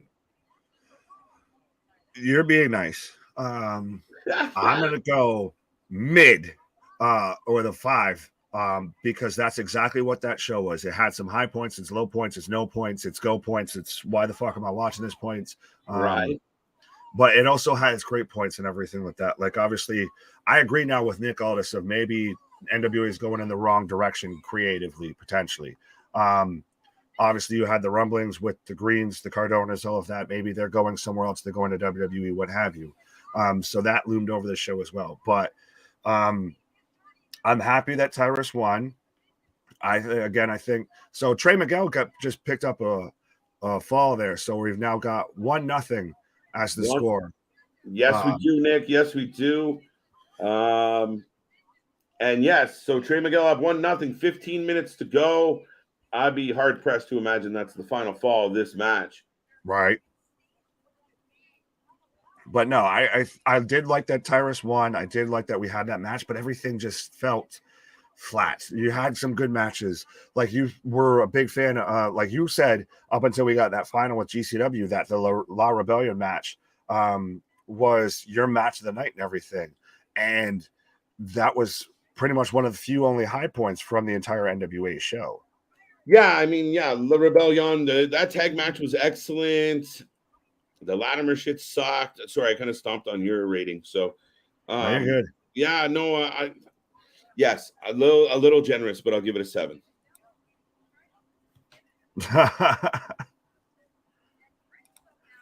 Yeah, fair enough.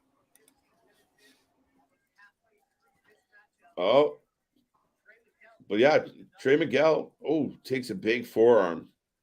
All right. Beep, beep. Oh, shit. Look at this. Look. Got him up. Oh. Down. 1-1. We got 1-1, Nick. Hey, we're 1-1. Like you said, that wasn't going to be the last fall.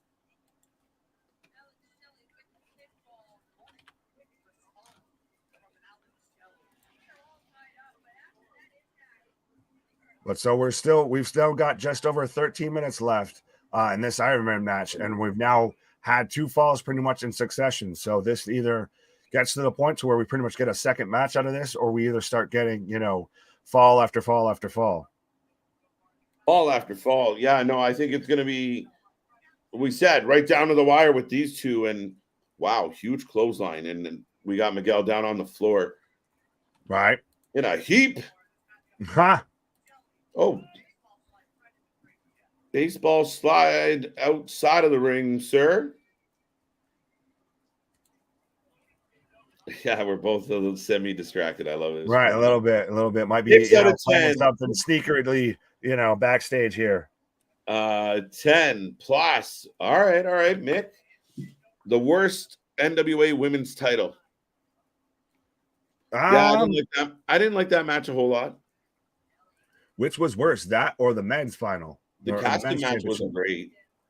Well, it was, the men's match was great up until the finish. The finish was awful. Yeah, a real fucking sloppy finish to that match, buddy. Right. That was just a boom out of nowhere. Like I said, we were mid-conversation. I was mid-point. And it's like, oh, holy shit, there's a 3. Right. Oh, shit. Oh, you suck. What? Nah. Anyway, yes, 10 plus. KJ and Nick, the female play-by-play announcer is Vita Vey. Thank you for the reminder, formerly of GCW. Vita Vea, the fucking, what, defensive tackle for the fucking Tampa Bay Buccaneers? Vita Vea, what? Is he retiring? Who? But we've got Shelly and Miguel still going on right now. Shelly with a big elbow drop onto it. Yeah, this match has been nonstop. I mean, a very methodical pace, Nick, but not a bad little cherry on top of the whole night. Oh, no, not at all. Oh, big knee drop, too. Kylie and Kamille could be the main event match if put together correctly. Why not? I don't refute that in any way, shape, or form. Taylor, I think they could absolutely be main event, and I mean, I'm a big fan of KiLynn, so I actually thought it was going to be KiLynn's night tonight, but Kamille holds on. Right. Yeah, and it was that again, like you were saying, that was an interesting match. It was kind of just boom, there we go, there's the finish. It didn't have anything that built up to where it really drew your eyes into it. I guess especially we can say that when we're watching 3 shows, NWA very much fell by the wayside with a lot of what we've been watching tonight. Now, people might argue, well, guys, the one show's had, light bulbs and garbage cans and tables. Is that why? I don't think so. I think like when, the matches that were good for me, when they took place, they had my attention. Oh, yeah. Like I said, there were times to where you tuned away from GCW to watch NWA, what have you. Yes, absolutely. It's Wrestling Revolver's even outshone NWA. Yeah, no, Wrestling Revolver had a solid night. Right.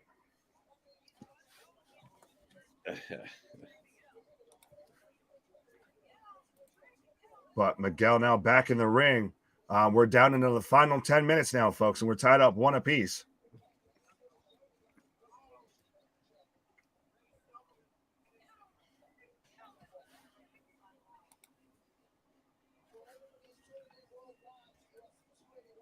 Worldwide for UFC.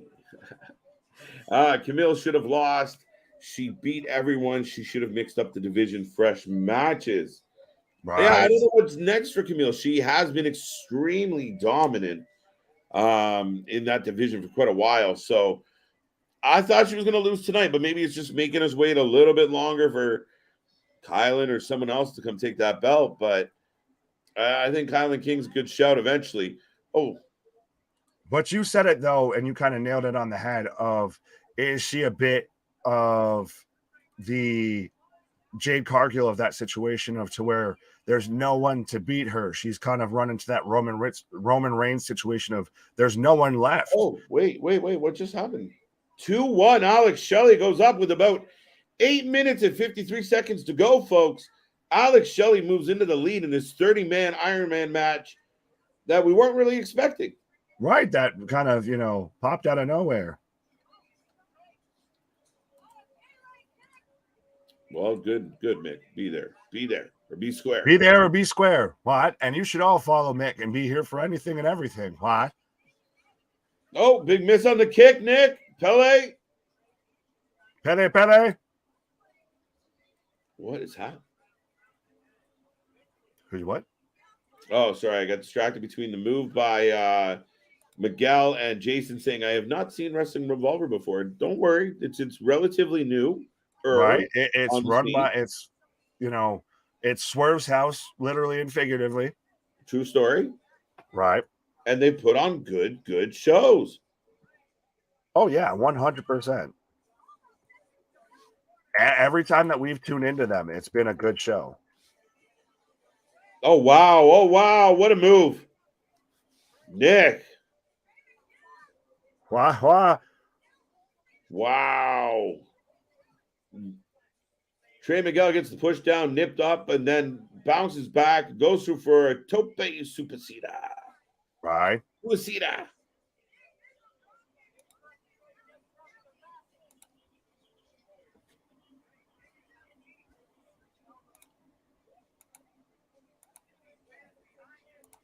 Dun, dun, dun. Are you going to do Wrestling Revolver, the season finale on December 3rd, KJ and Nick? We'll check the calendar and let you know, Damien. We'll let you know. We'll let you know. Right, we're gonna try. You know. Sorry. No. Oh, Sister Abigail. 2-2. Wow, 2-2.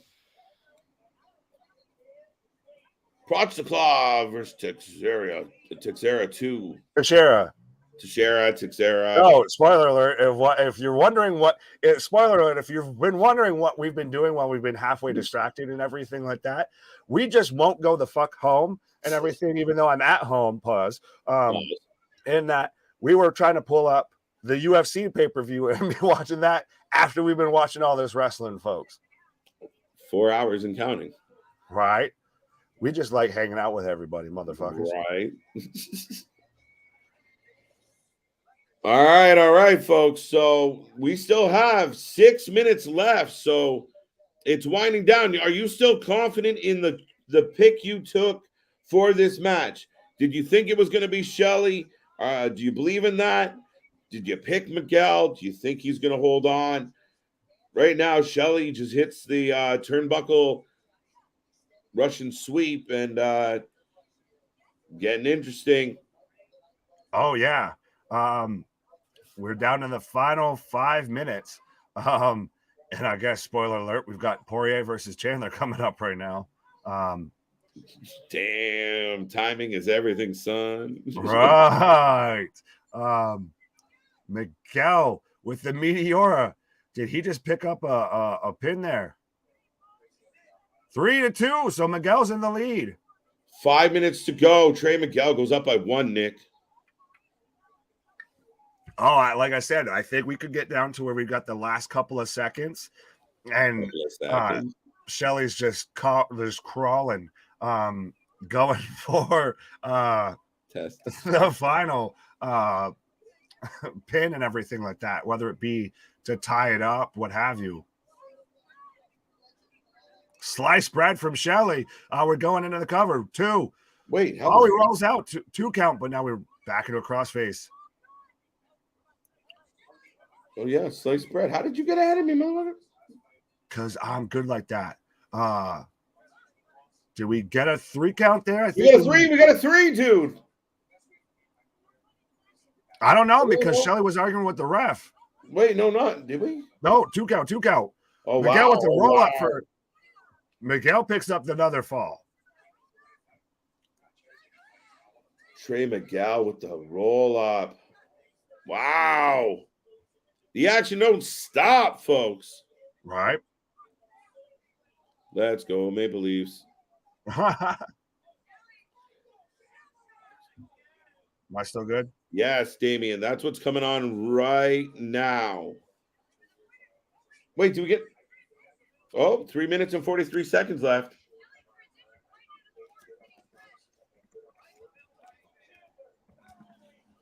Oh, crossface the tap. Miguel tap. So now we've got Miguel still up by 1 fall, but we're 4-3. 4-3. Are you guys still watching Wrestling Revolver? Are you still into it? You're having a good time tonight. Stay tuned. Don't go anywhere. The top of the hour is getting very interesting as we move along here tonight because, why not just be a glutton for punishment? Right. When we say that we won't go home and we cover anything and we do it at a different level, it's not a gimmick. It's not just trying to put ourselves over. It's none of that bullshit. It's factual, actual at this point, folks. 5-5. Holy shit. We're all tied up now with 2 minutes and 41, 39, 38 seconds left.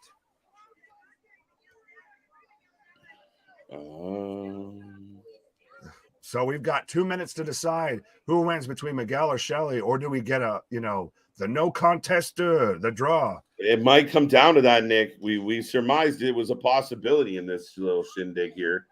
Right.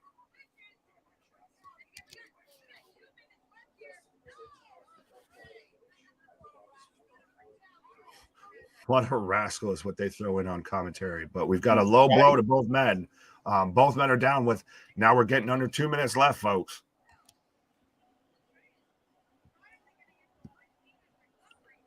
And if you guys want to make a prediction on something and you're feeling a little froggy, we do have Poirier. It's been a long. That's all, folks. No, that ain't that. And we're getting towards that's all when it comes to the wrestling, folks. But we are going to be covering UFC as well because, you know, we're the channel that won't go away. But we're getting Michael Chandler versus Dustin Poirier coming out right now. So let us know who you're taking for that fight as well. So it looks like we've got that, and I believe maybe just the main event left. I'll have to double check because obviously we just kind of tuned it in last minute. This should be the co-main event, sir. But or no, because we still have Zhang versus Esparza, so we have a second title fight. Oh, that should be the co-main, I believe. We're just getting spoiled on this Saturday night. Right. About everything, sir. But that's it, folks. Yeah, so this is 1 minute. We've still got Esparza versus Weili Zhang for the women's strawweight title coming up, and we've still got Stylebender Israel Adesanya versus Alex Pereira for the middleweight title. Timing is so right, mister. Right. Why do we keep getting random bells? I know. It's throwing me off. The fucking timekeeper is asleep. He just keeps going off randomly. I'm asleep at the wheel. Another bell ding. What are you doing? Tripping me out. Right? That's why I thought we got a fall after the second sliced bread, and then he's arguing with the ref. I'm like, what the fuck? Why is this happening? But so we're 7, 5, 4, 3. We're gonna get a draw at 6-6, folks. So a 30-minute draw. The first thing the commentary says, a 30-minute draw? Yeah. 6 balls apiece. As we've got Mike Chandler right now out in the octagon. So who you got, folks? We got the conclusion. So I guess no matter who you picked with Trey Miguel versus Alex Shelley, you lose. But we're still got Michael Chandler versus Dustin Poirier coming up. Who you taking, KJ? Chandler. Fair enough. I'll take Poirier. Yeah. He was like, come on. He was my pick anyways with this match and with this fight and everything. I think Chandler's a little long in the tooth and everything, obviously from Bellator or what have you. Granted, he's still a hell of a talent. He's still a top guy in the lightweight division. I think Poirier's at a different level, a different pace right now, and he's kind of got that. Either way, this is a hell of a fight because both men got that dog in them. They'll both. Well, this is going to be a war. Absolutely. Give me 10 seconds here, sir. Folks, no, you're good. We're going to hit a little button. Don't go anywhere. And we got more show because we're crazy. So hold tight, hang tight. I almost said what we always say. But we're going to cover some UFC. Let's go.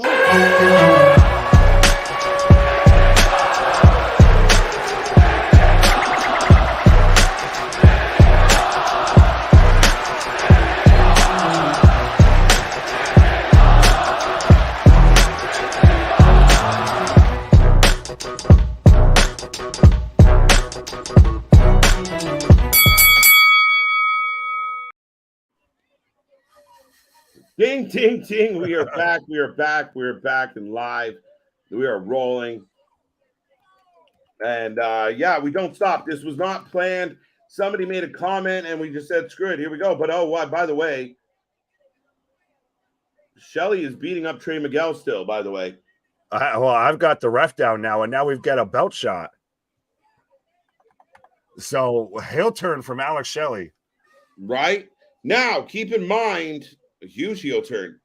Get your ratings in. If you watch Wrestling Revolver tonight, get your ratings in for the show. And we're rolling. But just on a whim, folks, we've decided, why not just cover some UFC? Why not keep talking to the folks? Why not keep enjoying this feel-good Saturday night? It was the mega stream already, Nick. Now it's like the super exactly. That's the thing. That's why you want to make sure you subscribe here, you tune in here, you let everybody that you know that we are here doing it, because when we thought it was already too much, when we're sitting here covering GCW, NWA, Wrasslin Revolver. See, this is when I let the chat do the what's for me and I save my voice. And now we're still sticking around, still kicking around, because we just don't want to go home. We love hanging out with everybody. We love hanging out with each other. Shit. So we've got, some Brucey bonus UFC action right now. And speaking of Brucey bonus, I've got Bruce Buffer right now in the center of the octagon, letting you know that it's time for Dustin Poirier versus Michael Chandler. Yes, I mean, we have phenomenal timing. Wrestling Revolver just wrapping up. We already covered GCW. We already covered NWA. We haven't stopped. And, we look over, and here comes Chandler, Poirier, a marquee event, a marquee fight. So why not? And on a win, we got some pretty new graphics, and we're back rolling. Exactly. Back at it like a jackrabbit here with a conversation for the congregation. It's amazing. And as people that have been here for a hot minute have seen us do it before, to where we'll, just decide on the fly and still, constantly come out looking, pretty, Rolex wearing, diamond ring wearing, all of that, giving you that bonus content.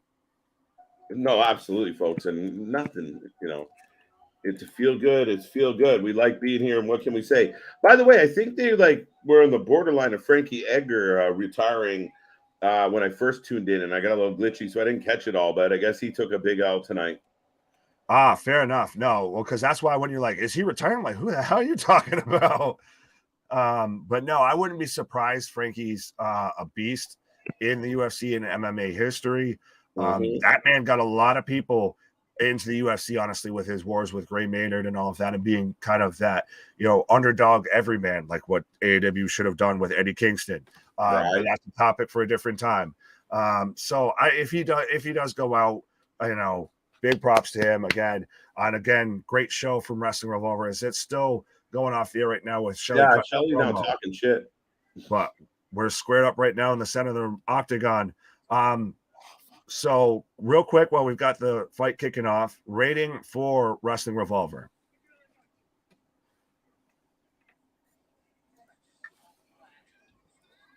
I asked you. Sorry, I blanked out. My shit paused, so I got distracted. Oh, you're good. Alex Shelley.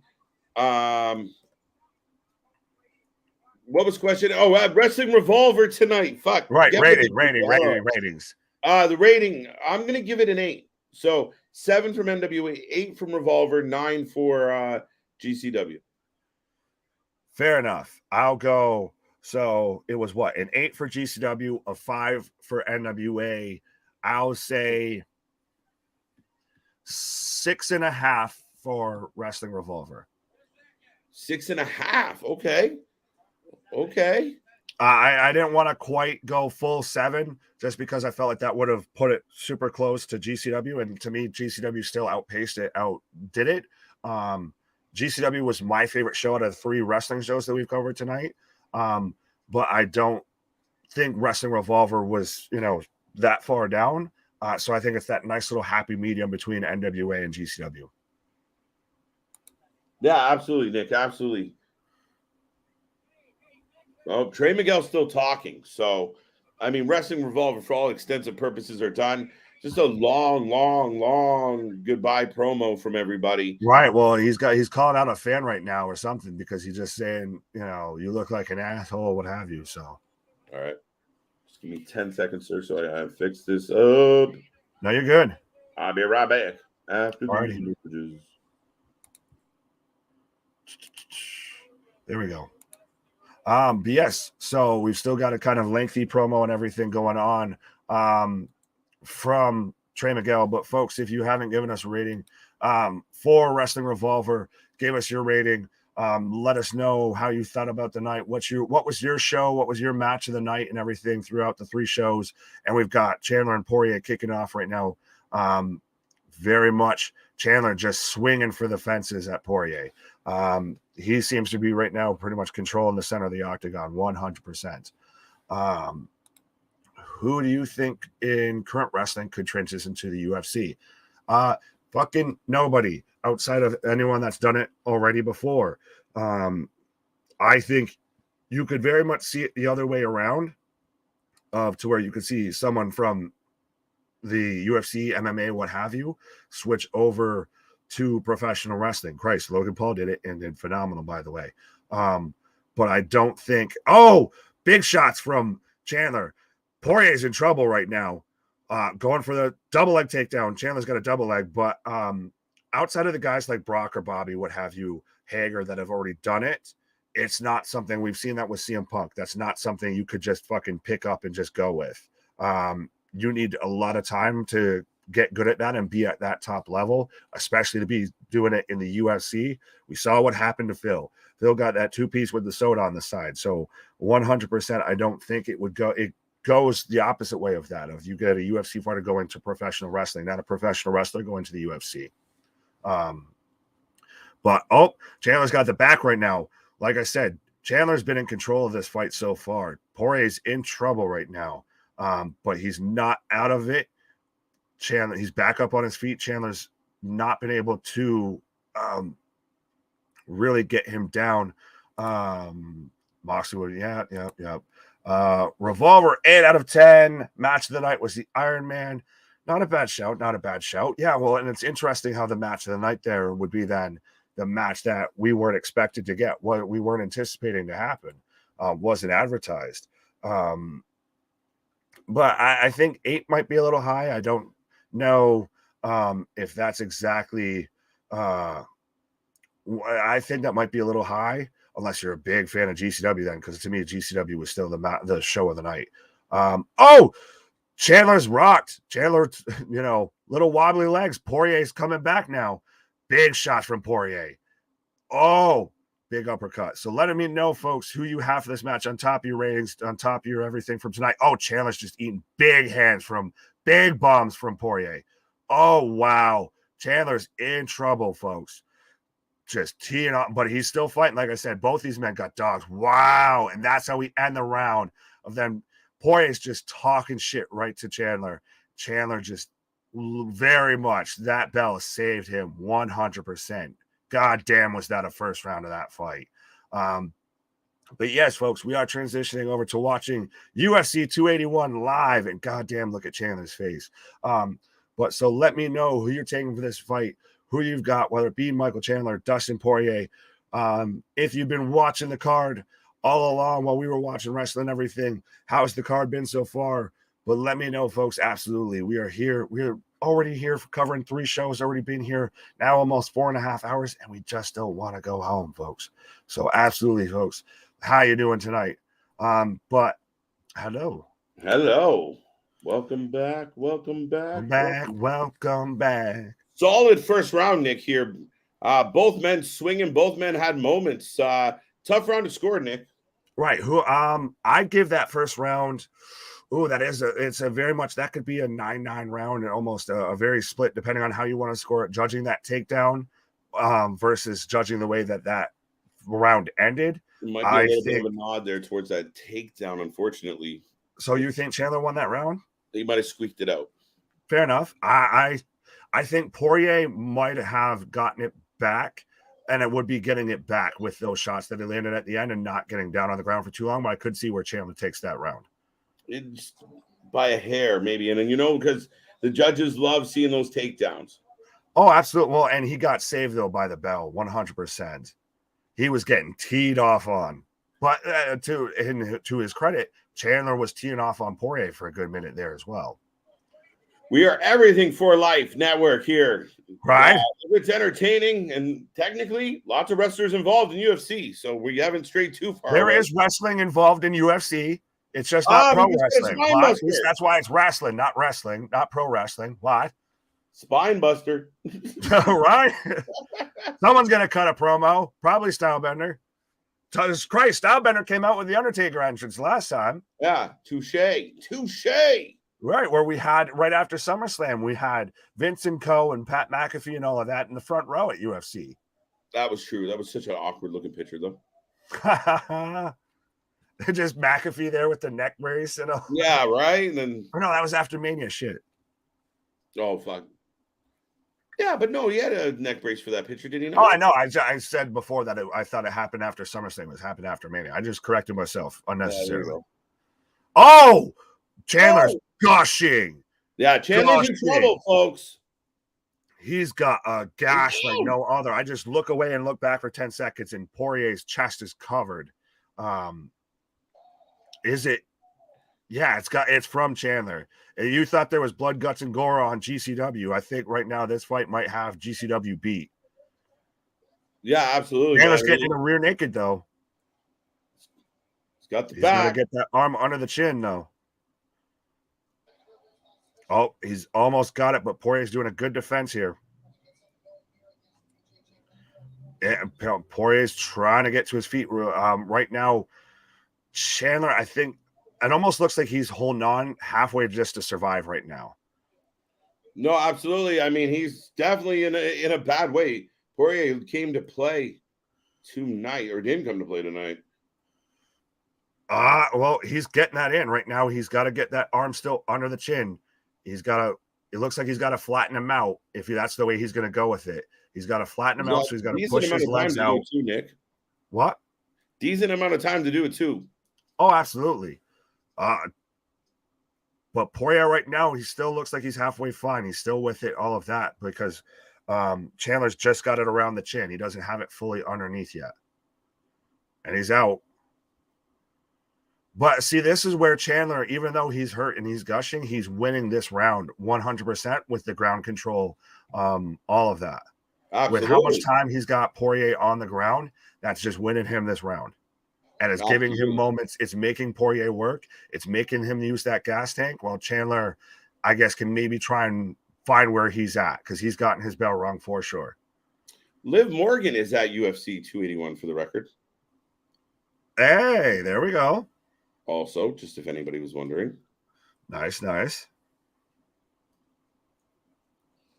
Fucking hell. Wonder if they'll do the nice little tie-in and have her on there. It's interesting how now she's become the poster girl that's in everything. She's in the Chuckies. Now she's, at UFC. She's, might be involved with Bray, which is the top, kind of story, one of the top storylines going. She's been up around the title picture and won't go away from it. Quick side note, Frankie Edgar got kneed in the face and knocked out cold. It Frankensteined him. So he got that Ben Askren knee. He took a straight knee right to the face. Hammer fist from Chandler. Poirier's fine this whole time. Chandler looks like he's he's very clearly more winded and gassed and hurt up. But right now he's in control. But yeah, sorry. Nothing. Oh, just raining down shots. Okay. So Poirier's got on his back now. So he pulled guard because I was worried that the ref was going to, you need to defend yourself. You need to fight back. But those shots didn't really look like they were hurting Poirier. No, he's hanging in there. Really good defensive. Oh, down again. Okay. All right. Well, now Poirier's got on his back. He's got Chandler's hip control and everything. So right now we're kind of at a stalemate. I think Poirier might be just trying to ride this out until the ref stands them up, or at least ride out the round. Absolutely. At this point, because we're down in the last second right now of the round. So you could potentially right now have this fight 2 rounds to nothing for Chandler. But right now I'd have it 1-1. 1-1. I mean, Chandler didn't have a bad second round, though. No, well, Chandler, I think, won that round. I think Poirier won the first round. Oh, you got the first round. I got 2-0. You have 2-0? Fair enough.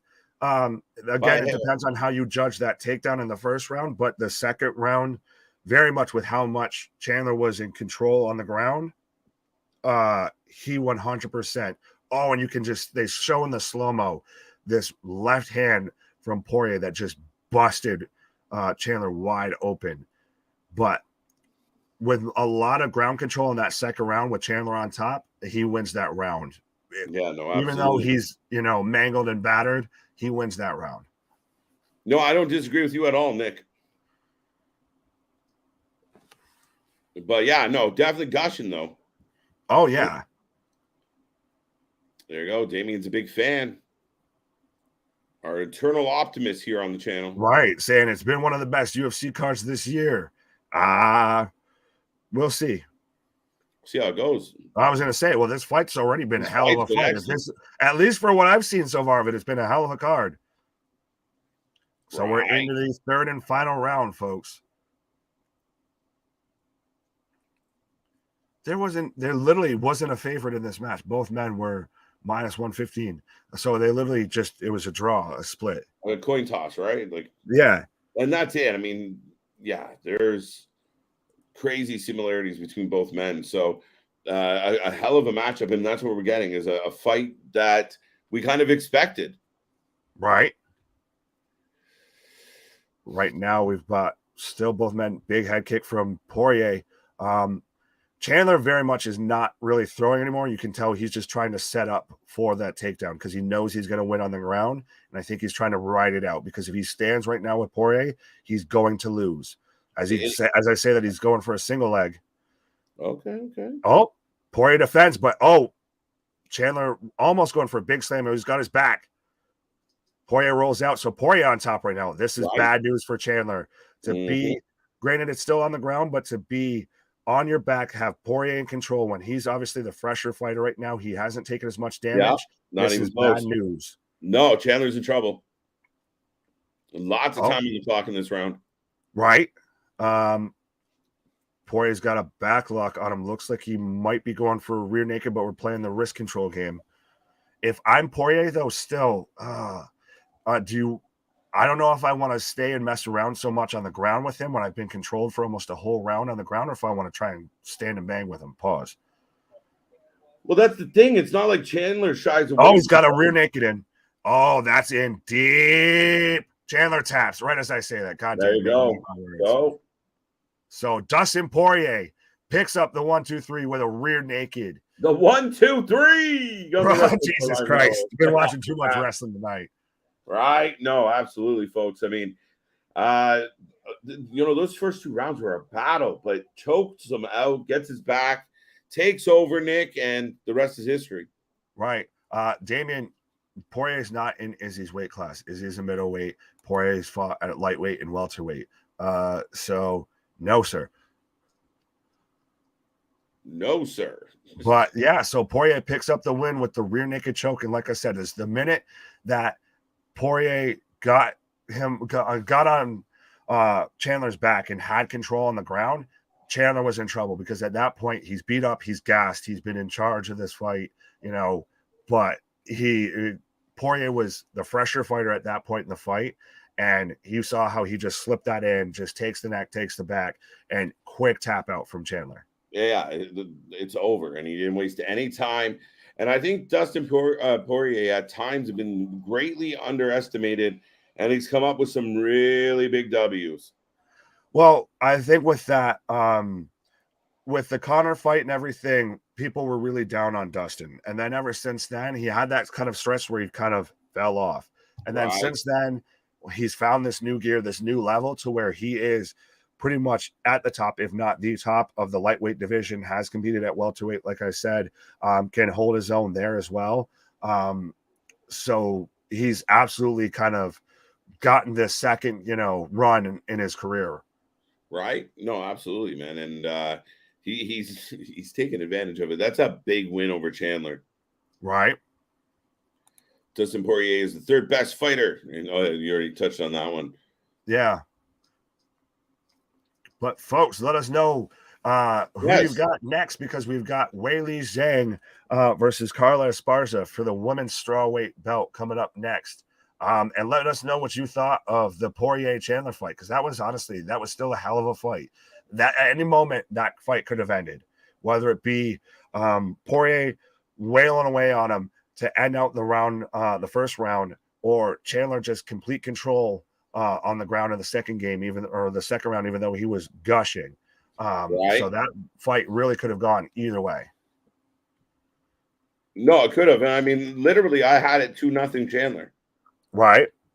So it's one of those of Poirier had to finish it, or it was over. Yeah, and I mean, again, with Poirier, He gives up the back, and he ends up taking the L.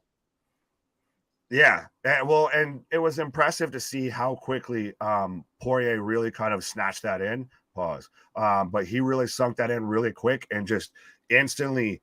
The minute he won wrist control with Chandler, he stretched him out, he flattened him out, and got it right underneath the chin and tapped him out super quick. So it was an impressive fight for Poirier, I feel. Yeah, no, I mean, super impressive win. And a guy who kind of wants to, flirt around with the top of this division. Yeah, I mean, that's a big win, like I said. Oh, yeah. Well, he's been, I believe, at least interim, if not official, Yes. UFC lightweight champion before and everything. So he can very much make another run back at the title. Yes, he can. Absolutely. And with performances like this, can't argue with that. Oh, absolutely. Going over a top dog like Chandler, too. Chandler's coming off of that big front kick win over Tony Ferguson. Absolutely. Right? Absolutely. Bum, bum, bum, bum, bum, bum. Yeah, so Poirier is saying he wants to face Charles Oliveira. So there we go. There you go. Moving along through the lightweight division, folks. He hasn't forgotten.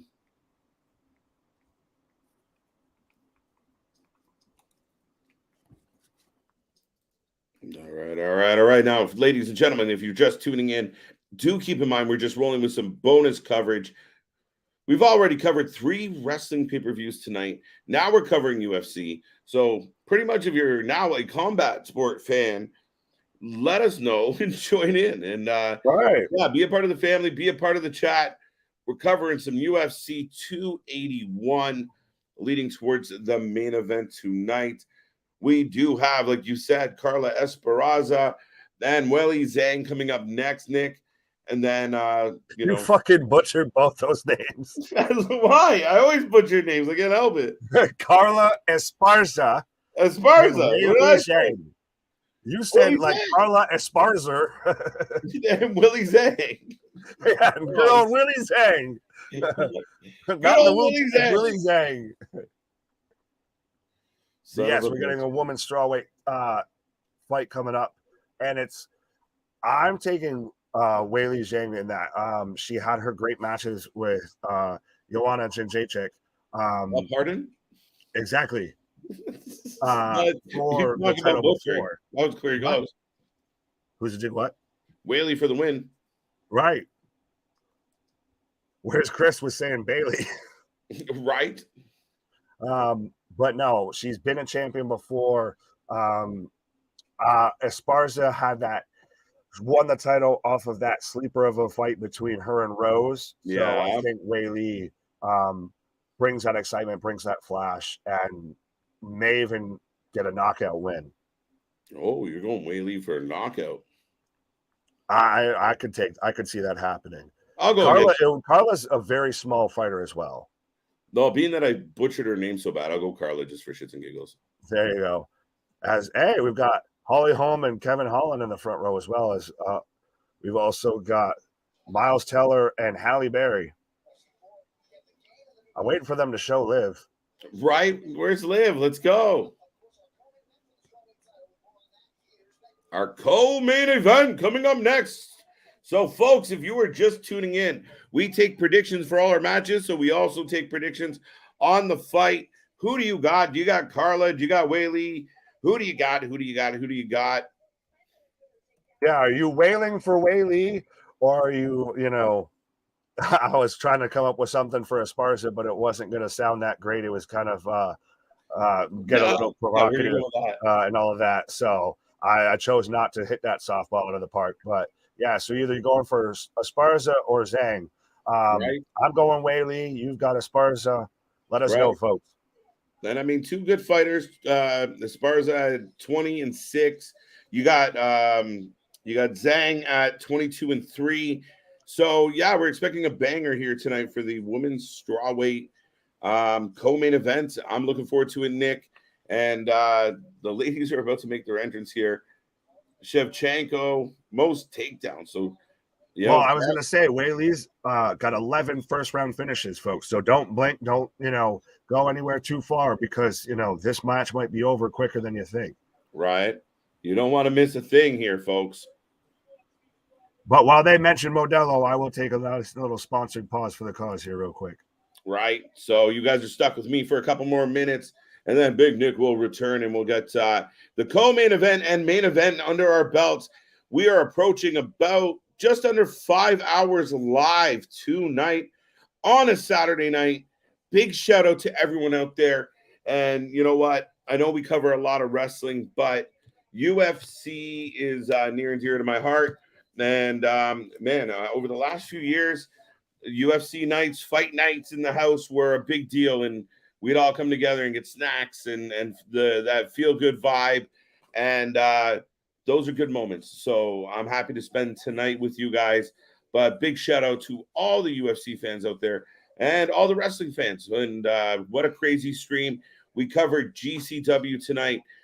We had the Nick Gage Invitational 7 go off. What a great show. If you're a fan of deathmatch wrestling, this was it. I mean, every match was a death match to the nth degree, and they didn't fail to deliver. Sorry, I just completely got distracted by competitive slapping. Shit. Sorry. I'm getting a commercial right now for slapping.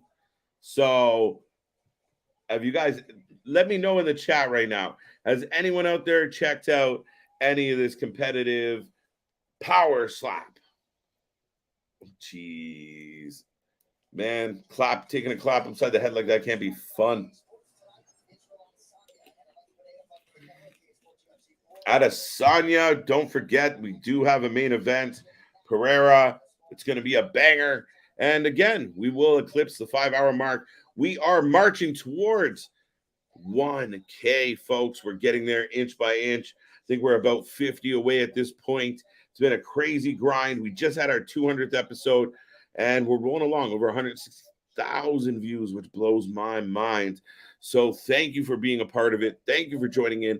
And listen, if you got friends and fans out there or people you chat with that like the UFC, let them know we're live. Let them know we're the alternative commentary that you just can't find anywhere else. And as we've proven time and time again, we just grind on a different level, and we just stay, and we just keep coming back for more, folks. So we appreciate every single one of you for being here tonight. Hello, Liv Morgan. What about her? She's in the audience. She sent out a picture on social media, hashtag UFC 281. So Liv is taking in the festivities tonight. I'm watching Monday Night Raw from January 3. Was that what you wanted me to read so bad, Alexander? Really? Really? Really? Whaley for the win. Let me know if you're just tuning in. Do you have a prediction? Do you have a pick for tonight's co-main event? Carla Esparza, Whaley Zhang. We're getting a little hype package for it now. Get it in. Adesanya by knockout in the main event. Damien, you jumping the gun, buddy. Also, if you're tuning in right now, by all means, let me know if you watched any of the wrestling tonight, any of the cards we covered. Give me your opinion on your favorite matches. If you want to talk about the WWE or AEW, it doesn't matter, folks. We cover it all. And if you want to continue to talk about the UFC and what's going on here, we are also here for that. And yes, I'm looking forward to getting this co-main event kicked off. And I really do. I mean, I think this is more of a coin toss than we expect. Now, maybe I'm wrong, but I mean, like I said, both women solid records coming into this. Zhang's a tough cookie, so this could be trouble for the champion, even though I went with the champion.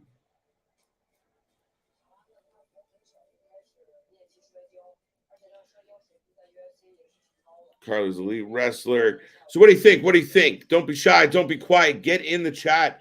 Let us know, folks. How you feeling tonight? Who are you taking? What is on your mind? Don't be quiet.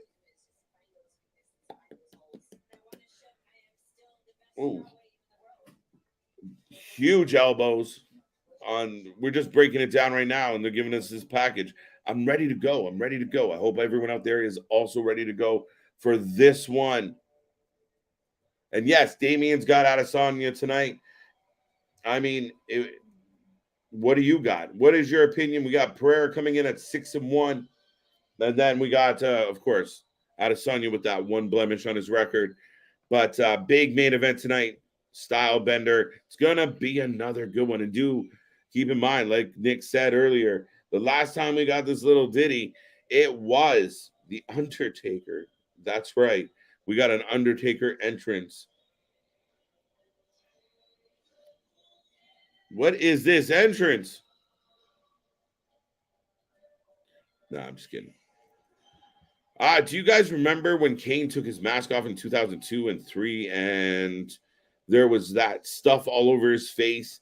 Yes, the unmasking of Kane was one of the more interesting moments in WWE history, and the fact that this was a guy who was supposed to be a monster, was supposed to be hideous, was supposed to be all burned up from a fire, and at the end of the day, he was just a guy with Ronda Rousey's makeup job. I don't know what to tell you. Adesanya by knockout. There we go. Kamille versus Jasmine Allure for the NWA Women's Championship tomorrow night on Revolution Rumble. Good show, Damien. That should be a half-decent match. And again, I just think Camille's going to hold on to that belt a little bit longer. So I don't think Jasmine's going to be the one to dethrone the queen in NWA.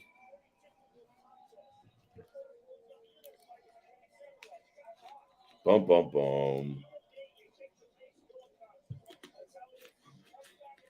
So Zhang on our way out to the octagon, folks. But yes, it was a good matchup, Damien. We'll see.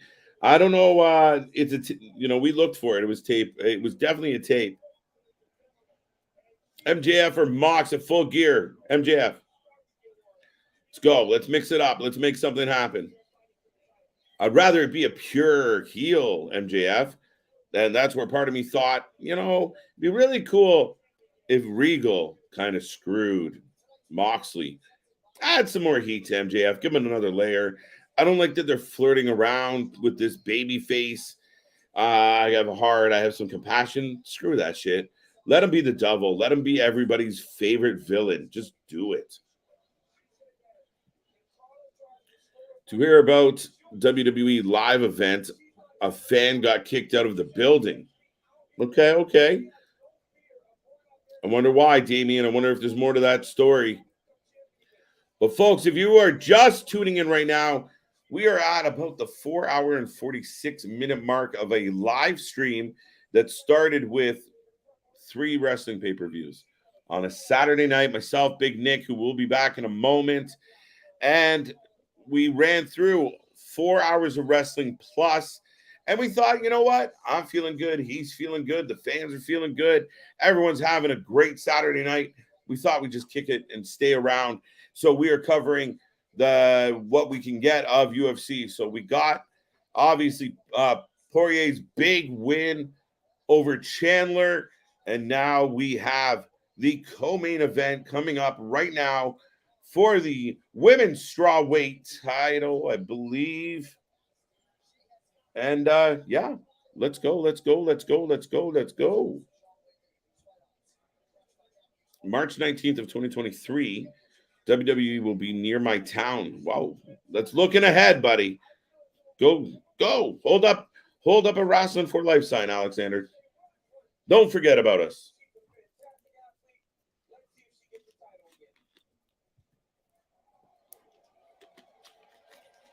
And we're in Madison Square Garden tonight, by the way. If anyone's keeping track at home. Oh, getting a little bit of shipping up to Boston. I mean, for at one time, this song was synonymous with Forrest Griffin. But wicked entrance song. I'm feeling it. Let's go. Now I'm happy I took Carla. Haha, Nick. Carla on our way out to the octagon, folks.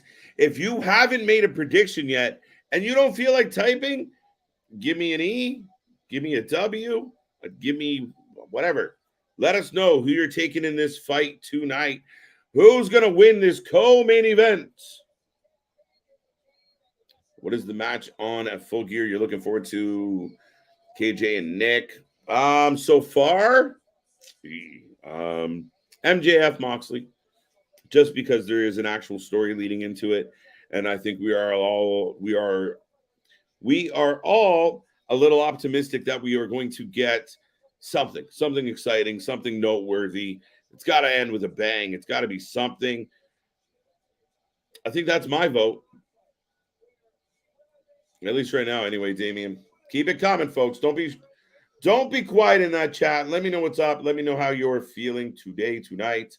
Let me know you're doing well. But like I said, to all the UFC fans who maybe don't tune in here very often, thank you for being here. Thank you for joining us.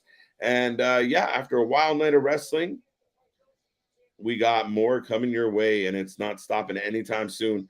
We will be back on Monday night for Monday Night Raw, another live stream, live reaction, keep you up to date, the alternative commentary to all your wrestling and sometimes your UFC.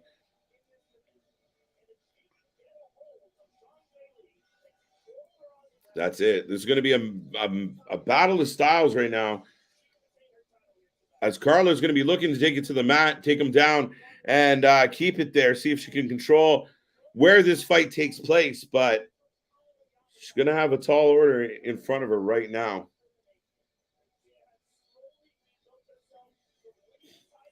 Hilarious.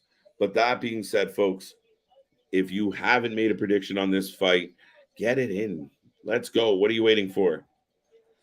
Will Jungle Boy versus Luchasaurus be in a steel cage at Full Gear? Oh, in a steel cage will be a good match. It'll be all right. I'm not thrilled about it. I feel like they kind of lost the plot with this whole Luchasaurus Jungle Boy thing. Damien, not to be picky, I lost interest. I don't care. I don't. And I think I'd rather see Jungle Boy Christian. Let's go. I know he hurt himself, but whatever. Figure it out. Whoa.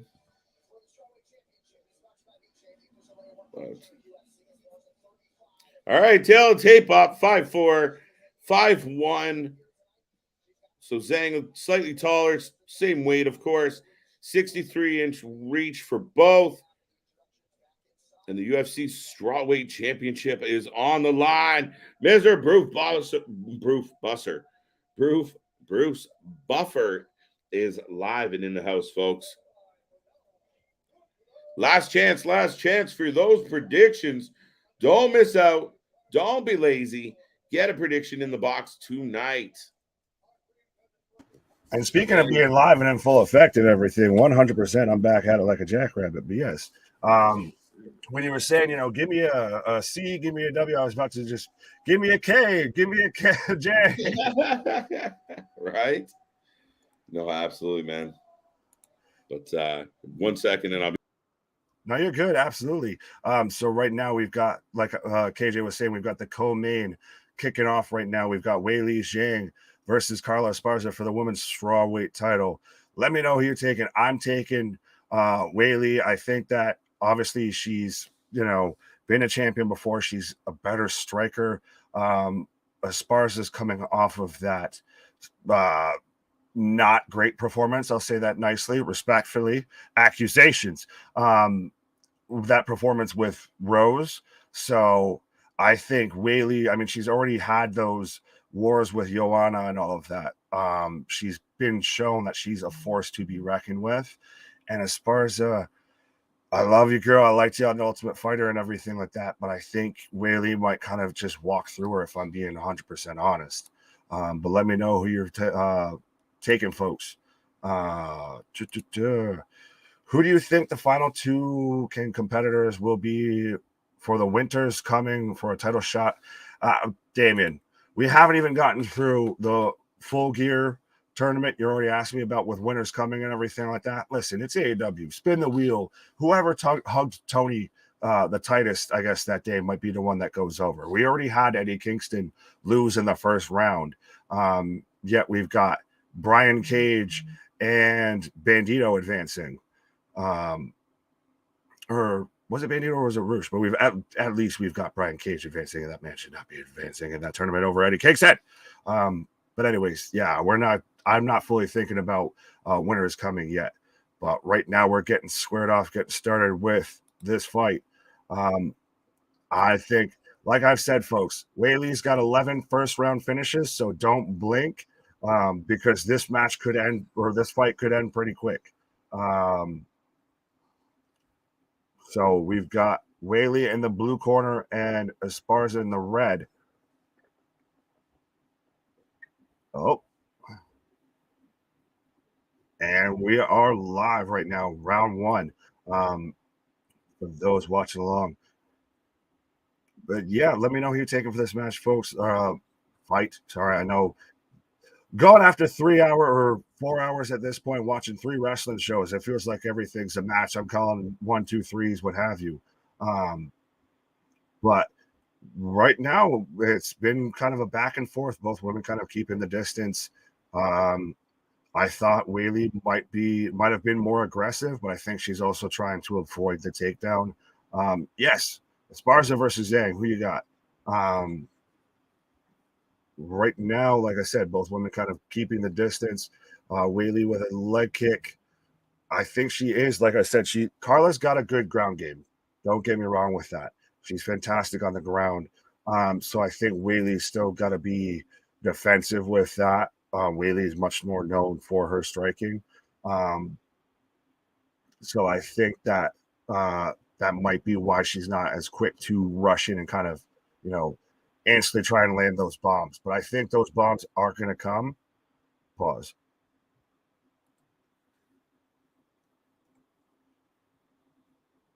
Have a good rest of your day or night, depending on where you are. I'm going back to Peacock and watch Monday Night Raw.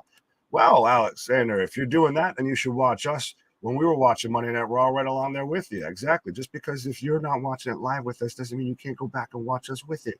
What? Big head kick from Whaley. Very much looks like she's kind of starting to close the distance here. But she's been super kick-centric so far. She's using the kicks to set up with those big jabs right across.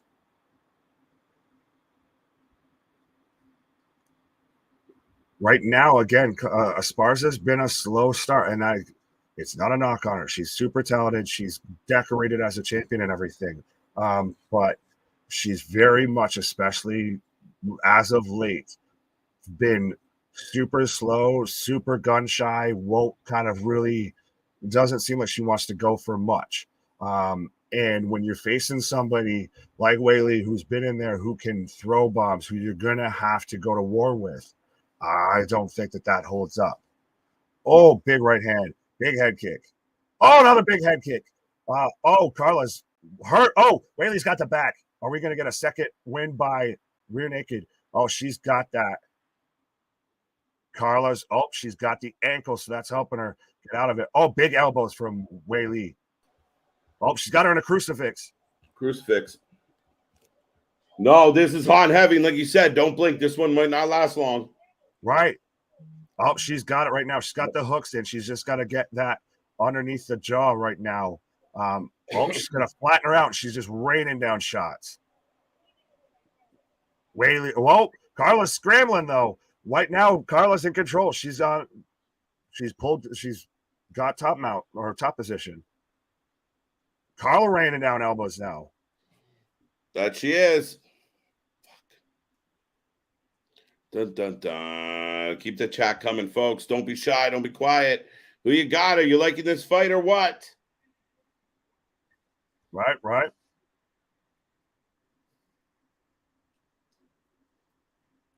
Right now, Whaley's just kind of holding her. Carla's back up. So it looks like we're going to get both women back up on their feet. Carla rushed in to try and throw some shots, and Whaley caught her on the way out. So, ladies bringing a spirited effort to this one. Oh, yeah, 100%. Damien says this fight is awesome. Yeah, it's picking up there. I think just about right before you came back is about when we were getting, hot and heavy in the action. Pause. Right. Weili with another big shots as Carla tried going for a single leg, but doesn't get it. Weili's got her back again. Oh, now she's got top mount or top position, raining down elbows. Oh, not looking good. Oh, Weili's getting to full mount right now. She's inside control, raining down elbows still. Carla's, I mean, she's known to be good on the ground, but Weili's really kind of having her way with this fight. Yeah, and yeah, kind of the way we call. Well, you thought it. Thought the champ might have a chance.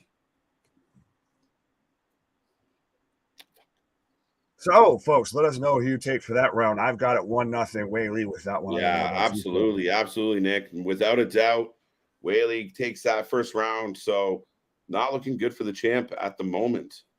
Well, and like I said, when she faced Rose and everything like that, when they had that fight, she kind of has seemed gun shy, hesitant to really be the aggressor in situations as of late. Yeah, well, she's going to get burned by that tonight if she doesn't pick it up. Oh, yeah. You got to be in there and you got to be fucking ready. And if you're just going to sit back and wait, you're going to keep getting head kicks thrown your way. And you don't want to end up, in a bad position real quick. Well, and yeah, she's already been in there now twice in kind of rough positions to where it looked like she might have gotten put out. No, it's not good. It's not good. So she's going to need a bounce back round here. So we'll see what her corner has to say to her. And if they can refocus Carla and get her back in for a better round 2. Right. But next, folks, we've got the main event. Israel Adesanya, Stylebender, versus Alex Pereira for the UFC middleweight title. Pereira? There's a second R that's throwing me off. Anyways, we're in on round number 2 right now. If anybody wants to try and sync up or anything, we're at 441, 440, 439. Right. Join us, folks. Join us. Mick, still here. I'm back. We haven't left. Exactly. Glad you came back because we never went anywhere. Oh, Weili's getting her back right now. She's going to put her in her crucifix position again. Oh, wow. Uh-oh. Oh, she's got it under the chin. Yup, that's out. Tick over. Tap. And Weili Zhang is your new women's strawweight champion. A new. Right. Well, there you go. 0-2. 2-0. Yeah, fair enough. I couldn't pick the wrestling for shit, but apparently I can pick the MMA. The only thing I got lucky with was John Wayne Murdoch, but I did that just to backslide. Right.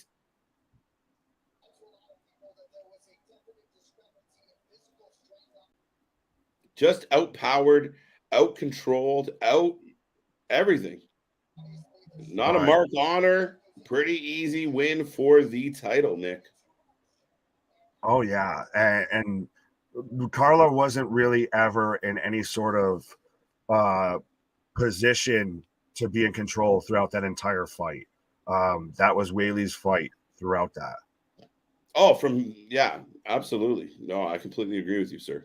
She very clearly won the first round, and the second round, as you saw, went very quickly to where she went from a crucifix position into the rear naked. It looked like Weili the whole time was going specifically for a submission. Right. Son, we got it all. Right. We got it all.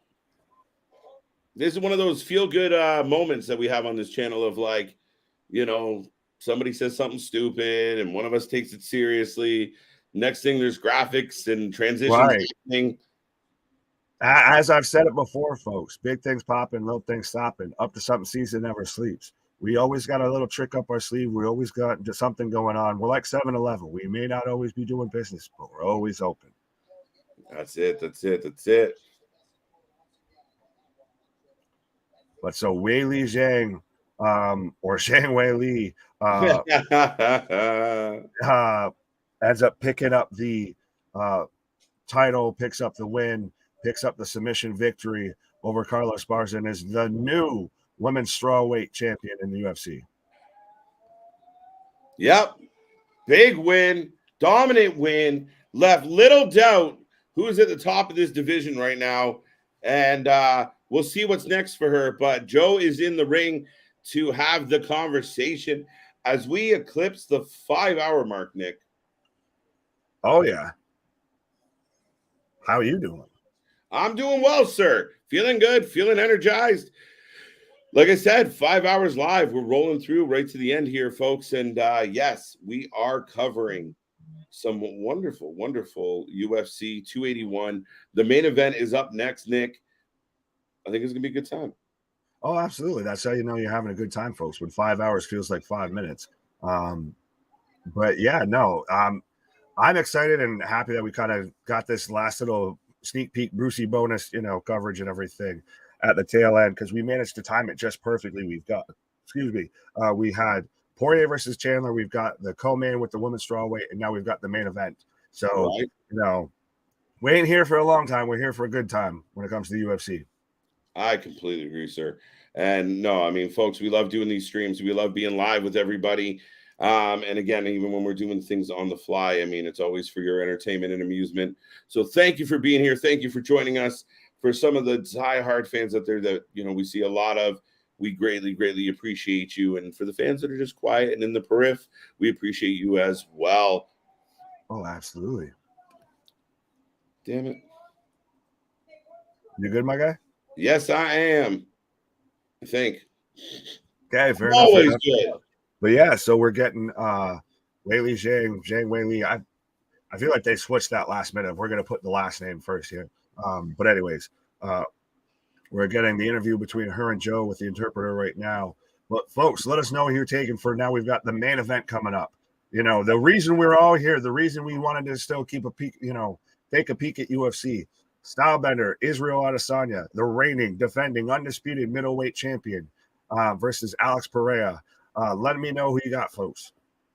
Right. And Nick, who are you going with? Stylebender. Has to be Stylebender. I have a real hard time betting against Stylebender. And yeah, the one. Sorry. The one loss on his records just for when he went and challenged for the light heavyweight title. That's the one L that he had to take. So the man is still undefeated within the middleweight division. Mm-hmm. And literally, like I said, his only loss was him going up and challenging for another title.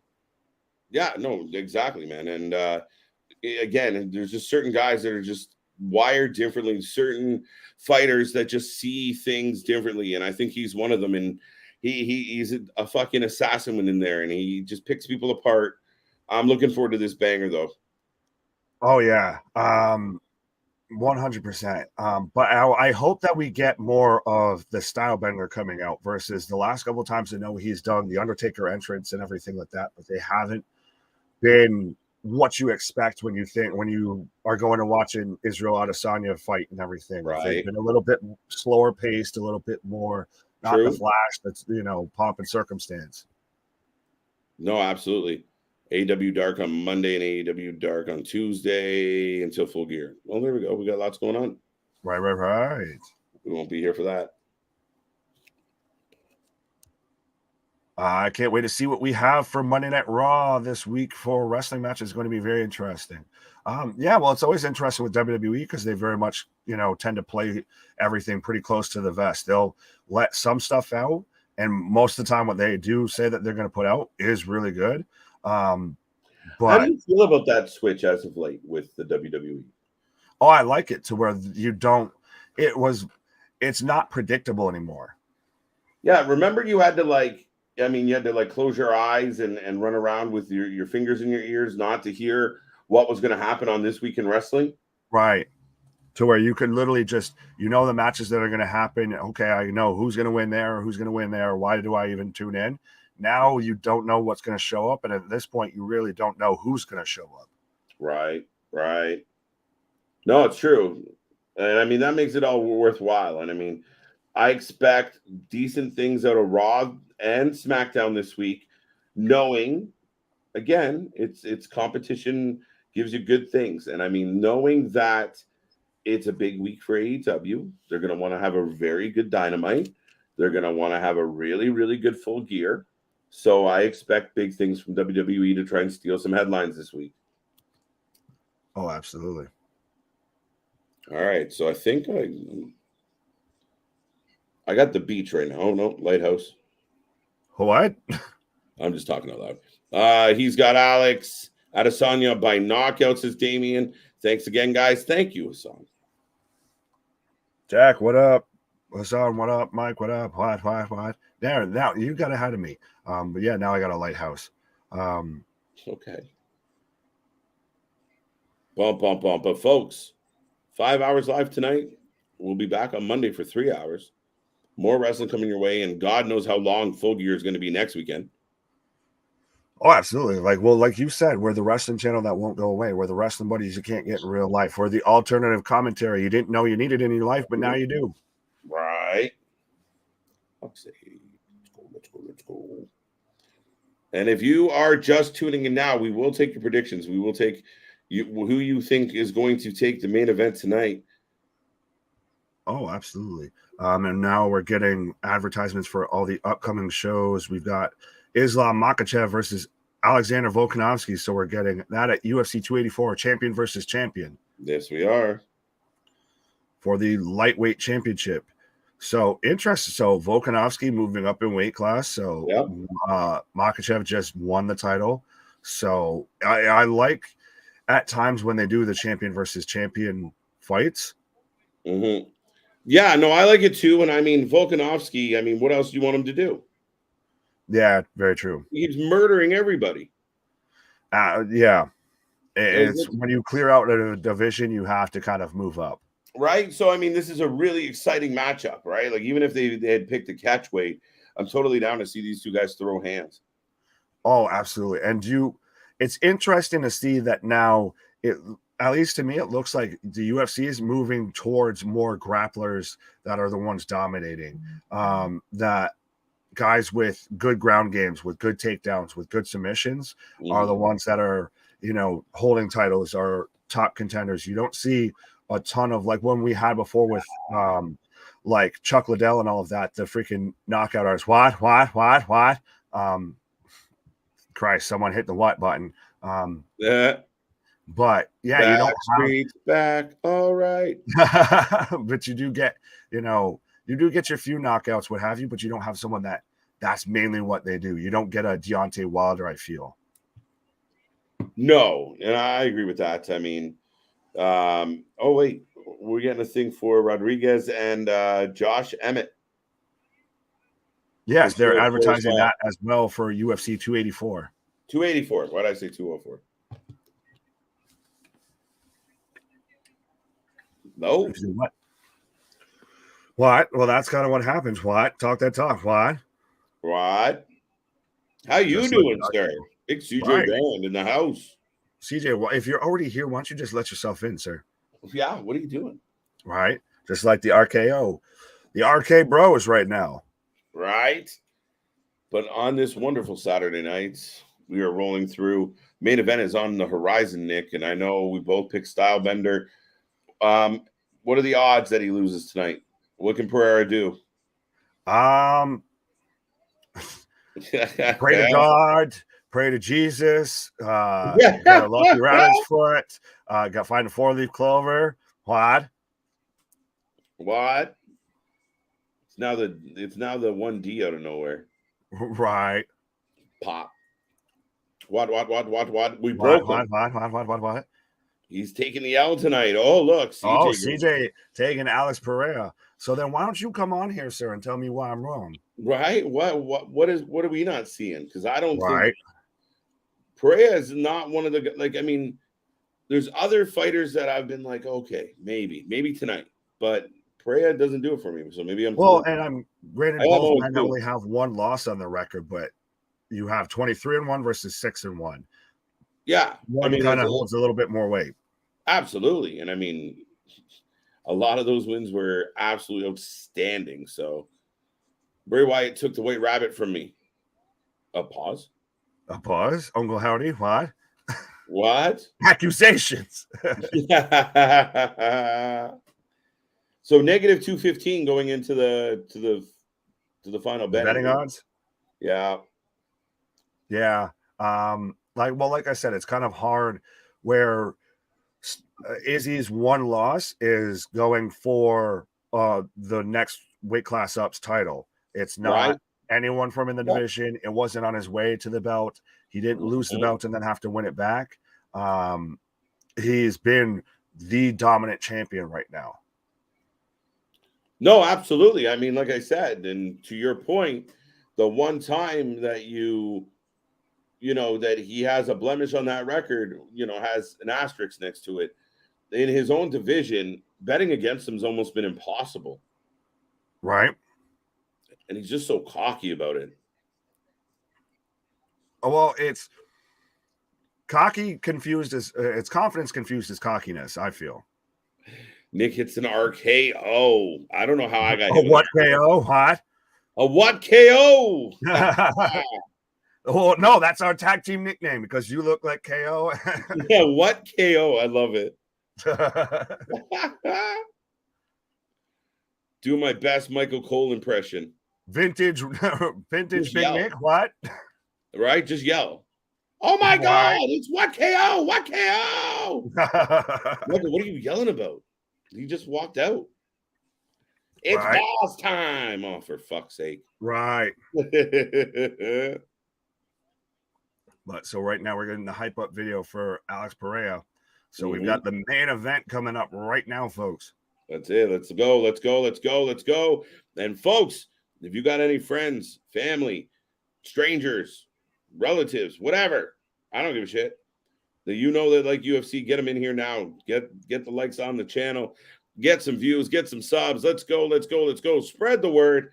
We have been here for 5 hours and 15 minutes, and we are rolling through one more collision of champions. I was going to say, people that like UFC, people that like professional wrestling, people that just want to hang out with some fine people. Look at this. Absolutely. It's turned into the late night what hour. All right. The whats have taken over. The what army has shown up, apparently. Oh, what? More whats. Right. Let's go. Get the whats in here. What? Hashtag what? Can I bring a crackhead named Carl? Are you a crackhead named Carl, Mr. CJ Brand? What? Let's go. We're taking over as the 1 hour, apparently. I like it. Let's go. All right, I gotta go get the what shirt. The confusion. Why? Yeah. Like I said, now I gotta go get the what shirt. But folks, if you want, some more what in your life here, you can go ahead and get yourself a lovely what t-shirt. Get yourself a lovely Every Night Delight t-shirt, Mr. Every Night, KJ White. Doing it like no other. Pause. Or if you're sick of the nonsense, or apparently you know a guy named Carl, you can get yourself a lovely brand cut the shit t-shirt. But go ahead, go and check out Alt Wrestling Tees on Redbubble, on Instagram. Go ahead and get yourself some lovely, fine merchandise. Absolutely. And Carl, order your t-shirt today. Right. Survivor Series and NXT deadline. What about them?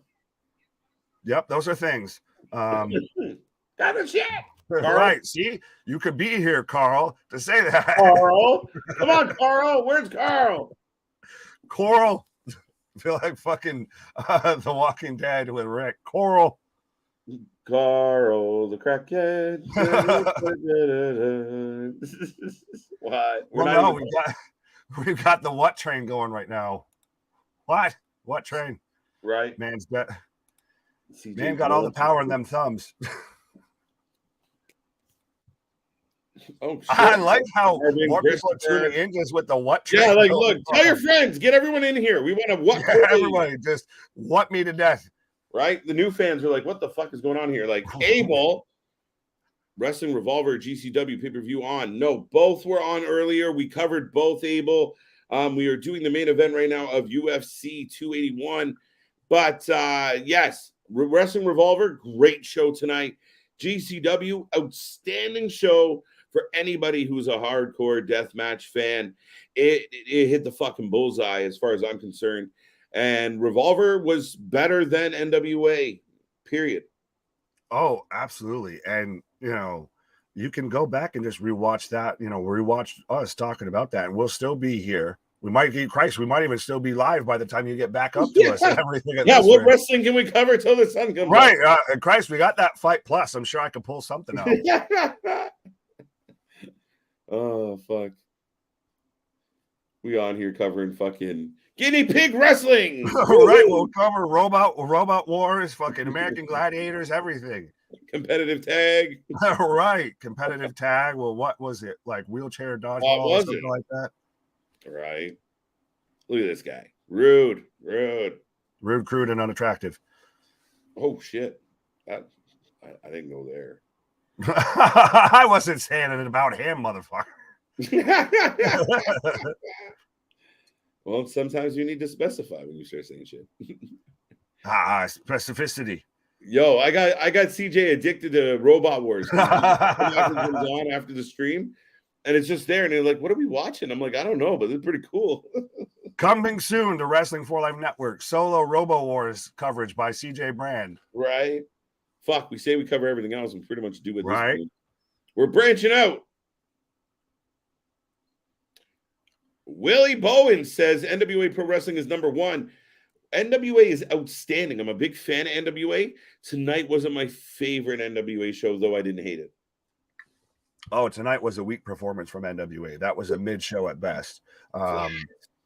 That was, well, especially when we were watching and you had that side-by-side comparison where we had 3 shows going at the same time. That's the one that very quickly and very often fell by the wayside. And I get that the other ones had the blood, guts, and gore, the accessories, the peripherals, the furniture, but they still just put on better matches overall. Yeah, like more exciting overall. And I mean, again, if you ignore the hardcore element, I mean, when we had that really good tag match, when we had a couple of the other moments that were pretty good as far as what they were delivering, we stopped, we checked in, but yeah, I mean, it kind of got overshadowed, which that's on you. Right. So, oh, here we go. How deep into the cough syrup is this man tonight? Oh, Jesus. You went there. I didn't. He's feeling good. Right. I think CJ has way too much energy. No, he's got this much energy. He should be here talking with us. Another, the third brother from another mother. 1/3 now of this, little quadrant we've got going on between myself, KJ, Mr. CJ Brand, and Miss Ashley Rose as well. So absolutely, Mr. CJ, I want you on here. As we've got Adesanya coming out with, I guess, like the Bray Wyatt treatment of we've got the cut-ins with Jigsaw of I want to play a game. Oh, pardon? What? You know what? keep your games to yourself. That's what she said. Oh, there you go, Scissor Daddy. All right, Red Bull, coffee. He's drinking rum and Red Bull, folks. So this man gonna fly. You're gonna end up ending up just fucking zooming over to fucking New England. Got the shit. Got the shit. Yeah. KJ and Nick are funny. Not just looks, folks. In attitude. It's not just the beard. It's not just the beard. My friend took coffee and Red Bull. Okay. Cool. Right? I'm glad his heart's doing well. Oh, wait. Wait. Okay. So wait. If he's on coffee and Red Bull and that's his friend, I'm connecting dots here. I may not work for Law and Order, but you're looking for conspiracies that aren't there. You're right? reading the tea leaves that are, Wow. Well, we're following the clues, Nick. We're figuring out what CJ's up to. That explains what is this? The fucking Bray Wyatt and the White Rabbit now? Where's the QR code? Right. Connecting people through wrestling. Welcome to the stream. Thank you for being here. Kamille and KiLynn King versus Chelsea Green was the true NWA main event at Hard Times 3. It was a really good match, connecting people through wrestling, or we'll call you connecting for short. But I liked the match. My favorite match of NWA tonight was the tag title match, though. La Rebellion retaining. I thought that was an outstanding tag match. I liked the main event until the finish. The finish was hot garbage. But everything else in that main event, I think, was really good, honestly. No, I agree with you. And that was where it was like, oh, because you hate that final moment of a decent show. It's going to be that, right? Like, fuck. You were so close to the end, but it was a bit of a flat finish. But, I mean, it was Tyrus pancaking Murdoch. So, you know, that's a fucking cement truck and a dump truck coming together real quick. What? New members, be sure to subscribe to the channel. Absolutely.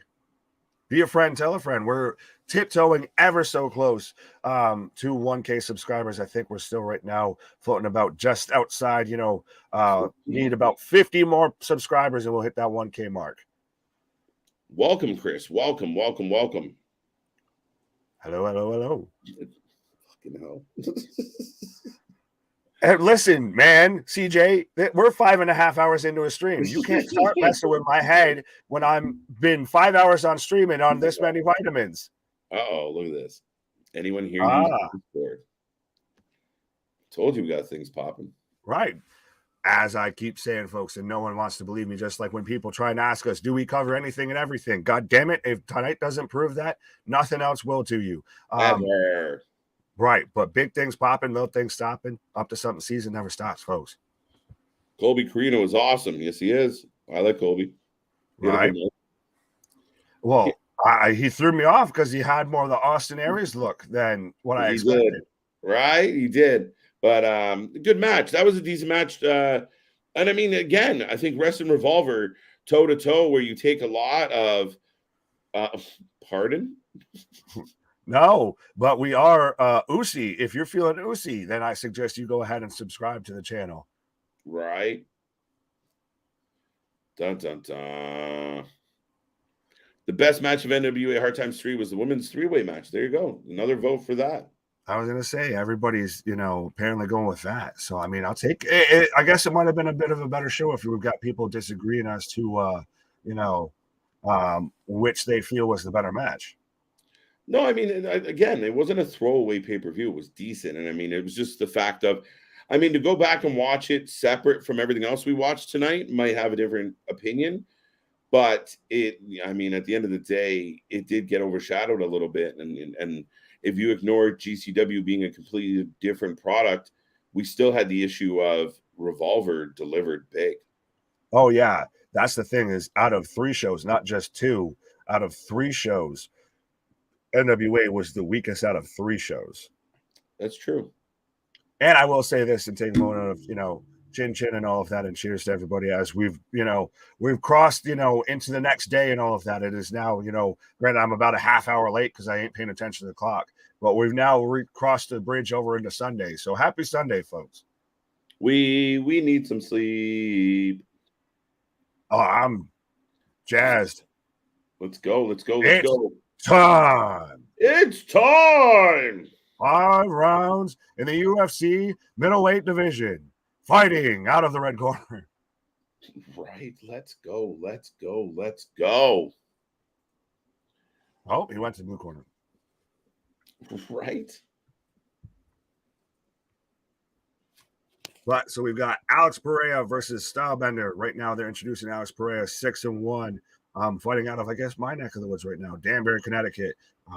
Sorry, New England, buddy. You're getting pieced out. But I think Stylebender picks up the win in this one. Yes, I'm fully agreeable and on your side for this one, sir. I completely agree that that's most likely what's going to happen. It'll be a shock if it doesn't go that way for me. Right. Randy Orton. Big Buck Bailey. Thanks, Abel. Right? Hey, Abel, where's Kane? What? Right? Yeah, what's going on? Well, Kane, I think, is on Red Bull and coffee. No, that's Carl. Carl. My bad. Wait, no, is it Jeff? I have no idea. Yeah, we're getting all mixed up at this point. We had the whole what train and threw everything off. You can't ask this question. It's one and the same. Right. That's why when he takes a little pause for the cause, when, Right. KO happens to be on TV and everything at Monday Night Raw, it's, he just crosses the space-time continuum and then pops up over there as well. That's how we roll. Give me my main event. Well, we're getting that right now. We've got both men facing off eye to eye in the center of the octagon. So we are about to kick off with round one of UFC 281's main event right now, folks.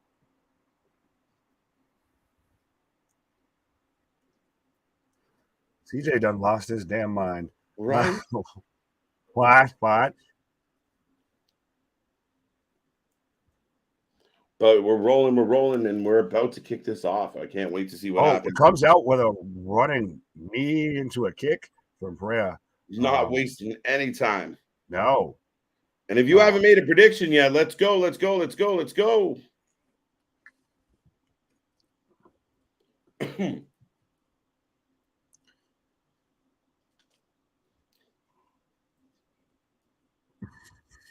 Vitamins are legal in Missouri. I get it. Been there. Use vitamins responsibly, folks. That's it. Don't over vitaminize yourself. Right. My friend said UFC is real wrestling. Well, wrestling's real wrestling. Pro wrestling is wrestling. What did you just say? I have no idea what happened there. Well, no, because as we've got, both men in the center of the octagon right now, Abel says, my friend said UFC is real wrestling. Your response, sir? Yeah, no, different thing altogether. And I mean, what we're providing, I mean, it's, actual combat sport. I get it. And, wrestling is the presentation of combat sport. Right. It's choreographed combat. Yeah. Right. But right now, Pereira's been kind of lighting Izzy up with leg kicks right now. Good start. Well, it's an interesting start, and we've talked about it. Of Izzy's kind of come out lately of being a little bit slower pace, of having that problem of the Anderson Silva effect, like we even kind of saw with him when he boxed Jake Paul. Of he comes in already knowing he's going to win or believing he's going to win, that he doesn't put his foot on the gas and just fucking end it. At times, no, and I completely agree with that, Nick. I mean, there's been, that sentiment of just, put your foot down, get it over with, and get us, get over that hump. Don't wait for a decision. Don't go and stretch this out. Right. Don't just do it just to, show that you can do it. Just fucking end it. You're a star. You're the most dominant champion right now, I would say, in the UFC. Just handle business, my guy. But so far he's landed a big right hand and now a quick left jab straight through on Pereira. There we go.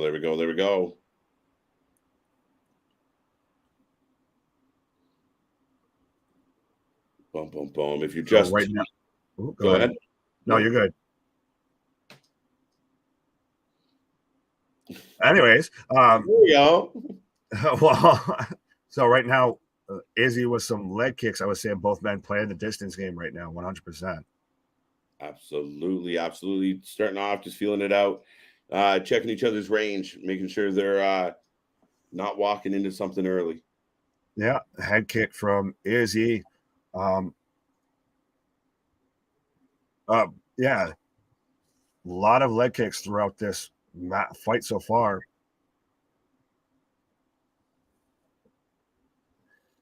Absolutely, Nick. Well, they both guys have a kickboxing background, so it's interesting that this is the way. And I mean, it's kind of a little bit to be expected that this is the way that they're going to kind of focus on this. They're going to kind of work on chopping each other down. Yeah, and I think it's trying to just take a little bit of that mobility out of either competitor, and especially for Izzy being so dangerous, right? Oh, absolutely. If you can slow Izzy's momentum and his movement down 100%, then you've got a different fight on your hands. Absolutely. Dun, dun, dun, dun. More what's. Come on, folks. What do you got? What do you got? What do you got? Light up this chat. Let us know how you feeling tonight. Are you watching the UFC? What do you have? I'm going to start putting people in the penalty box for what's. Just throwing that out there. Oh, for crying out loud. Hot enough. Yeah, no, see, right there, like Mr. CJ said, my what button died because right now Yeah, we're watching the main amen. event. Well, right now we've got Pereira right now landing some hooks, some uppercuts onto Izzy as he's got him tied up against the corner. Oh, but Izzy switches it, so now we've got Izzy in control up against the cage.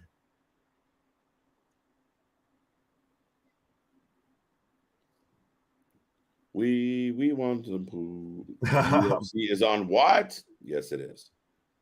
Here we go. Oh! Shit. Was that after the bell? I think that's close to being after the bell. Really? Shit, it was close, Nick. That shot. So at the very end, as they were rolling out, as both men were locked up, Izzy hits a quick little shot. And I think he might have gotten two in actually, but he definitely hit one in. That looks like it was very close to being after the bell, to be honest. It looked a little bit like they were separating and he still reached over and got it. Yeah. Heat of the moment. We're good. There's more where that right there, just a big right cross right to the side of Pereira. And then left hook right as they're splitting them. So it is, the ref didn't get in the way. Fair enough on that. So I would say it's still a legal strike. It was close. But a big right hand followed by a quick little left. Pereira's on wobbly knees right now, I feel. Right. But he's hyping it up. He might be recovered somehow. Well, taking a breath. All right.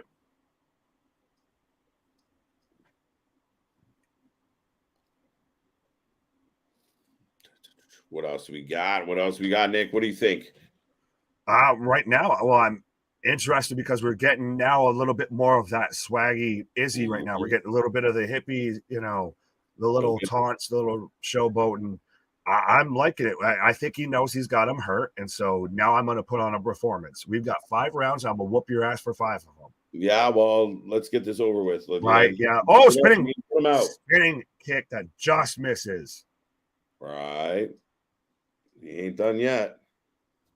No, it's interesting after those 2 big shots at the end of the round that Pereira's still coming back. He still seems like he's not really rocked or wobbly. Mm-hmm. Well, Pereira's not an easy out. I mean, let's give the man credit. But, I mean, Izzy's going to take this first round, and we'll see where it goes from here. Well, we're on to round number 2. I think Izzy might have already taken the first round. I think he's clearly he's starting to take the second round as it is. Right.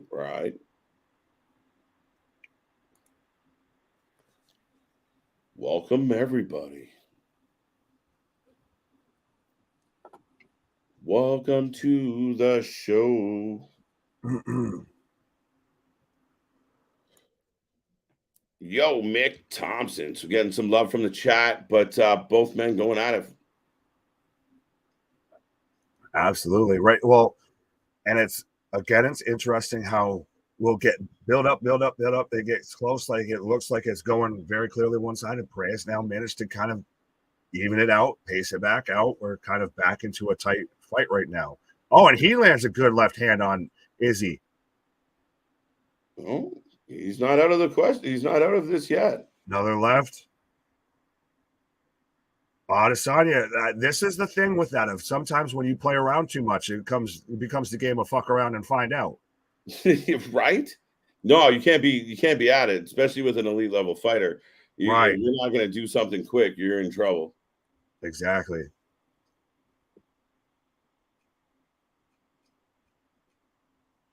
Right now, we've got Izzy going for a takedown up against the cage. Oh, can't get it.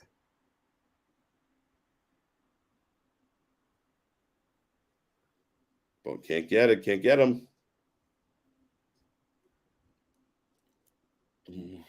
There you go. Simple equation. Right. Simple equation. Is he taking it out tonight? I don't know. Well, because they were even just bringing it up. Rogan was on commentary of that's the thing with Pereira and everything is that we haven't seen him in a 5-round fight before. Izzy's now lives in the 5-round fights. He's done that, whether he's going up for the light heavyweight title, defending the middleweight title. He's been in there with wars with Whitaker, etc. Right. He lives in those 5 rounds. He knows how to pace himself. When you get into your first, we're getting throws shots back and forth. But when you, Pereira, as I say that, he's landing some shots on Izzy. But when you haven't fought in those 5 rounds before, and then you get into those deep waters, that's when it's really that make or break moment. Yeah, can you keep pace? Can you keep up? Are you going to be able to survive? Are you going to be able to go deep into this? And some can, some can't. But as you mentioned, the champ has been down that road, and it's not been once. Oh, yeah. But so far, 17 significant strikes for Adesanya and 13 significant strikes for Pereira. So, again, it's still been very much a close fight. Both men have kind of been on wobbly legs at times. It's been a close fight, but we're only 2 rounds in. So, CJ got Izzy going downtown, baby. No street in the range. All right. What was your favorite WrestleMania match? Mick, we'll talk about that some other time. Right. CJ convinced. Let's go. I don't think it's weakness. I think it's, again, of sometimes you get that overinflated ego a little bit of what happened with Anderson of kind of just got too taunty, too flashy, and then he got two-pieced and put out. Right.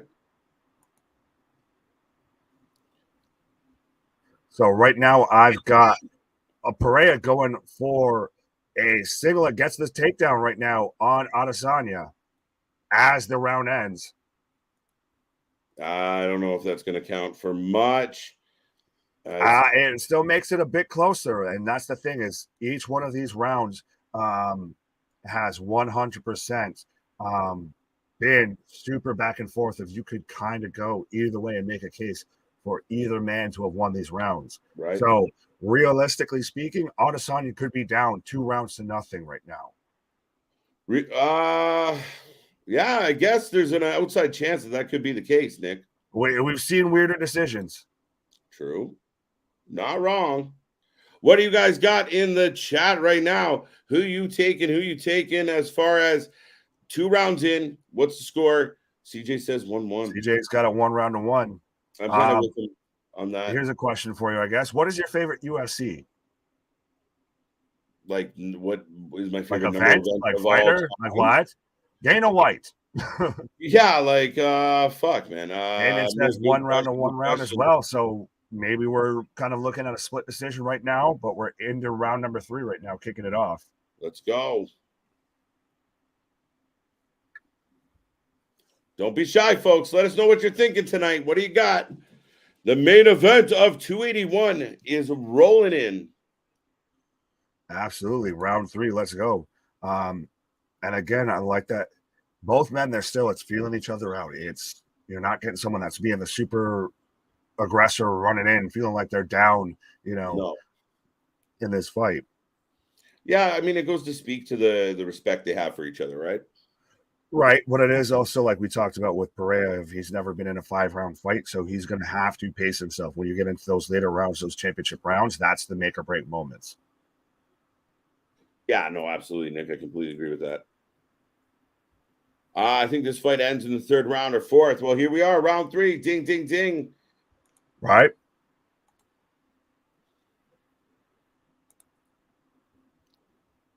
Izzy has to hit after the bell to win. I don't know about that one, Mike. No, like I said, that was close. That was debatable, everything like that. But I still, especially on watching the replay of when John Goddard, the referee, got in there and actually broke it up. It wasn't after the bell, but Izzy gets a takedown right now. He's got him.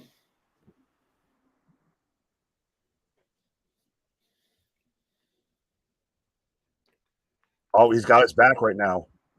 Izzy's going for the back. So we could get a submission win from Adesanya right now, but he's raining down shots on Pereira. We knew what you meant. We knew what you Right, meant. we got there. We got there. First career UFC takedown for Israel Adesanya. Right? Who would have thunk it? Right. Well, it kind of shows if he's kind of just riding him right now. Pause. He's not really aggressing. He's not progressing anything on the ground. Yeah, I hear you. Boom. But it's getting close. Right. Dun dun dun.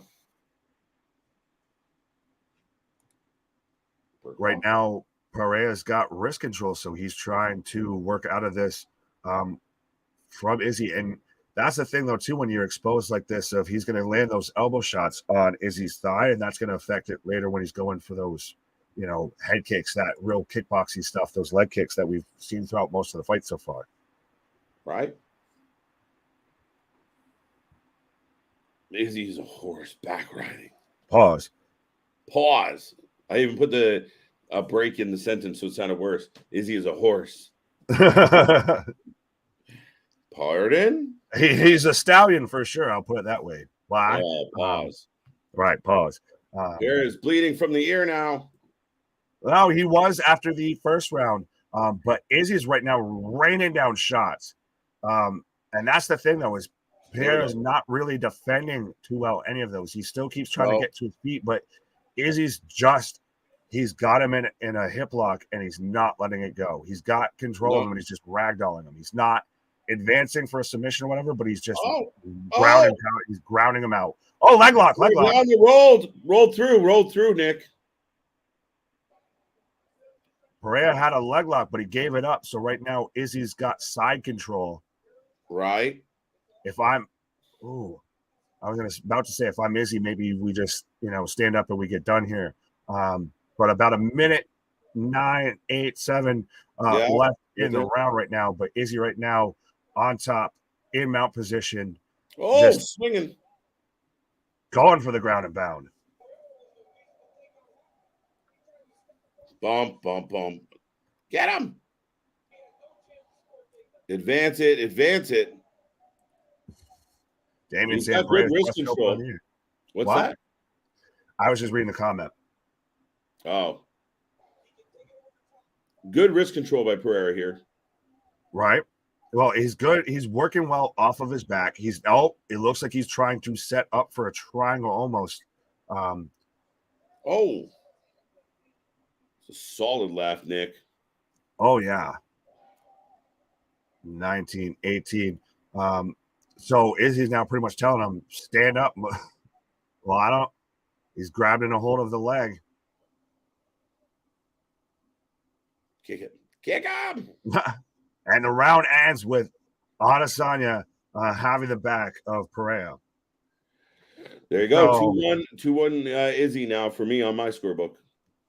Fair enough. Yeah, I'd say that. Right. You could almost make a case, like I said, for 3-0, but that's the thing is I could say you could arguably make a case for 2-1 the other way as well. Possibly. This round undeniably was an Adesanya round, right? 100%. CJ's got 2-1 Sonya as well.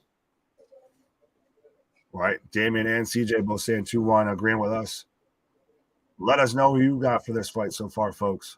We're going now into the championship rounds. We're heading towards round number 4. That's it. Now, neither man, not a whole lot of damage. I think both guys are still in good shape. We got lots to figure out here. And, we got them back up. Right. Like I said, going right into the championship rounds here.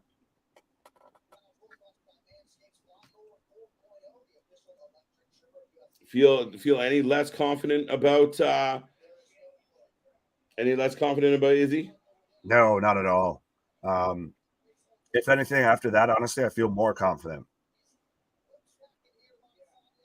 Yeah, there's a lot of talking shit going on. Oh, well, they have a history from kickboxing each other and everything. 100%. So there is a history here, but I do think that right now this is Izzy's fight. Yeah, but He's not out of it by any stretch, and we'll see where this goes, Nick. All right.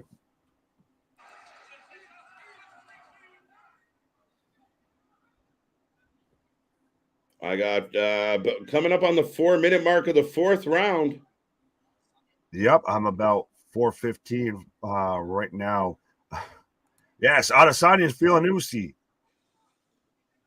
Ooh. Don't count your Uzi before it hatches. Right, don't count. Yeah. Pause.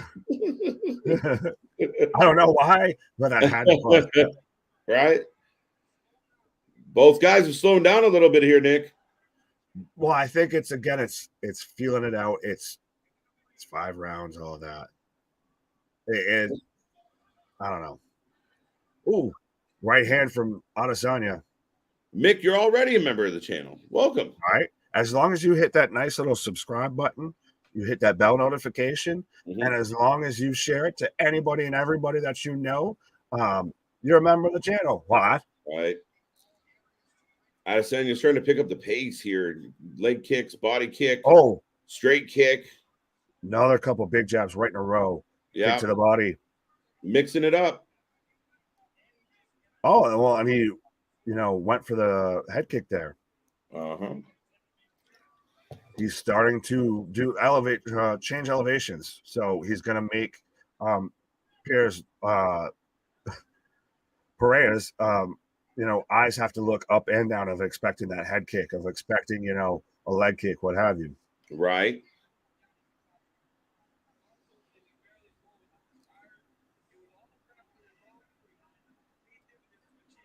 Oh, big lag. DJ saying this might be a unanimous decision. Well, it could be. We've still got another 2:30 or so left in the 4th round, and we've got the 5th round, so we could get a finish. But the pace that we're going at, it could go all the way for 5 full rounds. My only fear right now, Nick, is both men are slowing it down, and not when I say fear, it's as far as hopes of not getting to the judges. Right. Well, we did just have Adesanya's first career takedown in UFC history tonight. True. And he's got underhooks now. And he's about to go for a second one, it looks like.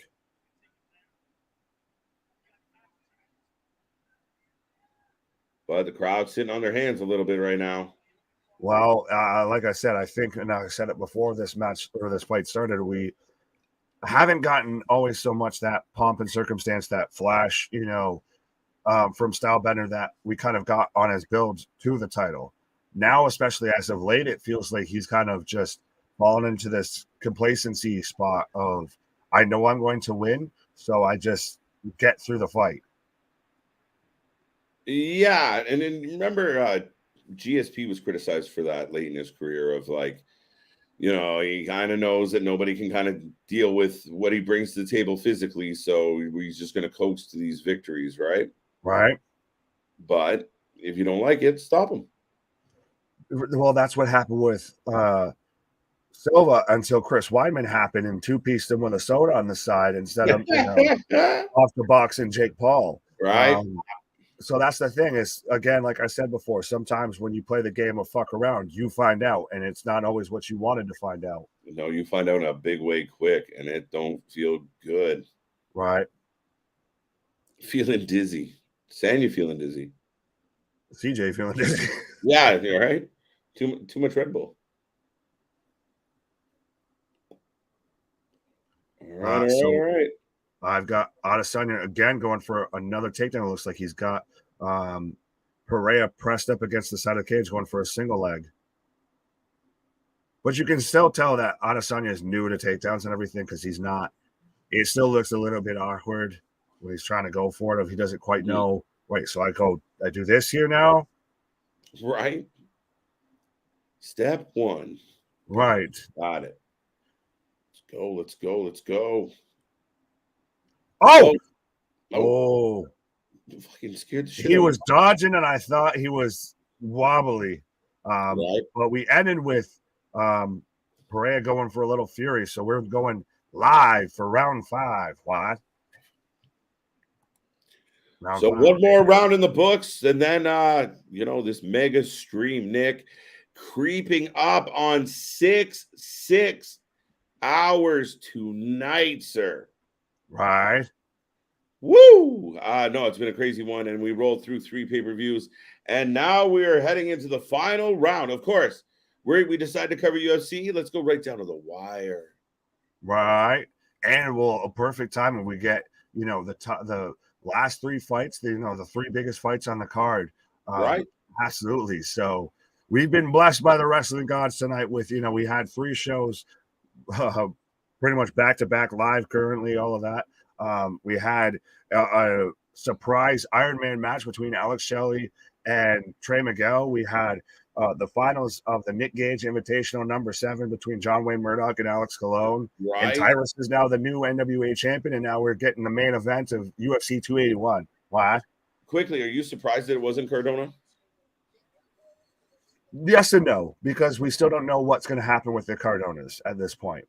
True. They're both kind of free agents. They both very much could go back to WWE, and we know that Papa Paul would probably entertain that conversation. It's now more of a question, rather than if Hunter would, it's more of a question if they would. It might be actually the question, but now round 5 kicking off. Absolutely. And I know you're saying that it seems like both men are slowing down. I still think it's both men are still playing it safe. They're trying to be calculated with this. I don't think any man's really gassed or anything. I think they're big right hand. Izzy looked like he was trying to go for a choke. Right. It's interesting to see him wrestle this, kind of grappler style of pressing him up against the cage of just, I'm going to wear you down. Mm-hmm. No, absolutely, Nick. And again, being okay kind of in that grappling avenue and back and forth. Now, Pereira lands a couple decent body shots, nothing significant. Right. Crowd sounds a little unsettled in the MSG tonight.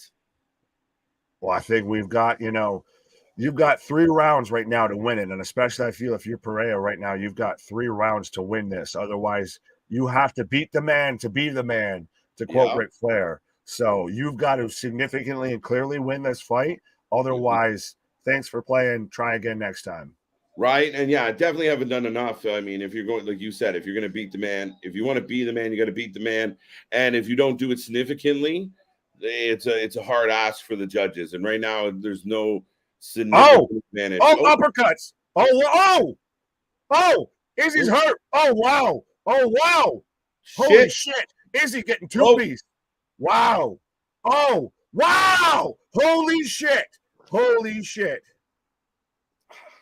I probably just woke up everybody. Good. That's allowed. Wow.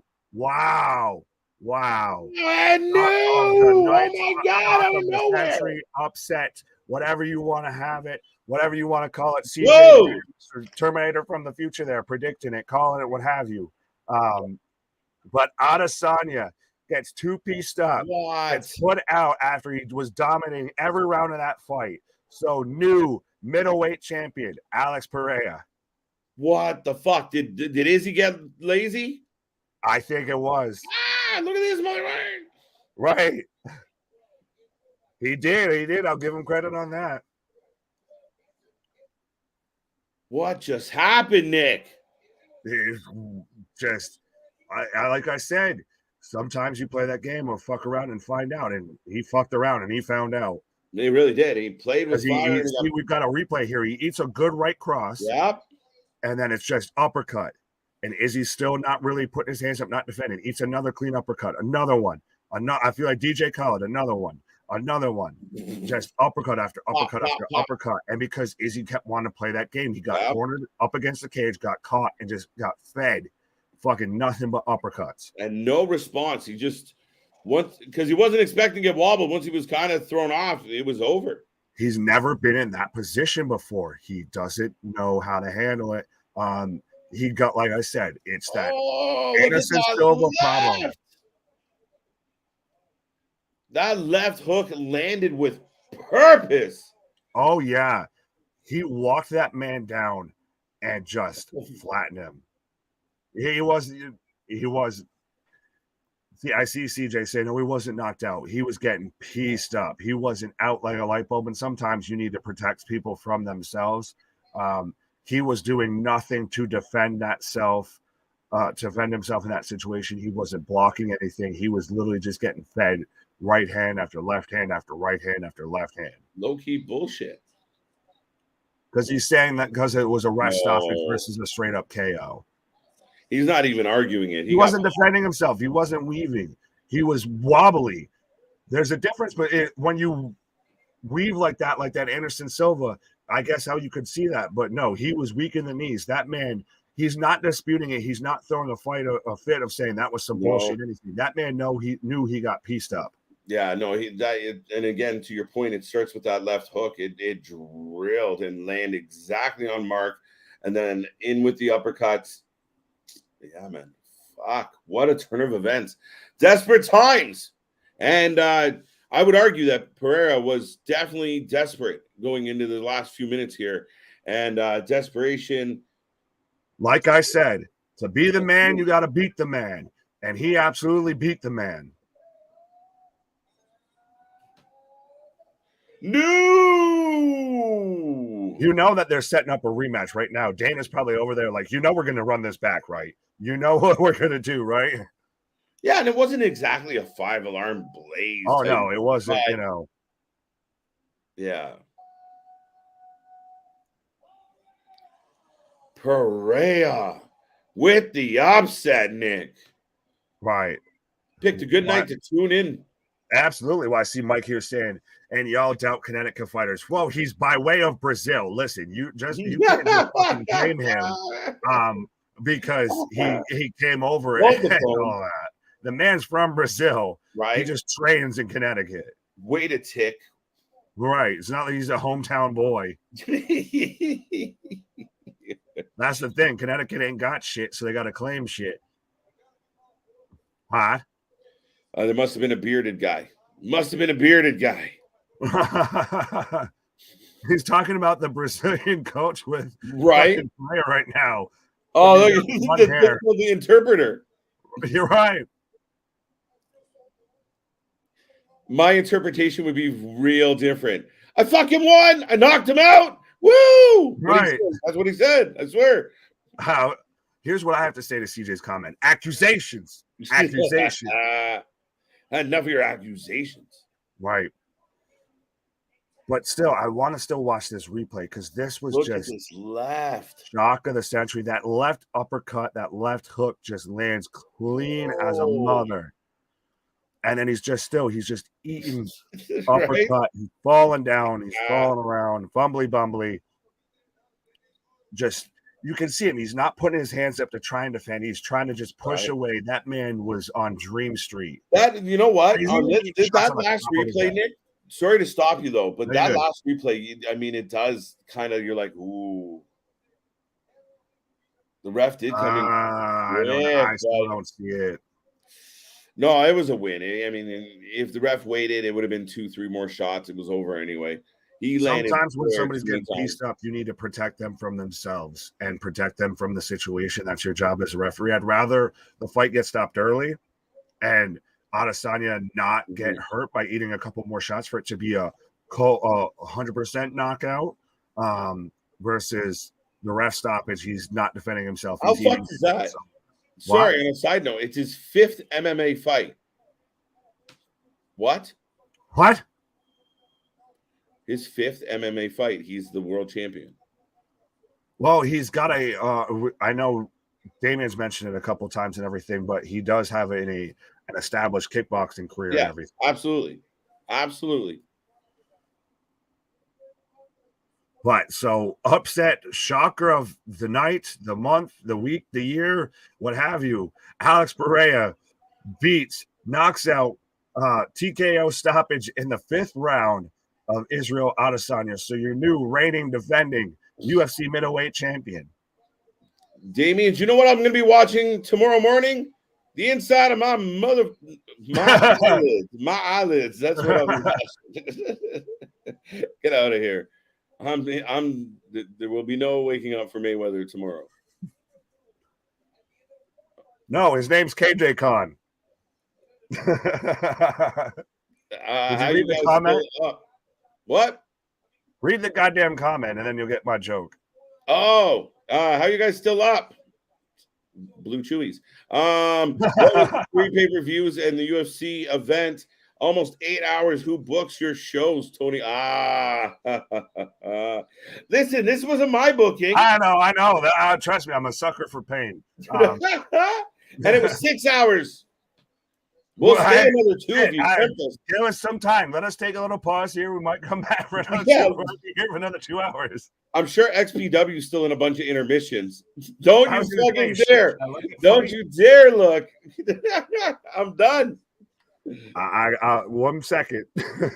CJ, I mean, I'm not all the way with you, but I could see the issue there. But my tell, generally fighters argue if they feel done wrong. Adesanya just bowed and said, fuck. Right. He got me. He got me. Yeah, well, it's one of those of if you're he I know wasn't really contesting or anything like that. He kind of knew he was on Dream Street. It's funny though that CJ's the one who called this and he's like, well, that was a bullshit stoppage. It's like, you were right, Dick. Like, you were right, dude.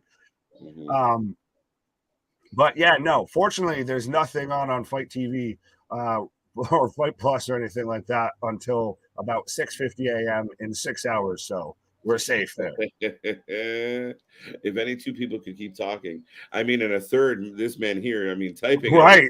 This man who showed up late to the party. All right. Izzy was still peeping, pepping and defending? Peeping and defending? Had some pep in his step. What? Had some pep in his step? Garbage. He's not contesting. He's not complaining. So, yeah, let's go for a rematch. I mean, Izzy's going to want his belt back. Right. Oh, absolutely. Like I said, I'm sure Dana was right there saying, we're going to run this back, right? Like, this wasn't supposed to happen. NFL from Germany in 7 hours. Yes. Shit, what is it? Denver Broncos versus Tampa Bay, maybe? Something. No, Seahawks versus Tampa over in Germany. First NFL game over in Germany. Right. Thank you for tuning in. I'm going to watch NFL from Germany tomorrow morning. Nope, not going to do it. I might be going to sleep when it's going on at this rate. Flip side. What's that? Yeah, no kidding. Dun dun dun. Right. CJ closing the book. I was gonna say, do we want to just call it right now? No. Well, in a moment. Right? Fuck. We eclipsed the 6 hour mark, and I think at this point it's just like autopilot. No, folks, we are gonna lock up and head towards the door. You ain't gotta go home, but you gotta get the fuck out of here. No, you don't gotta. You just make sure you go back and watch some of the old stuff. You at least gotta leave this video. You can go ahead and go and check out any of our fine videos, all of that. Absolutely, folks. Check out all our content. Check out everything we do. We got more original content coming your way. We're working on things behind the scenes, more exciting stuff, more fun, more shows. And I don't know how we can do more shows. But UFC, do you want to give a rating on what we watched for a quick hit? Holy SHIT, that's my rating. Yeah, I'll go with that. Holy shit. Can you believe that we're still here? Can you believe that Izzy lost the belt? What? Can you believe in any of this? What? I believe we'll be back on Monday for 3 hours. I was going to say, I guess I got to give it to him one time. Adesanya lost the middleweight championship. What? Alex Pereira won. What? Here for 6 hours. What? Wrestling for Life. What? Here covering 3 shows and UFC. What? Catch y'all later, folks. Our shit is real. Our shit is raw. Our shit is authentic. When you're talking about that wrestling, you better put that for life with it. What? See you on the flip side, folks. I'm going to bed. Good night.